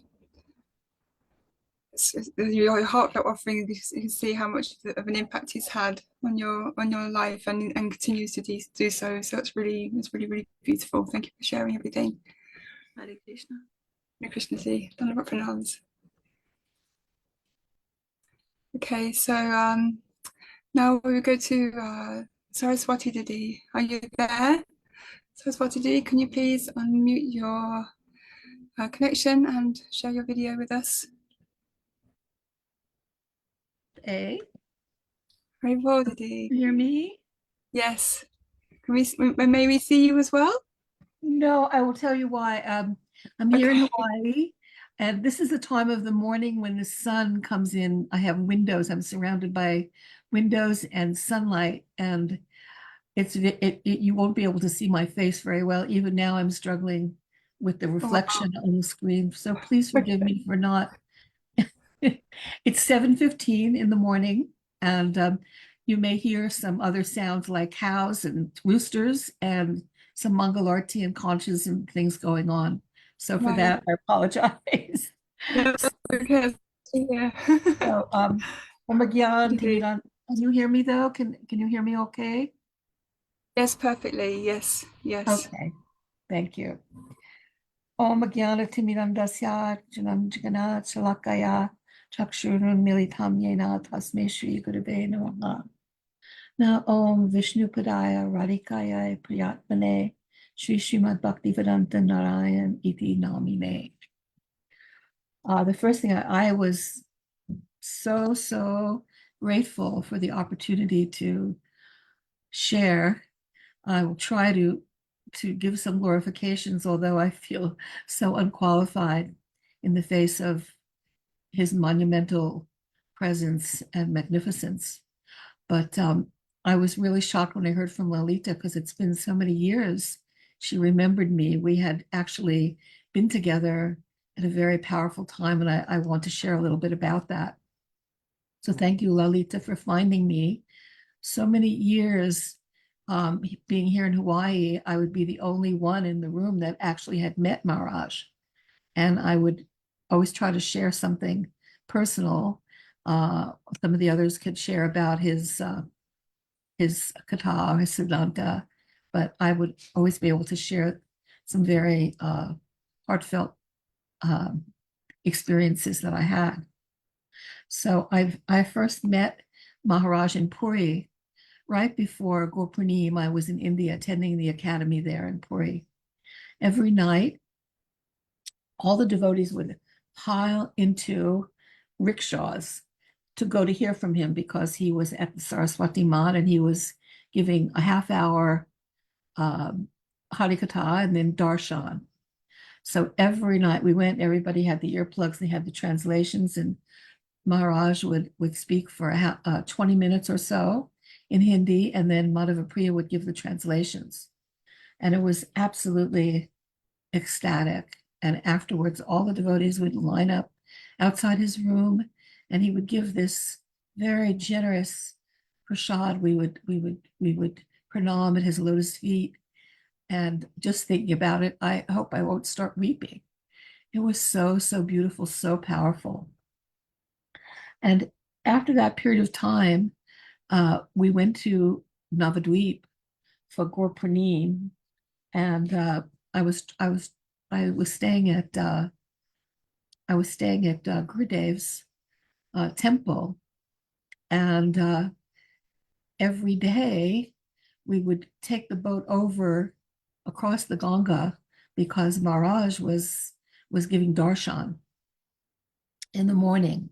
And so we were traveling back and forth until the group that I was with, we decided this is too much. We're just going to move all our stuff and find a little hotel over in Mayapur, and we're going to have more access and easier to get there early. So Mahārāja he had a little tiny room. He would come out and he would give some Harikatha and he'd give darshan. And as time went on, more and more devotees were coming. So many devotees that we couldn't fit in the room anymore. And Mahārāja would come out every morning and he would circumambulate the temple and pay his respects to the deities. And then he would go back to the room and he would continue with his Harikatha, his darshan. So one morning he came out, and instead of doing that, he just walked through the courtyard into a car and left. And we were stunned. We were so attached to being with him, and we didn't know what happened. I was with Shamrani and Vasanti Didi at that time, and a few other devotees. And because of how much shelter Shamrani, her connection with Mahārāja, she called to his servants, and she found out that he had gone to Delhi. There was a little town outside of Delhi. I'm trying to remember the name, and it's been mentioned a couple of times, but I still can't get the exact name of the place. Right outside of Delhi, where he was staying at some devotees' condominium. So we were all there in Mayapur. There were about 5 of us, and we were, this cannot be possible. So we changed our flights. We said, no, this was right in the middle of Gaur Purnim. We changed our flights. We're going there to be with Mahārāja, and we did that. And Lalita and I, we arrived I was there first. I found us a beautiful little place across the road, and everybody had a room when they arrived. And Lalita and I were the first ones to actually arrive there. And we went up to see Mahārāja. And when we got there was Mahārāja, and he said, come in. And it was just his servants and Lalita and I, and we went into his room. And this was at the time when Mahārāja left the mat. And I was, still fairly new devotee, and we went in, and Mahārāja started sharing with us what had happened from his heart, and he started weeping. And it was, to this day, I will never forget that experience as long as I live. It was so heartfelt. Mahārāja shared how he felt so sad that he'd served in that mat. I'm guessing it was 20, 30 years. And he had left, but he was feeling better because he was getting support from all around the world. And he shared with us, and we had that beautiful, beautiful darshan. And this went on for 8 days. There weren't that many people because everybody was in Navadvip for Gaur Purnim. And then slowly, people discovered where he was, and they started to come. So we had 8 amazing days of very small programs and private darshans with Mahārāja that is imbued into my heart forever. And one of the things that I want to just backtrack a little bit because I forgot. I'm a little nervous here. I wrote down this long thing, but I can't read this. I don't want to read it. I want to share from my heart. When we were there in Puri, Shamarani, this was important. I wanted to share this. She said, Maharaj is giving darshans in the morning, and I can personally introduce you to Maharaj. So we went there. She said, he comes out in the morning, and we have to see if we can catch him. He comes out and he gives darshan. So we went, and she said to me, if you really want to connect with Maharaj, you ask him a question from your heart, not just any question that comes to your mind, but something really, really from your heart, some really important. So he did come out. We went into his room, and I was the first one to share the room. Maybe Shamarani Didi was there, and maybe 4 or 5 other people. And I said, Maharaj, I'm really struggling with my chanting. I can't seem to improve my chanting or increase my chanting. And he spoke to me personally about that for 20 minutes. I don't know, it felt like an eternity. And looking at me with that glance, and it was so overpowering, and so his presence was so mystical and so powerful. It penetrated so deeply into my heart. I had to look down because it was hard to just maintain the power of the vibrations that he was transmitting to me. I didn't understand he was speaking in Hindi, and then Madhava Priya translated. And from that moment on, I should have spoke of this first, I knew that he was my Siksha Guru. My Diksha Guru is Narayan Maharaj. And anyway, that was how it began. And then we were with him during in Delhi. And we had those 8 days with him. And Srila Maharaj had a profound awareness and understanding. I was so surprised of what I had been struggling with since Narayan Maharaj had departed, and how I felt I didn't have enough time because I wasn't initiated. I didn't receive Diksha until June of 2010, and attended one Kartik, and how I felt incomplete. And Maharaj, he spoke to me and he said, when a pure devotee leaves, all the devotees have an obligation, a duty to find a pure devotee and take shelter. And he said, we were in a little small program during those 8 days, and Maharaj spoke, and he said, if you left, your guru left too soon, and you had incompletions or things you wanted to understand on a deeper level, he said, you can take shelter of me, and I will give you everything. And so I never did see Maharaj again. And I know Jamuna who spoke earlier, was with us at that time. I was there when she took her initiation, her Diksha initiation. And she spoke so beautifully of, the experiences that we had during that time. So she was very fortunate to go back to India 8 times before he actually departed and went into Samadhi. So, but I felt that my connection with him was so powerful and so deep. He changed my life forever. My sadhana, even my mentor from California, told me, you're not the same. You've changed so much.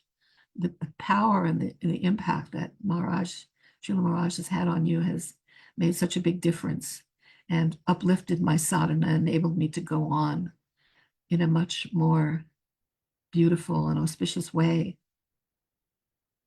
So, I know this has been a little disjointed, but I feel so grateful to have the opportunity to share my deepest, I wouldn't call it a glorification. He was so magnificent. So there are no words really to describe his beauty and his wisdom and his the humility, so many of the qualities that were already spoken about. It's very difficult to put that into words, and I hope I'm not shortchanging. There was one other thing I know. I was so attached to him, and I knew that having siksha is not something formal, like a formal ceremony, like receiving diksha. But I couldn't help myself because I wanted him to say to me, yes, yes, I will be your siksha guru. And so, against my better judgment, just from my heart, I asked Mahārāja, and then he spoke about siksha, how it's not formal, how it's based on relationship, and that relationship of siksha is formed through relationship. And then Madhava said, but she asked you, will you be her siksha guru? And he said, yes, yes, I will. And anyway, these are amazing memories that will stay with me forever. And I pray to him every day. I pray for his causeless mercy. I pray that his transcendental glance will always bestow mercy upon me. And I just want to say, how powerful this is for me, and how grateful, again, that somehow Lalita found me, and that I had the good fortune to speak to the Vaishnavas. And so, Vanchakalpataribhyashta Kripa Siddhibhyo Evacha Patitanam Pavanebhyo Vaishnavebhyo Namo Namaha. Thank you again. Thank you, dear Saraswati Didi, for your beautiful Pushpanjali offering. It's lovely to hear your sharing of all the memories that you have, and to see that others are noticing that difference. That's like a beautiful confirmation, isn't it? That you may sort of like think that we are not going so far, but when somebody else notices the difference in you, that's that's palpable. That's and you're receiving that really beautiful mercy from him, and that's really, really beautiful. So thank you so much for sharing. Well done, Dr. Pranams to you.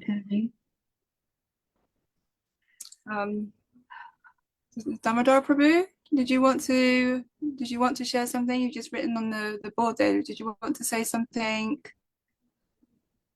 personally, or you're just sharing?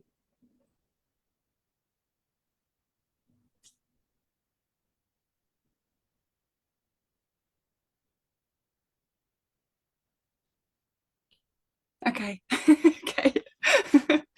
Okay, so we have the offering from Srimati Shamarani Didi to offer that they celebrated in Miami yesterday. So we have the video there. We also have Anupam Didi's offerings, which are written offering, and two very sweet videos of like a day spent with Śrīla Mahārāja. And Solavanga Manjari Didi's audio offering as well. So what I'll do now is, because dear Lalita Didi asked me to speak something in glorification of Śrīla Mahārāja, so I was grateful to accept it, because then I can purify my tongue somehow, although I'm completely and utterly not qualified to say anything in glorification of him. So I was praying to Mahārāja to help me say something in his honor. And then I will be the last speaker like that, and then so if anything goes wrong after that, at least it won't cause any more disturbances to the Vaishnavas, because it's obviously been quite a day with the technology. So please forgive me with all the faults and offences I've committed today with all the technical problems. Please forgive me for those. Okay. Om Gyana Timrandasya Gyananjana Shalakaya Chakshurumanitam Jena Tasmai Shri Gurave Namaha. Shri Krishna Chaitanya Kripeka Vitaya Madhyarakshiti Vaishnavanam Kripa Valang Matapashtakme Shri Bhakidam Pratimashkayam Namo Vishnu Vadaya Gaur Vishnai Bhutale Shrimati Bhaktivedanta Bhanathi Namine Vande Ham Bhakti Chakura Goranganaja Prestitam Shrimati Bhaktivedanta Swami Banam Namastigam Shri Radha Kanishtam Rasena Katamitam Sankirtan Manandam Gosvāmī Banam Namaha.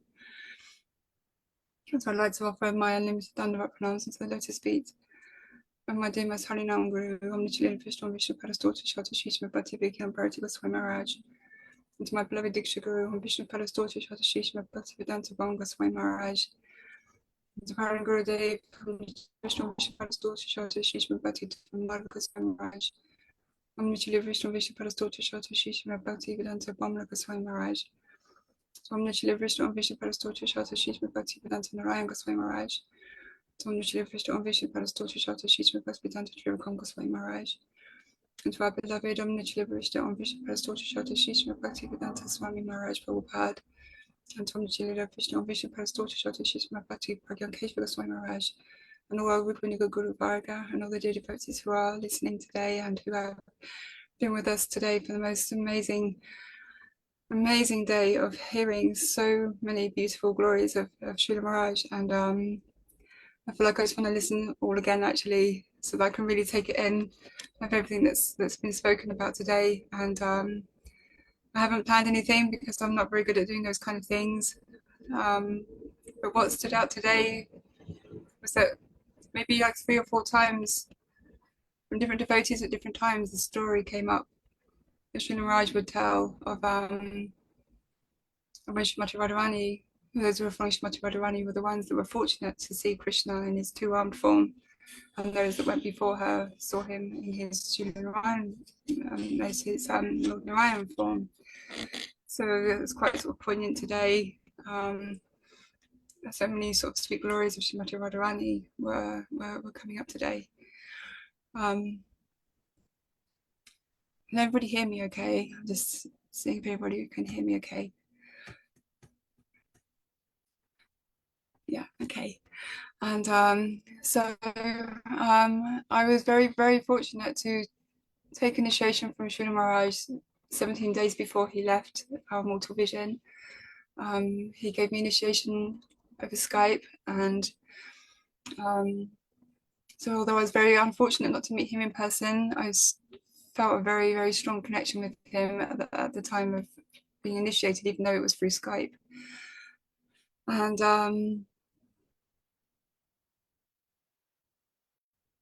what I've kind of realized over the time, it actually dawned on me today. I think, oh my God, it's actually 7 years, and that's like seems like a long time ago. Although the time has flown, it's like, oh my God, 7 years have gone like that, you know, have just gone. It's like, oh my God, it's like hitting me how much I personally need to like knuckle down a little bit. And that's come up today quite a few times, you know, don't waste any time.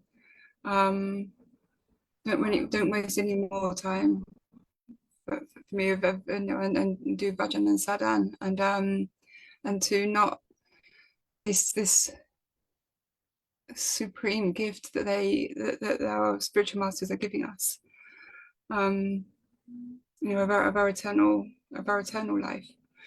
And so there's two very sweet teachings of his, very, very simple, sweet teachings of his that I try to follow. I think that's probably what I'm really sort of qualified to do. I know sometimes my Guru says some of us have not even been born yet, let alone being babies, and I think I'm probably one of those.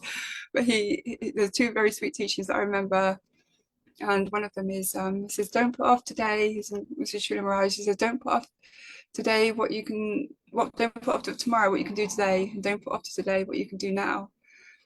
And it's kind of like one of those ones that you know, growing up in England, it's one of those ones that you know, we hear all the time. You know, put off to tomorrow what you can do today is probably sort of universal. And I was like, yeah, that's really amazing teaching. And I thought, okay, I'll do that from now. And I started doing it, and it's just it's amazing because it really clears your head. You haven't got these things going on, I've got to do this, I've got to do that, I've got to do that. You just do it. You know, even if it's like the thing you really don't want to be doing or anything, it really does free you. You just do it now, and it really helps. So that's one really sweet teaching that I tried to imbibe in life, and I'm very grateful for. And the other teaching was, I think it's in My Beloved Masters. Maybe it was in another Hari Guitar. I can't remember now. My memory's terrible. anyway, he was speaking that he had been serving Srila Bhaktivedanta Gosvāmī Mahārāja, and he had asked him for an instruction. So Srila Bhaktivedanta Gosvāmī Mahārāja said to him, "Dekipe polibe shunibina," and that translates as see, like observe and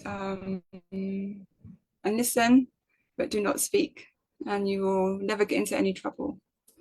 So Srila Mahārāja said that he followed this instruction all his life then, and so I try to remember it, although I don't always. But afterwards, I think, oh, I should have remembered that instruction. But it's a very, very sweet instruction, and when I do remember it, it does bring, again, it brings that kind of like detraction, that detraction from the proceedings. I kind of sort of step back inside myself a little bit and just observe, and it's very powerful. It's a very, very powerful instruction, and yeah, it's so nice not to speak sometimes, because I've talked a lot in this life, and it's so nice just not to sort of feel you have to speak, and then you don't get into trouble. So it's a very, very sweet instruction that Srila Mahārāja said that he followed the rest of his life then, after he was given that instruction. So yeah, so I'm very grateful to Srila Mahārāja for inspiring me to do this. I was going to be giving up, and then Srila Mahārāja inspired Lalita Didi to say, no, don't give up, because nobody was going to be coming. And so I thought, oh, perhaps I should not do it then. Perhaps Srila Mahārāja doesn't want me to do this, so perhaps I'll just cancel it then. And then Lalita got in touch, and no, carry on doing. And then with beautiful Vaishnavas came today, to glorify Mahārāja, and it's just blowing me away. It really has blown me away. An amazing day. Listening to all these beautiful glorifications of Srila Mahārāja, and by his grace, everything came together. So I will, in my very short and hopefully succinct and sweet Pushpanjali offering for Srila Mahārāja, and I pray in the dust of his lotus feet that I may chant holy names with sincerity and with some taste at some point, and without offences, and just sit and chant in front of my Thakurji, in front of Tulsi Devi, and just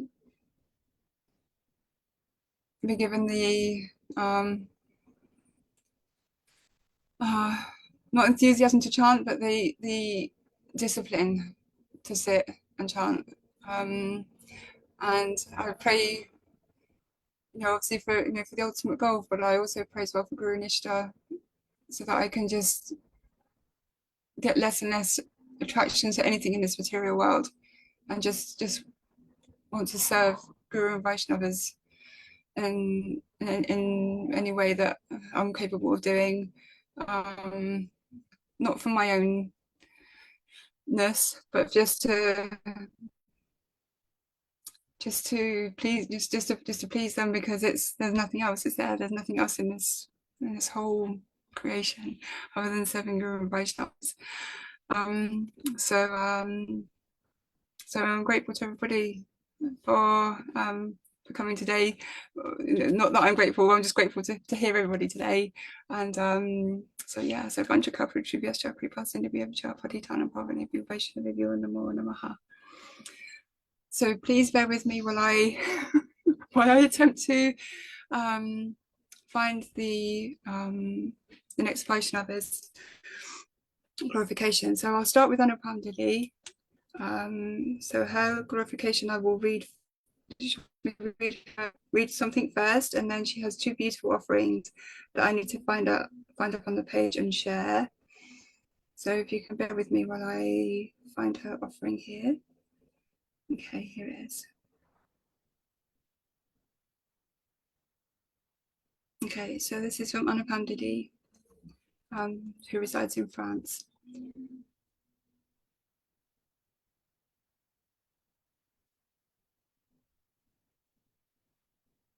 Okay. After Srila Gurudev, Srila Bhakti Vedanta Narayan Goswami Maharaj left this world in 2010, I felt so much separation and grief, and I prayed to meet a pure devotee to help me continue my practice. And with the causeless mercy of my Srila Gurudev, I met Srila Bhakti Vijñāna Bhāratī Goswami Maharaj in 2012 in Sri Mayapur Dham.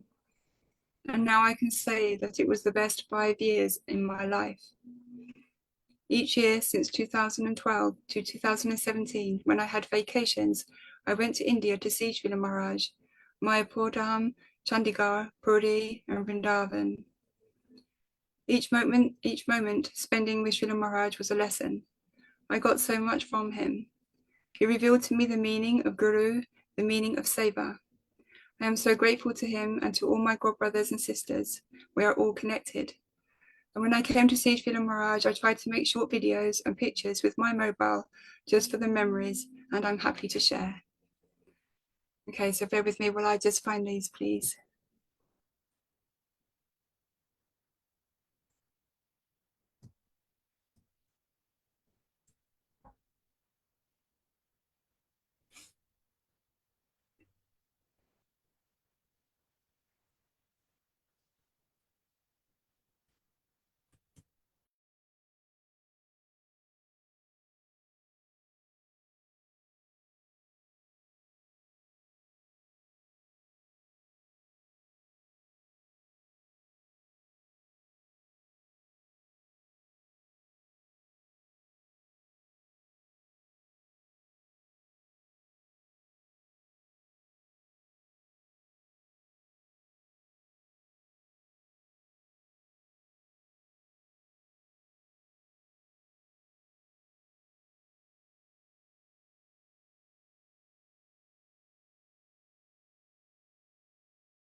Remove the shoes.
Ese tan 1300 টাকা।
Parikrama, knowingly, unknowingly. What happens that the dust of this place automatically falls on our body. It is not an ordinary dust. This is the dust of Dham, where Lord performed his pastimes and is still performing. Many devotees who are very exalted. This place is also touched by their lotus feet. So that's why the dust of this place in itself is also very special, sanctified. So when we walk, we get chance to come in contact with that dust also. Srila Kaviraj Gosvāmī in Chaitanya Charitamrita mentions Bhakt Pad Dhuli or Bhakt Pad Jal, Bhakt Bhukt Shesh Teen Sadhaner Phal.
Okay, so those beautiful offerings are from Anupamji.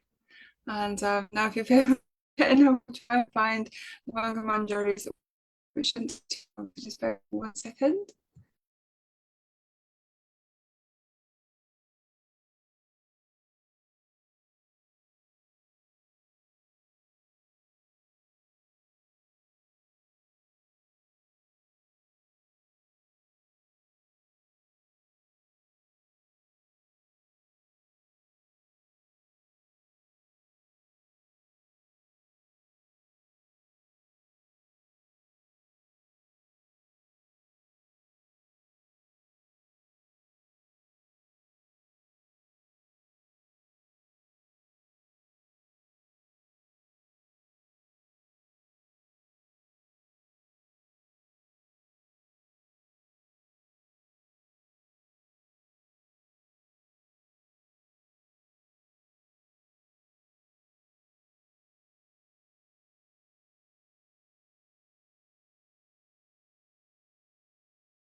his dear close godbrother, Srila Bhakti Balatirtha Maharaj, who was the initiating acharya of Sri Gaudiya Math, Sri Chaitanya Gaudiya Math, that was the name of the institution. But now he hadn't left his body, but he wasn't in external consciousness. So they would like wheel him back and forth. Sanjay and I got to see that sometimes. In Calcutta, his servant would wheel him back and forth on this big wheeling chair. And his mouth was like that, open. And they had like a net in front of his mouth so that no insects would go in, because he just stayed open. But still his fingers were always moving, chanting on beads, even though he was not in external consciousness. But if you're not in external consciousness, you're not in external consciousness. You don't know what's really happening. Or at least you're doing that pastime of not knowing what's happening externally. So the disciples would bring him beads of people who wanted to get initiated by him. And they would bead to his hand. Even his internal consciousness was like, yes, I accept that disciple. And then they would go out and tell the people, now you're initiated by him. But initiation, it's a two-way street. Like this pastimes we were hearing with the devotees who got Skype initiation, it was a two-way street, quite. So Maharaj knew that this was not bona fide. Now we'll get into that in the next half hour. Time is eternal. But anyway, usually he didn't get into affairs, but he did have a fighting side, and that came out at this time. For a while he wasn't mentioning that this is not bona fide, but when it came to his attention, they were asking his advice, he got into it heavy. And I have a lot of his comments about that. But in the meantime, so because of so much begging by the Western devotees from around the world, he started giving initiation. And this is after 60 years of serving the Math, being one of the very first devotees of the Math, and being a pure devotee. But the GBC, just like the GBC of ISKCON condemned Gurudev, similarly the GBC of the Sri Chaitanya Gaudiya Math condemned him for giving initiation, and they wanted him to leave. In fact, they put out some of his things. I like to remember the rules. Yeah. You build all this stuff. Right. So he wrote a letter to them, and it's really heart-wrenching, so I'm going to read that. On receiving the notice from the GBC in English language, I had used the English language in my reply letter. However, later I came to know that most of the devotees among you, the GBC, had to resort to someone's help in order to understand it. I'm doubtful whether most of you were able to follow the contents properly. It's because of this reason that since I'm unable to write myself for long,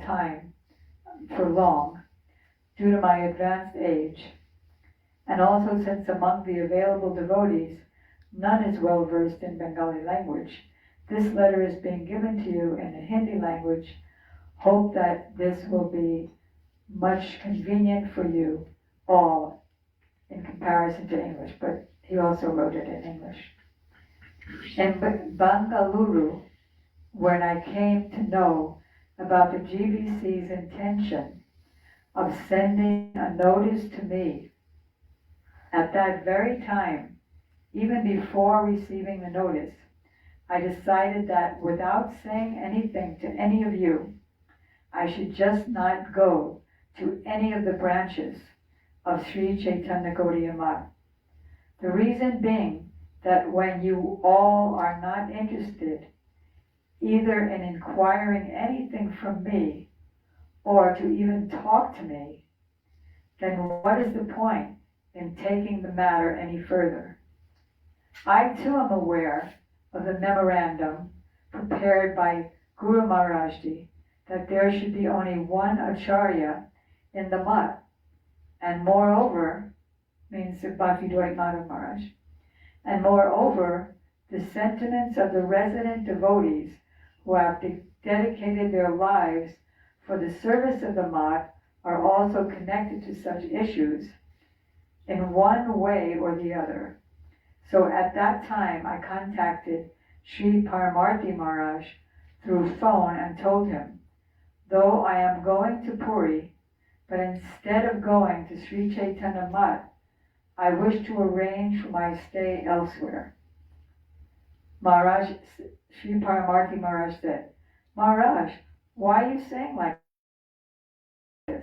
Has anyone forbidden you from coming to the Mutt? Has anyone ever been disrespectful to you till date? Therefore, this is my request, that you should not go anywhere else and kindly come to the Mutt only. I will talk to you in detail there itself.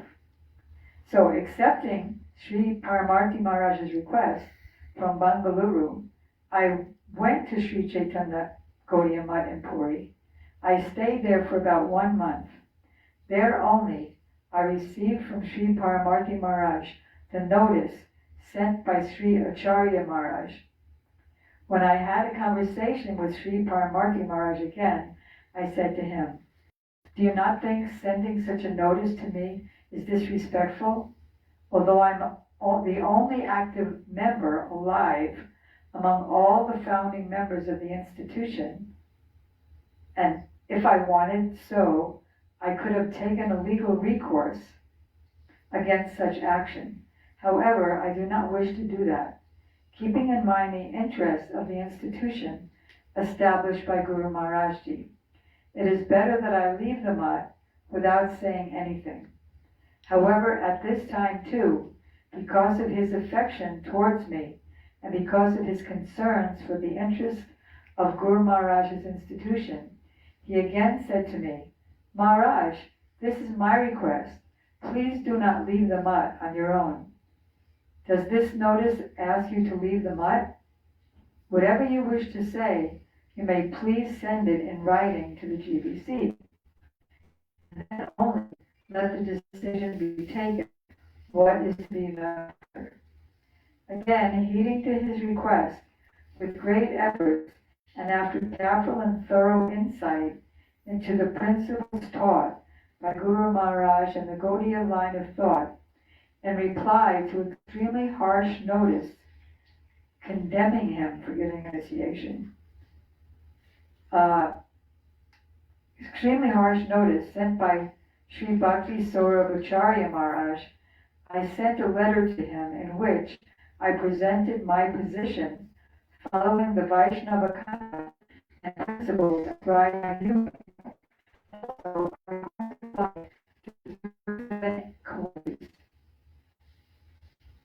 including one in the practice accepted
Haribol, can somebody send me a message to tell me if they can hear what's been if they've been hearing Shamarani Didi speaking?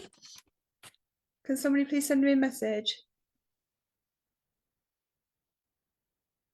I've just paused it for a moment. Someone can let me know if you can hear. Hare Krishna, Didi. I'm sorry, I'm muted myself. No, I can hear, so I went to YouTube in order to listen to it. You couldn't hear either? No, just I could only see it. I wonder why we can't oh goodness. Okay, thank you, Didi. I think it would be easier if you just send a link on YouTube, so somebody can, if they would like to listen, they can easily find it. Or I can share the link right now. Yeah, maybe you can share the link, and then I will. Sure. I'll go to the audio, and then people can watch it. I'll go to the audio of Labanga Manjari Didi. Yeah. Okay, wonderful. Yeah, I will share the link right now. Can someone let me know as well if we can hear Labanga Manjari's offering, and if not, I will see if I can upload it onto the Life and Precepts page of Srila Maharaj. Yeah. So if I stop the sharing now, and then if you can upload that would be amazing, and then I will find the offering now. Is that okay?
Very well. So I'm just trying to find the Banga Manjari Didi's audio offering, and Damayanti Didi shared the offering there of Shamarani Didi, so everyone can watch it there.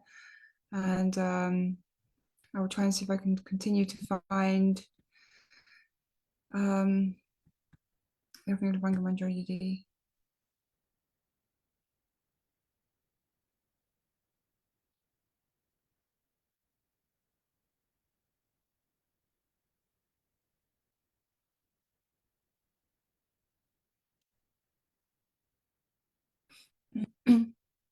Thank you for your patience, for waiting.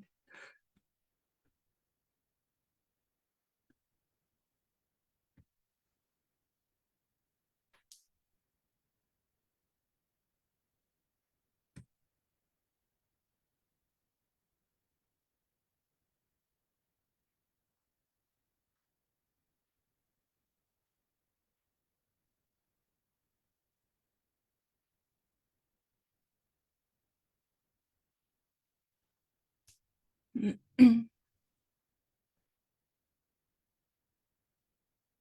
it's just coming up now. Just give me 1 moment.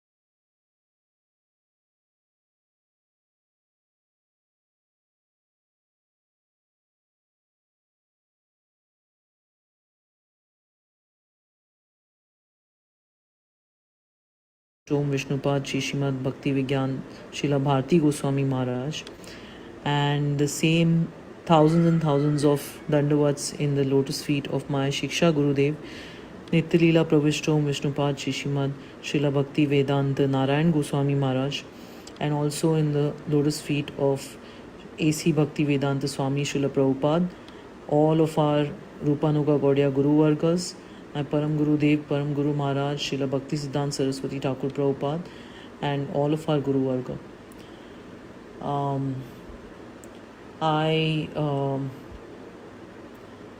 Okay, so to start, I was remembering Srila Guru Maharaj's biggest emphasis, and everyone knows that that's on Vaishnava Seva. So he would always say that if you really love someone, you will serve them so sincerely that you will pay attention to the smallest details. And we see that in our daily life, like whether it's our, maybe someone's husband, and we'll know exactly how he likes his, salt or food, prasadam, or, if anyone has a daughter, they'll know that she likes a particular color, and this is like attention to detail, right? So service, like the more sincerely we serve, the more we will try to go down to the details. And Srila Guru Maharaj always said that service increases one's affection towards the object of seva, and it cannot happen that we have affection for someone but we don't serve. He would also say that you have a dog and you take that dog out for a walk. In that way you're serving the dog, and then your affection for him increases. So in every single aspect, he would always give example of this lady in South India who had actually adopted the son of another lady, and she had brought him up, and like right from childhood. What does that mean? She was serving him, she was taking care of him, she was cooking for him, this, that, cleaning him as a child. And then after some years, the biological mother came and said, I want my son back, and she just fainted, thinking how can she return this child, because she had so much affection for him. And where did that affection and attachment come out of? Guru Maharaj said it's because she served him that much. It's a very deep point, and we see this, we can apply this in our lives always, whether it's materially or spiritually. So we know that his entire focus was always on serving Shri Hari, Guru and Vaishnavas, especially Vaishnava Seva. In fact, he always took the order of his Guru Maharaj, my Param Guru Maharaj, Nityalila Pravishtom Vishnupad Shri Srimad Bhakti Daita Madhav Goswami Maharaj. He told him that whenever an opportunity to serve the Vaishnavas arises, then never let it go, because who knows if that opportunity may come again, if it may be available in the future again. So this is really greed for Vaishnava Seva, and Guru Maharaj really, we see in his life that he followed this to the T. Everyone knows that his biggest seva which is visible to our eyes is that he helped to build so many mutts. Not only to build, but even to give advice. Anyone who was really building a mutt during his time, consulted with him, asked him questions among the other Gaudiya mutts. So in fact, devotees even thought that he was a civil engineer by education and profession, but he was not. It was just that he took up this seva with the single meditation that this will be a place which will enable devotees, this structure, this temple will enable devotees to hear Hari Katha, to do their bhajan, to come to devotion. And in that way, by serving Shri Hari, Guru and Vaishnavas, then that will be the perfection of building that temple.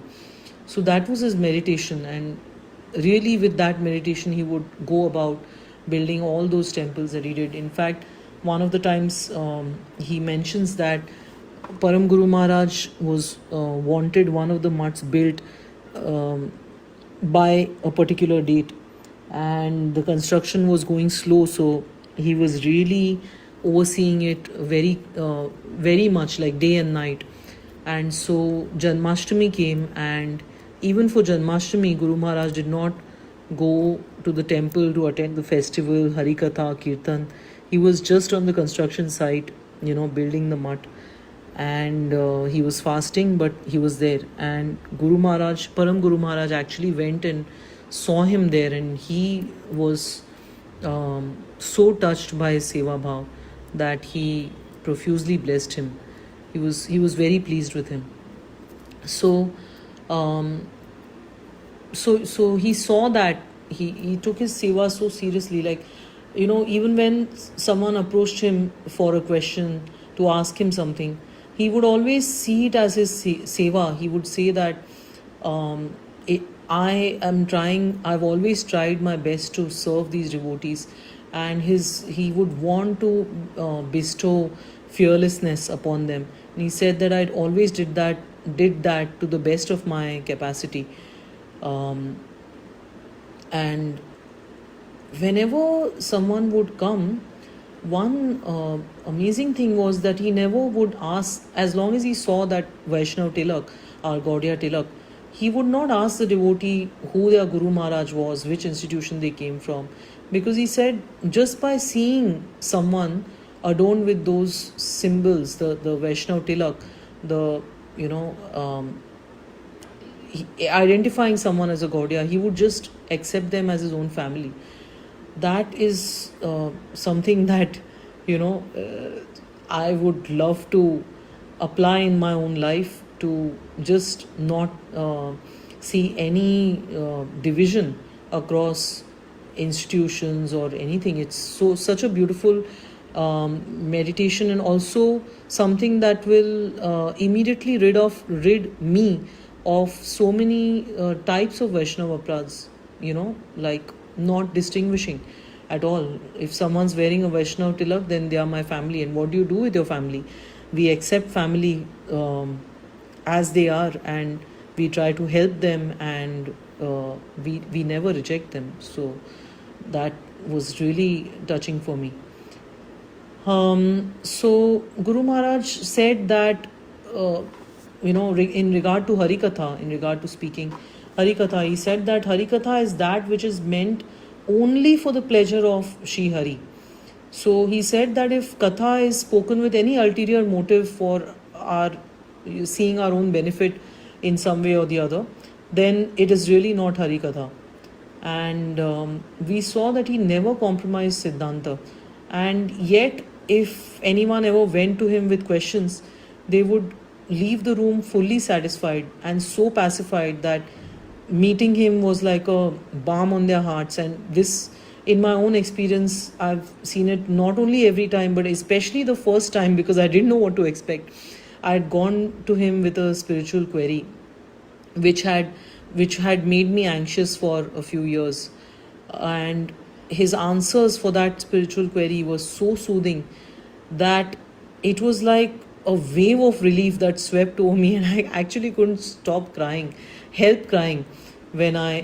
as he was speaking, and even as I was feeling that wave of relief, I noticed that he did not compromise the Siddhanta, because this was a question that I had visited many senior Vaishnavas with, and I knew the answer from Srila Bhakti Vinod Thakur's books and Srila Jeev Goswami's writings, but I just needed some senior Vaishnava to validate that for me. And all of them circumvented it because it was a sensitive question. So in one way or the other, every senior Vaishnava, and all of them were sincere, exalted Vaishnavas, but they didn't give me that clear and straight answer that Guru Maharaj gave. Guru Maharaj just got right to the point. He just said it like within a few words. That was another thing, that whenever I have seen, at least in my experience, whenever I asked him a question, within just a few words, literally sometimes 3-4 words, he would give the best answer that would stand the test of time. Like for all, it's been 7 years now, and for all time to come, it just is always applicable. So it's amazing and very, very hope giving. Guru Maharaj also saw speaking Harikatha as one of his important services, and especially during his last days, because of his health, he couldn't speak every day, and that really made him very upset. He would say that it's his biggest misfortune that he's not been able to speak Harikatha daily, and he would say that to pass even a day without Harikatha and Harikirtan is very unfortunate and also inappropriate. I'm now able to perform because my body is not supporting me to do other sevas. And he said that I don't want to live to see a day that I'm not able to perform even this last seva. And as we know that it kind of did happen like that, because he left soon after his last Harikatha on Nandutsav, and even on that day actually he was quite unwell. But just to honor the Tithi, he says this in his Harikatha that it is an offense not to honor the Tithi. So even though I am unable to speak, I will speak, and he spoke for just a few minutes. From that also we see his absolute grit to follow everything to such perfection. In the Vyas Puja of 2017, I was in Puri, and I might have said this in my last offering as well, because this thing is such a deep impression on my heart. We were all told that he will not come because he is so unwell that he cannot even sit up in his room. He was lying down on his bed, and there was a live telecast from the temple room. This was in Gopinath Gaudiya Math in Puri.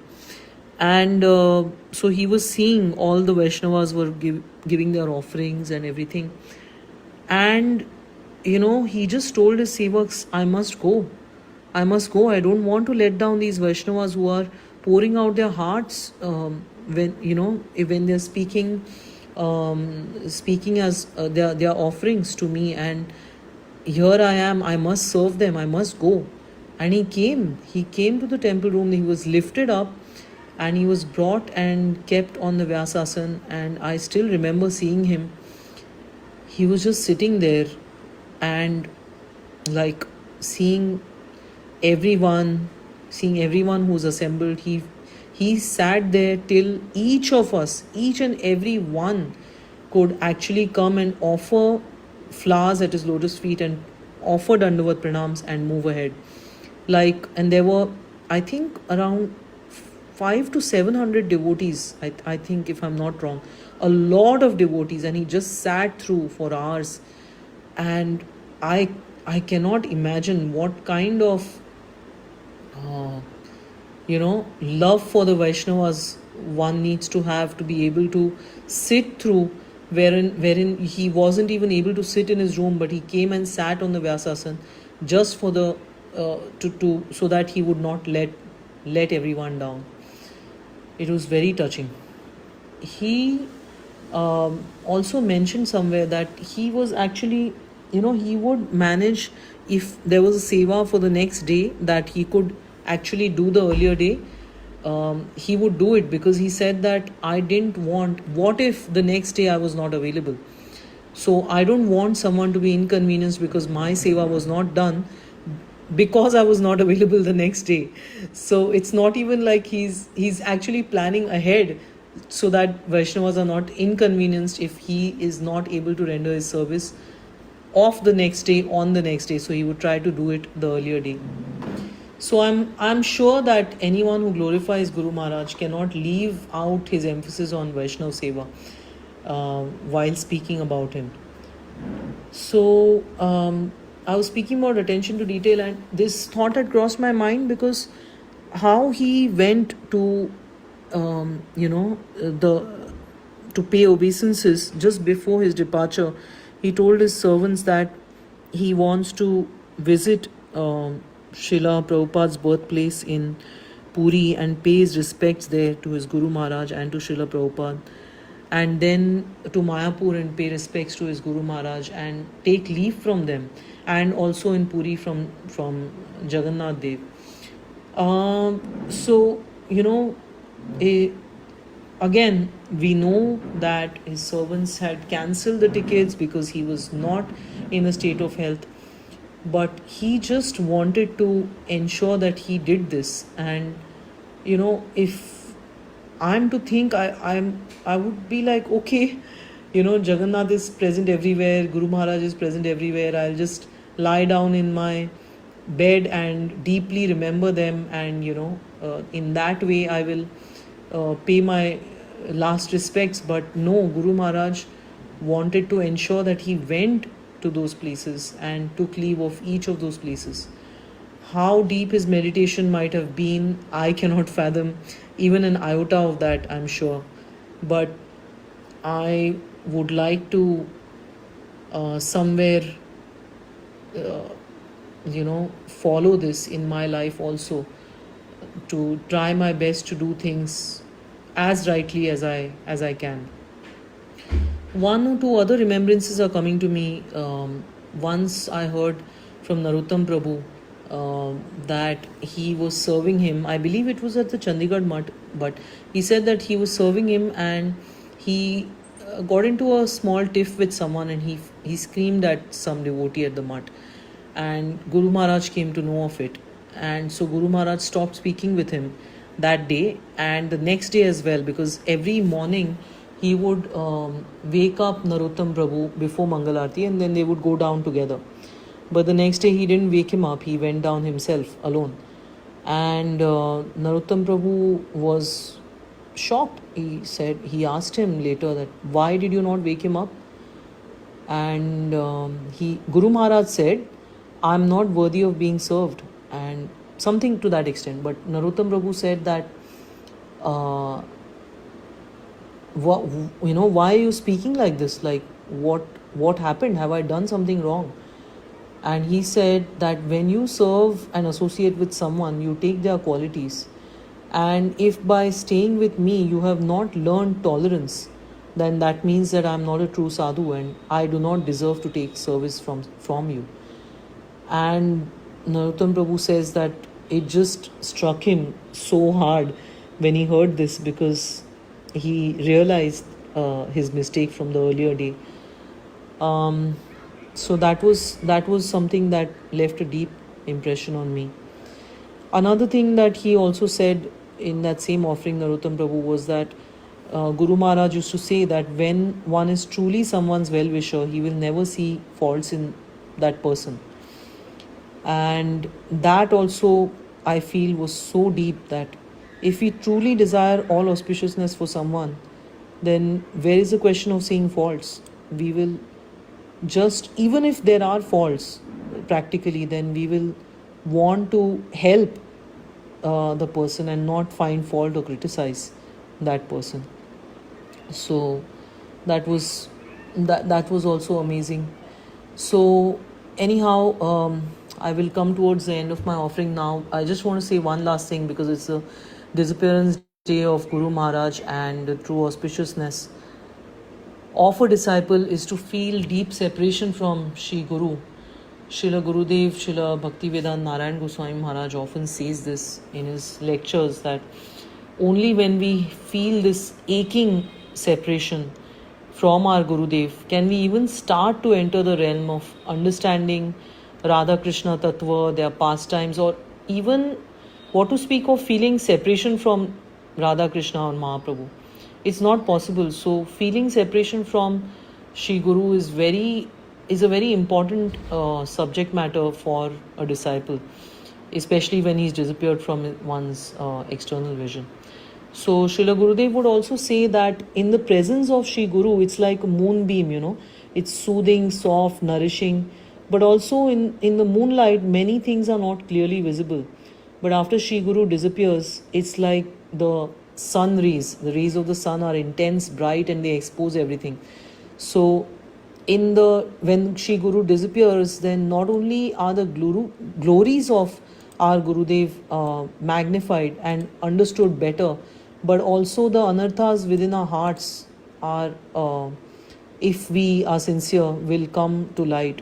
And so, in our prayer to our Guru Maharaj, that separation from him and that the, begging from his mercy can also increase. So what Guru Maharaj says is that if we want to experience separation from Gurudev, then to the extent that we endeavor to follow his ideal, his teachings, his conceptions, only to that extent will we be able to experience separation.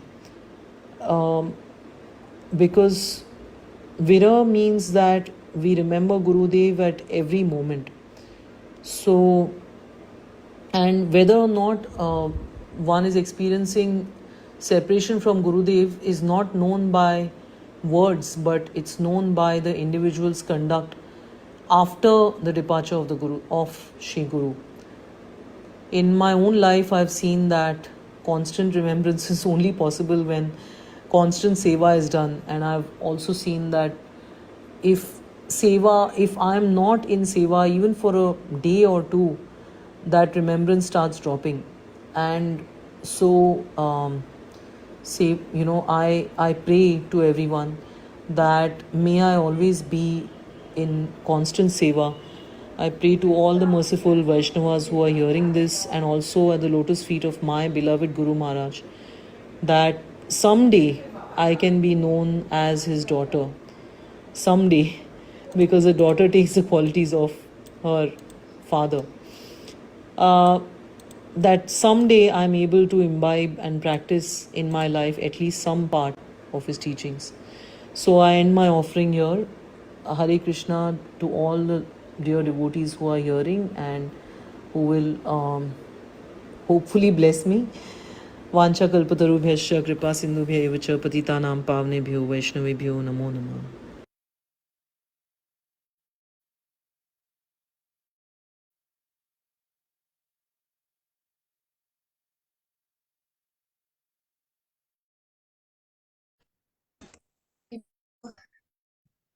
So there's a really beautiful offering there from Banga Manjari Didi, and the Banga Manjari Didi was instrumental with her husband, along with her husband,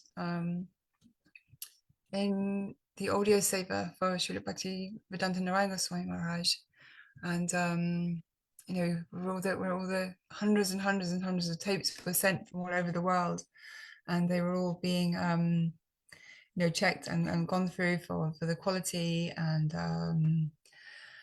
hundreds and hundreds of tapes were gone through, and had the sound engineers to check every single one, and the whole huge amazing saver, and her and her husband were behind that, and also Lavanga Manjari Didi and her husband also, they sort of had the Shuddha Chaitanya Vani webpage for Guru Maharaj as well. So they do an amazing seva for Guru Maharaj. Okay, so I'm going to stop the recording, and on Facebook also. And my heartfelt thanks to every single dear Vaishnava and Vaishnavi who came to offer the most beautiful Pushpanjali at the lotus feet of Srila Maharaj. And Pancha Kapla Chabhyascha Kripa Sindhubhyam Patitana Pavanebhyo Vaishnavebhyo Namo Namaha. Thank you so much, Chandrika Didi. I'm mentally grateful to you. Okay.